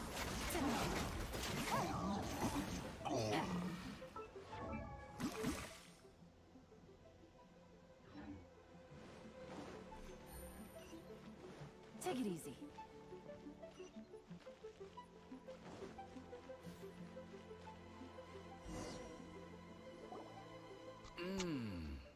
I can tell from the aroma that this is very fine liquor indeed. I'm impressed. Come on, bottoms up. After you, of course.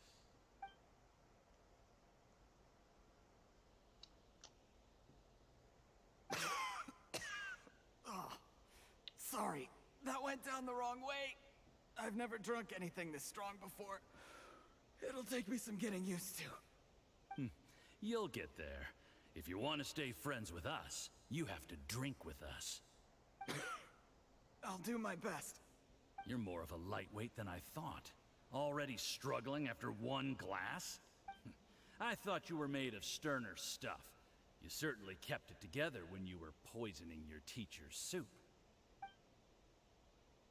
Come on, another round. Less talking, more drinking. Sure. You didn't leave me much of a choice, though, did you? Just the mention of poisoning sends shivers down my spine. I'm more timid than you realize. Every time I poisoned him, I had to hide away at home for a few days because I was so scared of getting caught. Look, I know it has not been easy for you, my friend. We appreciate all your hard work. But, well, I have to say, you really are quite a genius at poisoning people. I mean, the poison we brought from Snezhnaya is as strong as this wine, but you found a way to turn it into an imperceptible, slow-acting poison, and came up with the idea of delivering it through fish soup. What was it you said? Oh, yeah. You said the soup's fishy flavor neutralizes the pungency of the poison, and this process even makes the soup tastier as a result. How did you think of that? It struck me one day when I was fishing. I'm lucky it did. Otherwise, I'm not sure I would have been able to fool Uncle Tien. You have performed excellently. The Fatui will continue to provide the support you need to consolidate your position as Tien Shu. Of course, this is as long as you continue to do as we instruct. Aside from Qing Shu Pool, we also have some other requests for you, which we will inform you of in due course. Don't worry. Whatever tasks you have for me, I will perform them diligently. Did you hear that? It was poison! That's why Uncle Tien hasn't been feeling well recently. It's all Jurye's doing. What a nasty guy! Seize him! Hold on. Did you bring a camera? If not, you can use mine. This is quite a scene. We have to capture it for posterity.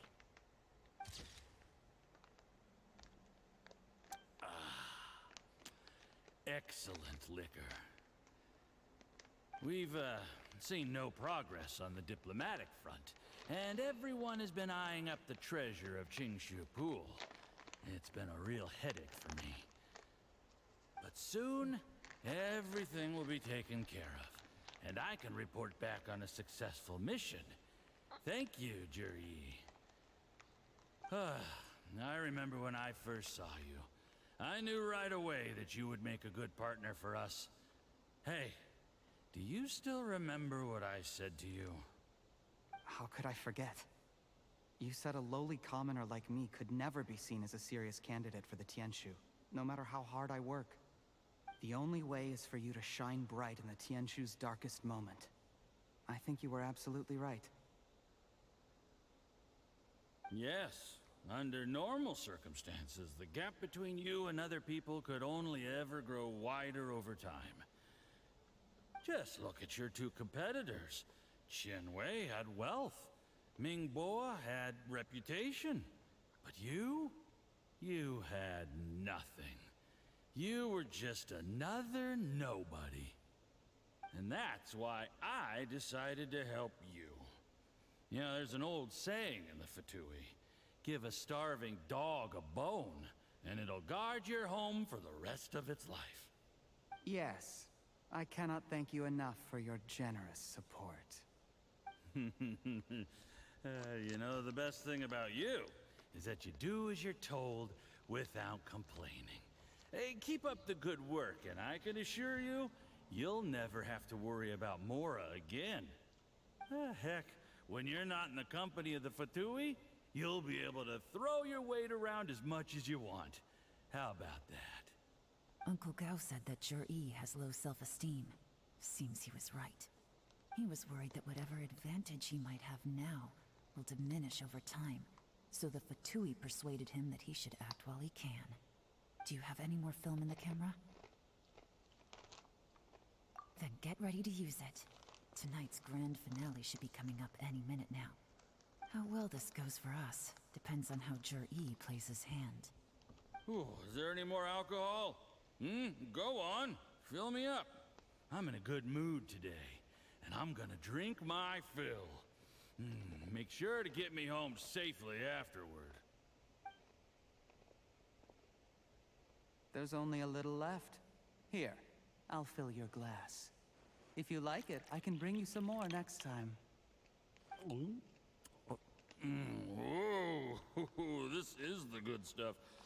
It is great. Huh? What the?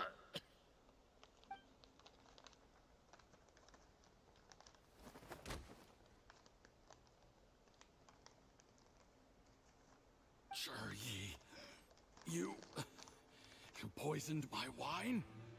But when? You seem surprised, Mr. Yusupov. How could you? How could I not? I've sacrificed years of my life studying and reflecting to prepare myself for this position. And in the end, I even had to poison my own teacher. You really think I'd put myself through all that just to become your little puppet? I don't want to bow down to anyone ever again. And that includes you. You imbecile. It's the Fatui who got you to where you are.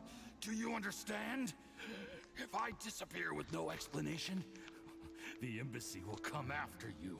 They'll get to the bottom of this. Mark my words. Do you see the haystack in the corner? Underneath it is a pile of explosives. And next door in the dark room are the 3 undercover agents you sent to infiltrate the Black Cliff Forge. I'm gonna stay here till I see you slip into unconsciousness. Then I'm gonna set this on fire. Once the flames burn through the hay, they'll ignite the explosives, the ruins will collapse, and everything will be buried. What do you hope to? I took the liberty of leaving some evidence of your contact with the undercover agents at the Black Cliff Forge. It won't take long for people to join the dots. 2 missing person cases will become one as the truth gradually reveals itself. The Fatui planted undercover agents in the Black Cliff Forge to steal their signature ruin-grade explosives. Their plan was to blow through the solid floor tiles in the dead of night and seize the treasure of Qingshu Pool. But things didn't quite go to plan. Mistakes were made that led to the accidental deaths of the entire crew. Faced with the overwhelming evidence, the embassy won't investigate this any further. In fact, they'll be only too happy to blame it all on a rogue operation by you. It explains why you acted alone, while exonerating the rest of the embassy of any liability. Of course, none of that will have anything to do with me. When all of this comes to my attention, I'm afraid I'll have no choice but to cancel the Qingshu Pool redevelopment plan immediately. I guess then, I'll be Tianshu in my own right, with a clean record and well out of the Fatui's reach. Shuri, do you really think you're gonna get away with this? The Fatui has a record of everything. That includes the poison, all interactions between us, even my trip here tonight. After I die, they'll come looking, and they'll get to the bottom of this. A record? Oh, you must mean the one in the hands of your second-in-command, Theophan? How do you know about that? Because when you contacted me, I also made contact with your associates. I have Theophan to thank for providing me with the poison I used on you today. He'll help me tie up all the loose ends. After all, your untimely demise comes with a few perks for him. He has been eyeing your position for a long time now. That traitor! Shuri, you... Shh. Relax. It's over. After tonight, everyone gets what they want. And anyone else in the know is either my accomplice or about to be taken out of the picture. Sweet dreams, Mr. Yusupov.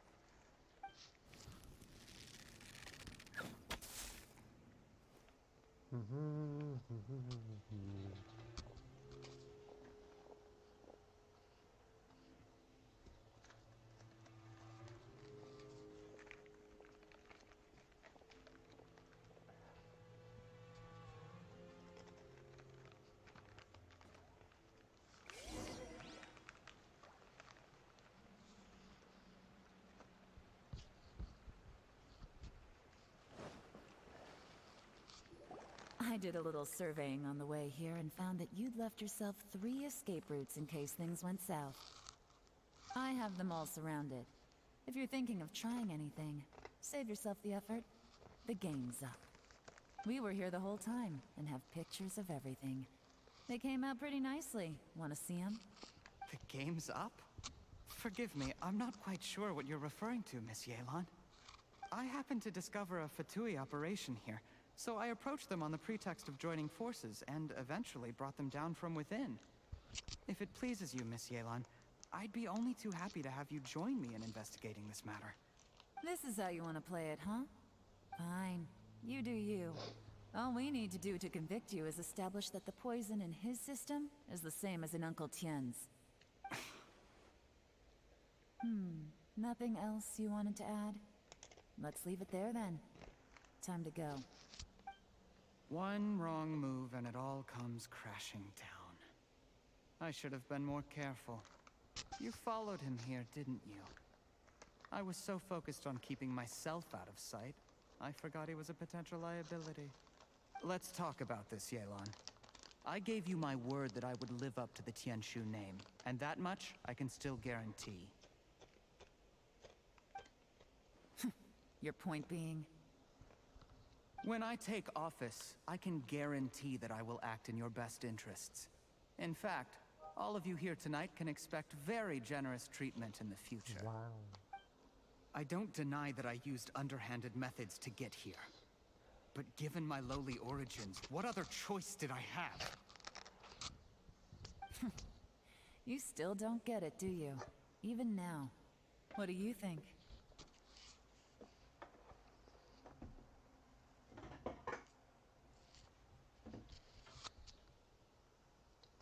Exactly. Jur-E, clever people can always come up with a good excuse. But while you might be able to get other people to believe you, you'll never be able to deceive yourself. There's nothing wrong with wanting to win other people's respect, but when has Uncle Tien ever looked down on you? He was like a teacher and a father to you, but you chose to repay that by poisoning him. Whatever positive goal you may have started out with, you threw it away in that moment. That's enough. Of course. What makes this even crueler is that you managed to convince yourself there was no other way. Uncle Tien was always going to give you this opportunity, even if you'd done nothing at all. Out of everyone in the world, he is the one who trusts you the most. So much that he drank your fish soup without doubting you, not for 1 second. That's enough! That's enough. Life is like fishing. It cannot be rushed. Whatever you do, impatience will accomplish nothing. I was just like you once, desperate to prove myself. Only later did I realize things do not always turn out the way you plan. But you have to keep calm to carry on. You're still young. Be patient, believe in yourself, and don't look outside yourself to prove your value.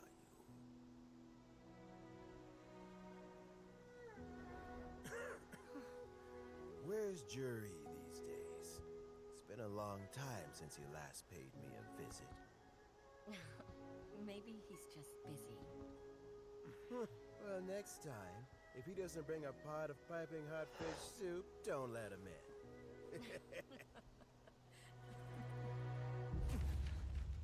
Whatever you were thinking about, you'll have plenty of time to mull it over in prison.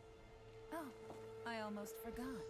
If the Fatui find out what happened today, prison might not turn out to be the safest place for you. Trying to have friends on both sides, it has a way of turning everyone against you. But right now, I have an opportunity for you.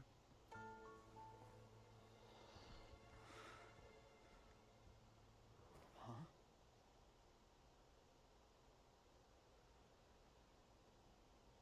Sorry, things are about to get extremely busy for me. Let's meet at Yenshang Tea House tomorrow morning. I'll have someone remove the explosives. Then, there's someone I have to go and see. Need our help with that? No, it could be dangerous. You should leave this one to the professionals. Don't worry. As long as they're willing to cooperate, this will be a straightforward deal. Get some rest. See you tomorrow.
Right?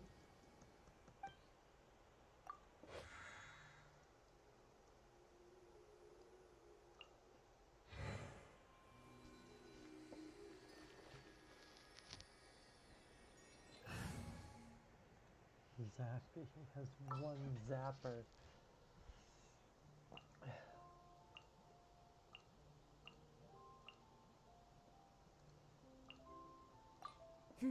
Let's do this.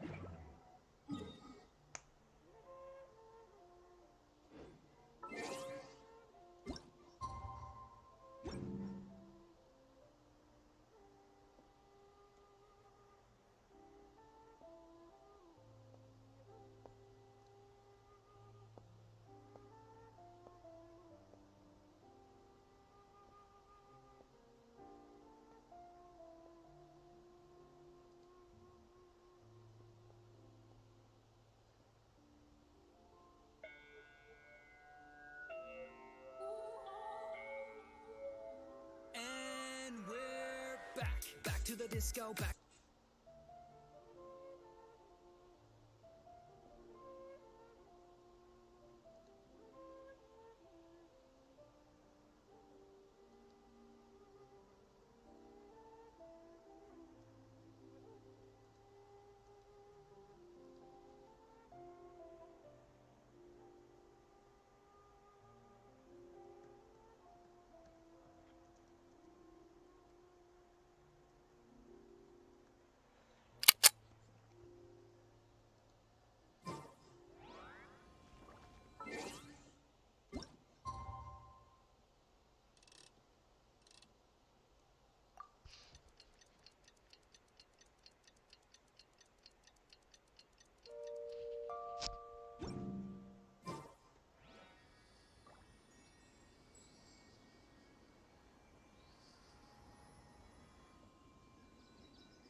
All the world holds dear is but a backdrop of constant motion. I stand before it, alone and unchanging.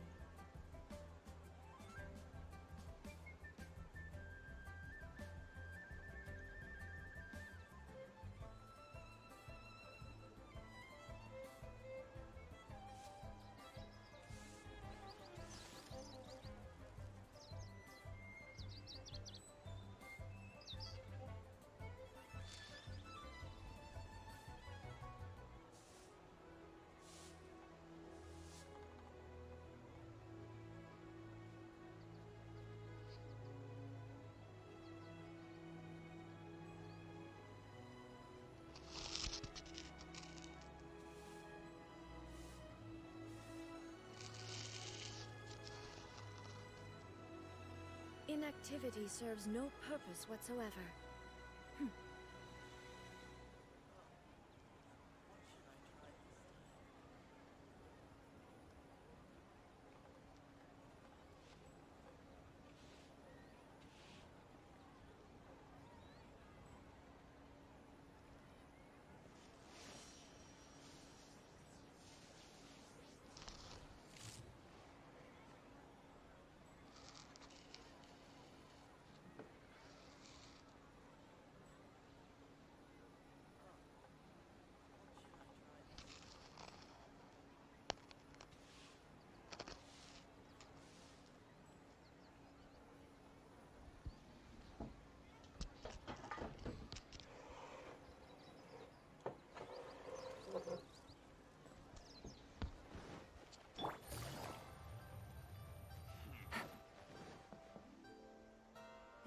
There is now no poison left in his system, but recovery from the damage already done will not happen overnight.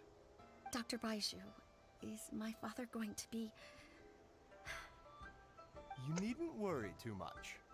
Keep taking the prescribed medicine every day, and a full recovery will take at most 2 to 3 years. It's good we caught it in time. A few days later, and the toxin would have built up in the internal organs. At that point, things would have been much more serious. How did they successfully secure such a seldom-seen poison? It seems the Fatui are extremely resourceful. Unfortunately for them, they were up against us. Uncle Tian will be heading off now. Remember to get plenty of rest and avoid overexerting yourself while you're recovering. Don't worry, I will. Thank you very much.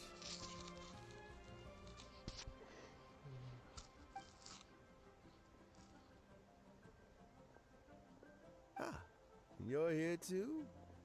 Thank you for all you've done to resolve this situation. I'll have to make some tea in a moment. You simply have to try it. Yes, the exhaustion seems to have gone. My mind is steadily getting clearer again. Luckily, it looks like choosing the Tianshu's successor is suddenly not such a pressing issue after all. Hey, Yelan! My work is mostly wrapped up, so I thought I'd take a minute to check in here. The assessment process comes to an end here, Uncle Tian. In my opinion, Zhi is not suitable for the position. But Qianwei and Mingbo both have potential. You have my gratitude. People can change their loyalties easily. I've always known this. But whenever it happens, it's still a dismal experience. Is it just Paimon, or is Uncle Tian not that surprised?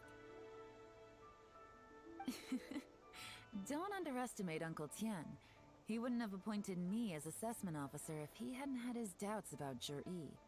Normally, the Yue High Pavilion would be responsible for assessing the candidates. Isn't that right, Uncle Tian?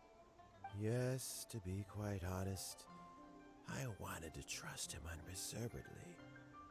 But I have to be responsible with the position of Tianshu.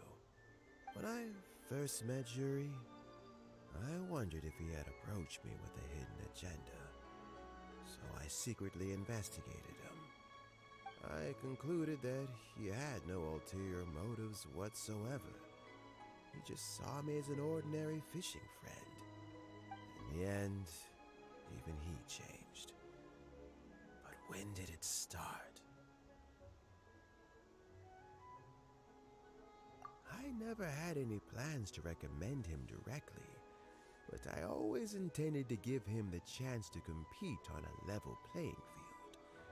Family background and fame mean everything to many people, but I don't attach great importance to them. I had no reputation to speak of when I first became Tianshu. I relied on Ganyu's assistance for all manner of things. What I really admired about Zhi was his intelligence and resilience. I have to admit, he's a smart guy, and very cautious. The intel suggests that the Fatui saw him as very low risk, but Zhi was still extremely careful with the poisoning. He chose that specific liquor from Xunyue Kiosk because the fiery flavor would mask the bitterness of the poison, and he chose to wait until the Fatui official was drunk and had his guard down before delivering it to him. He also installed a secret compartment in the wine pot he bought to hold the poison. As the amount of liquor went down, he'd shake the pot to release the poison from the compartment into the liquor. Afterwards, we also found he had an antidote on him. Had the Fatui official grown suspicious, Zhi would have drunk the poisoned wine himself, and then found an opportunity to take the antidote shortly afterwards. But that's still really dangerous. Yes. Had he drunk the poisonous wine, he still would have faced serious health consequences despite taking the antidote. He didn't hesitate to put himself in harm's way to achieve his goal. How is Zhi now? Well, I mean, he's sitting in a jail cell.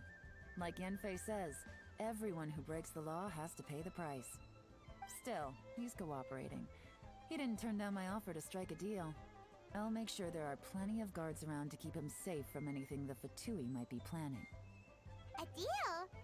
Does this have to do with what you said to him when you arrested him? Yes, Jur-E's not the one I'm interested in. If he was as far as this went, I'd have handed the case off to my subordinates as soon as I realized. But once the Fatui became involved, things got a whole lot more interesting. I thought I might have the chance to catch a big fish. Well, did you? Almost. Unfortunately, it slipped off the hook at the last second. Uncle Tien? Yelan? What are you talking about? Paimon doesn't understand. Jur-E colluded with the Fatui to try and secure the position of Tianshu. Or, to put it the other way around, the Fatui made an attempt to interfere in the Tianshu selection process. With Yusupov in our hands, and a statement from Jur-E, we could afford to continue with a diplomatic offensive. Also, we'd be able to gain control of Theophan, Yusupov's second-in-command. Then we'd have a pawn in the ranks of the Fatui. Pawns like this can be major assets. They open up all sorts of new options. Why else did you think I was investing so much time and effort into this case? So, okay, well, did your plan succeed? We got halfway. The first part went off without a hitch, and we passed all the information on to Lady Ningguang. But when we tried to make contact with Theophan, he was gone, along with all the evidence. The Fatui must be spying on us. Otherwise, they'd never been able to respond so quickly. I found out from other sources that the Harbinger Regrator got involved. The Fatui's main forces aren't concentrated here. Regrator was only treating this as a peripheral concern. It's a pity that Theophan got away, but knowing which Harbingers are still looking at Liyue is something. It gives me a starting point for my next mission. I have to ask, Yelan, do you have any desire to take over the position of Tianshu yourself? I remember you showed some interest a few days ago at Yenshang Tea House. In my estimation, you are more than competent. Oh, that. I was obviously joking. I prefer my current life. There's danger and there's excitement. Although it'd still be a behind-the-scenes role, as Tianshu, I wouldn't have the chance to get involved in anything truly clandestine or face any real danger. All right, I'm done here. Time for me to go. I'm heading off again in a few days, and I still have to prepare. Where are you off to this time? As you might have guessed, it's for me to know and you to find out. But I'm sure if you keep going as you are, getting yourselves involved in other people's business all the time, you're sure to get caught up in another misadventure before too long. Maybe I'll see you the next time danger beckons. Until then, keep your wits about you. A lot of people are watching you for a lot of reasons. If you have any more questions, just ask Uncle Tien. After the recent turn of events, I'd say he owes you one, wouldn't you?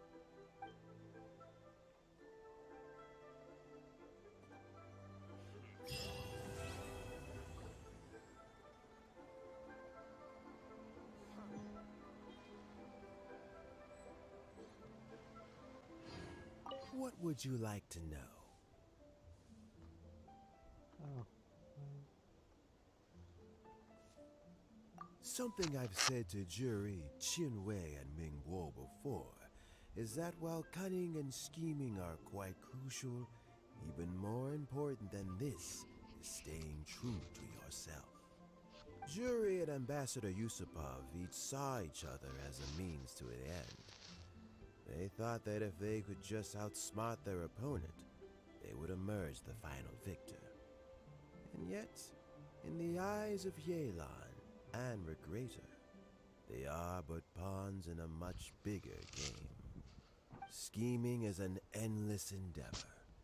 If you can't cope with it, you're better off staying out of it. It gives you a much clearer view in any case. Everyone has self-interest, but you cannot let it be your master. So, don't fight over fleeting gains and losses. Rather, focus on the direction your heart is leading you, and keep moving forward.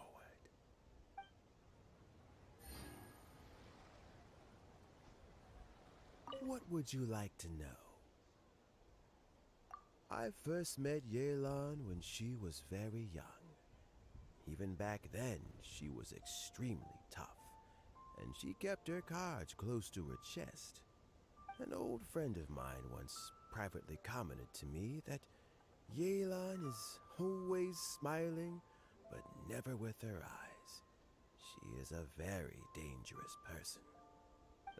Something of an exaggeration in my view. At least, I know she would never hurt the people she trusts. What would you like to know? As Yelan says, now that I'm on the mend, I should have another few years worth of work in me. During this time, I plan to gradually hand over my duties while mentoring some new candidates. That reminds me. Chen Wei and Ling Bo are still waiting downstairs. I must go and have a chat with them shortly.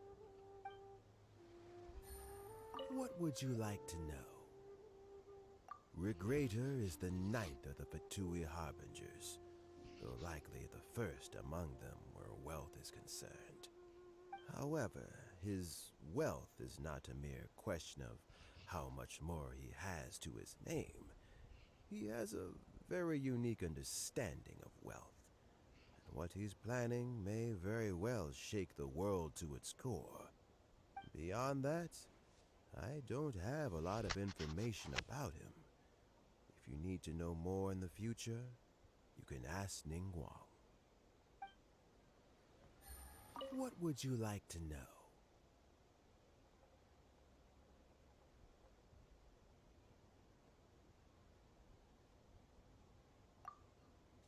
Thanks to you and Yelan, everything turned out okay this time. You can always find me at the wharf if there's ever something else you'd like to discuss in the future.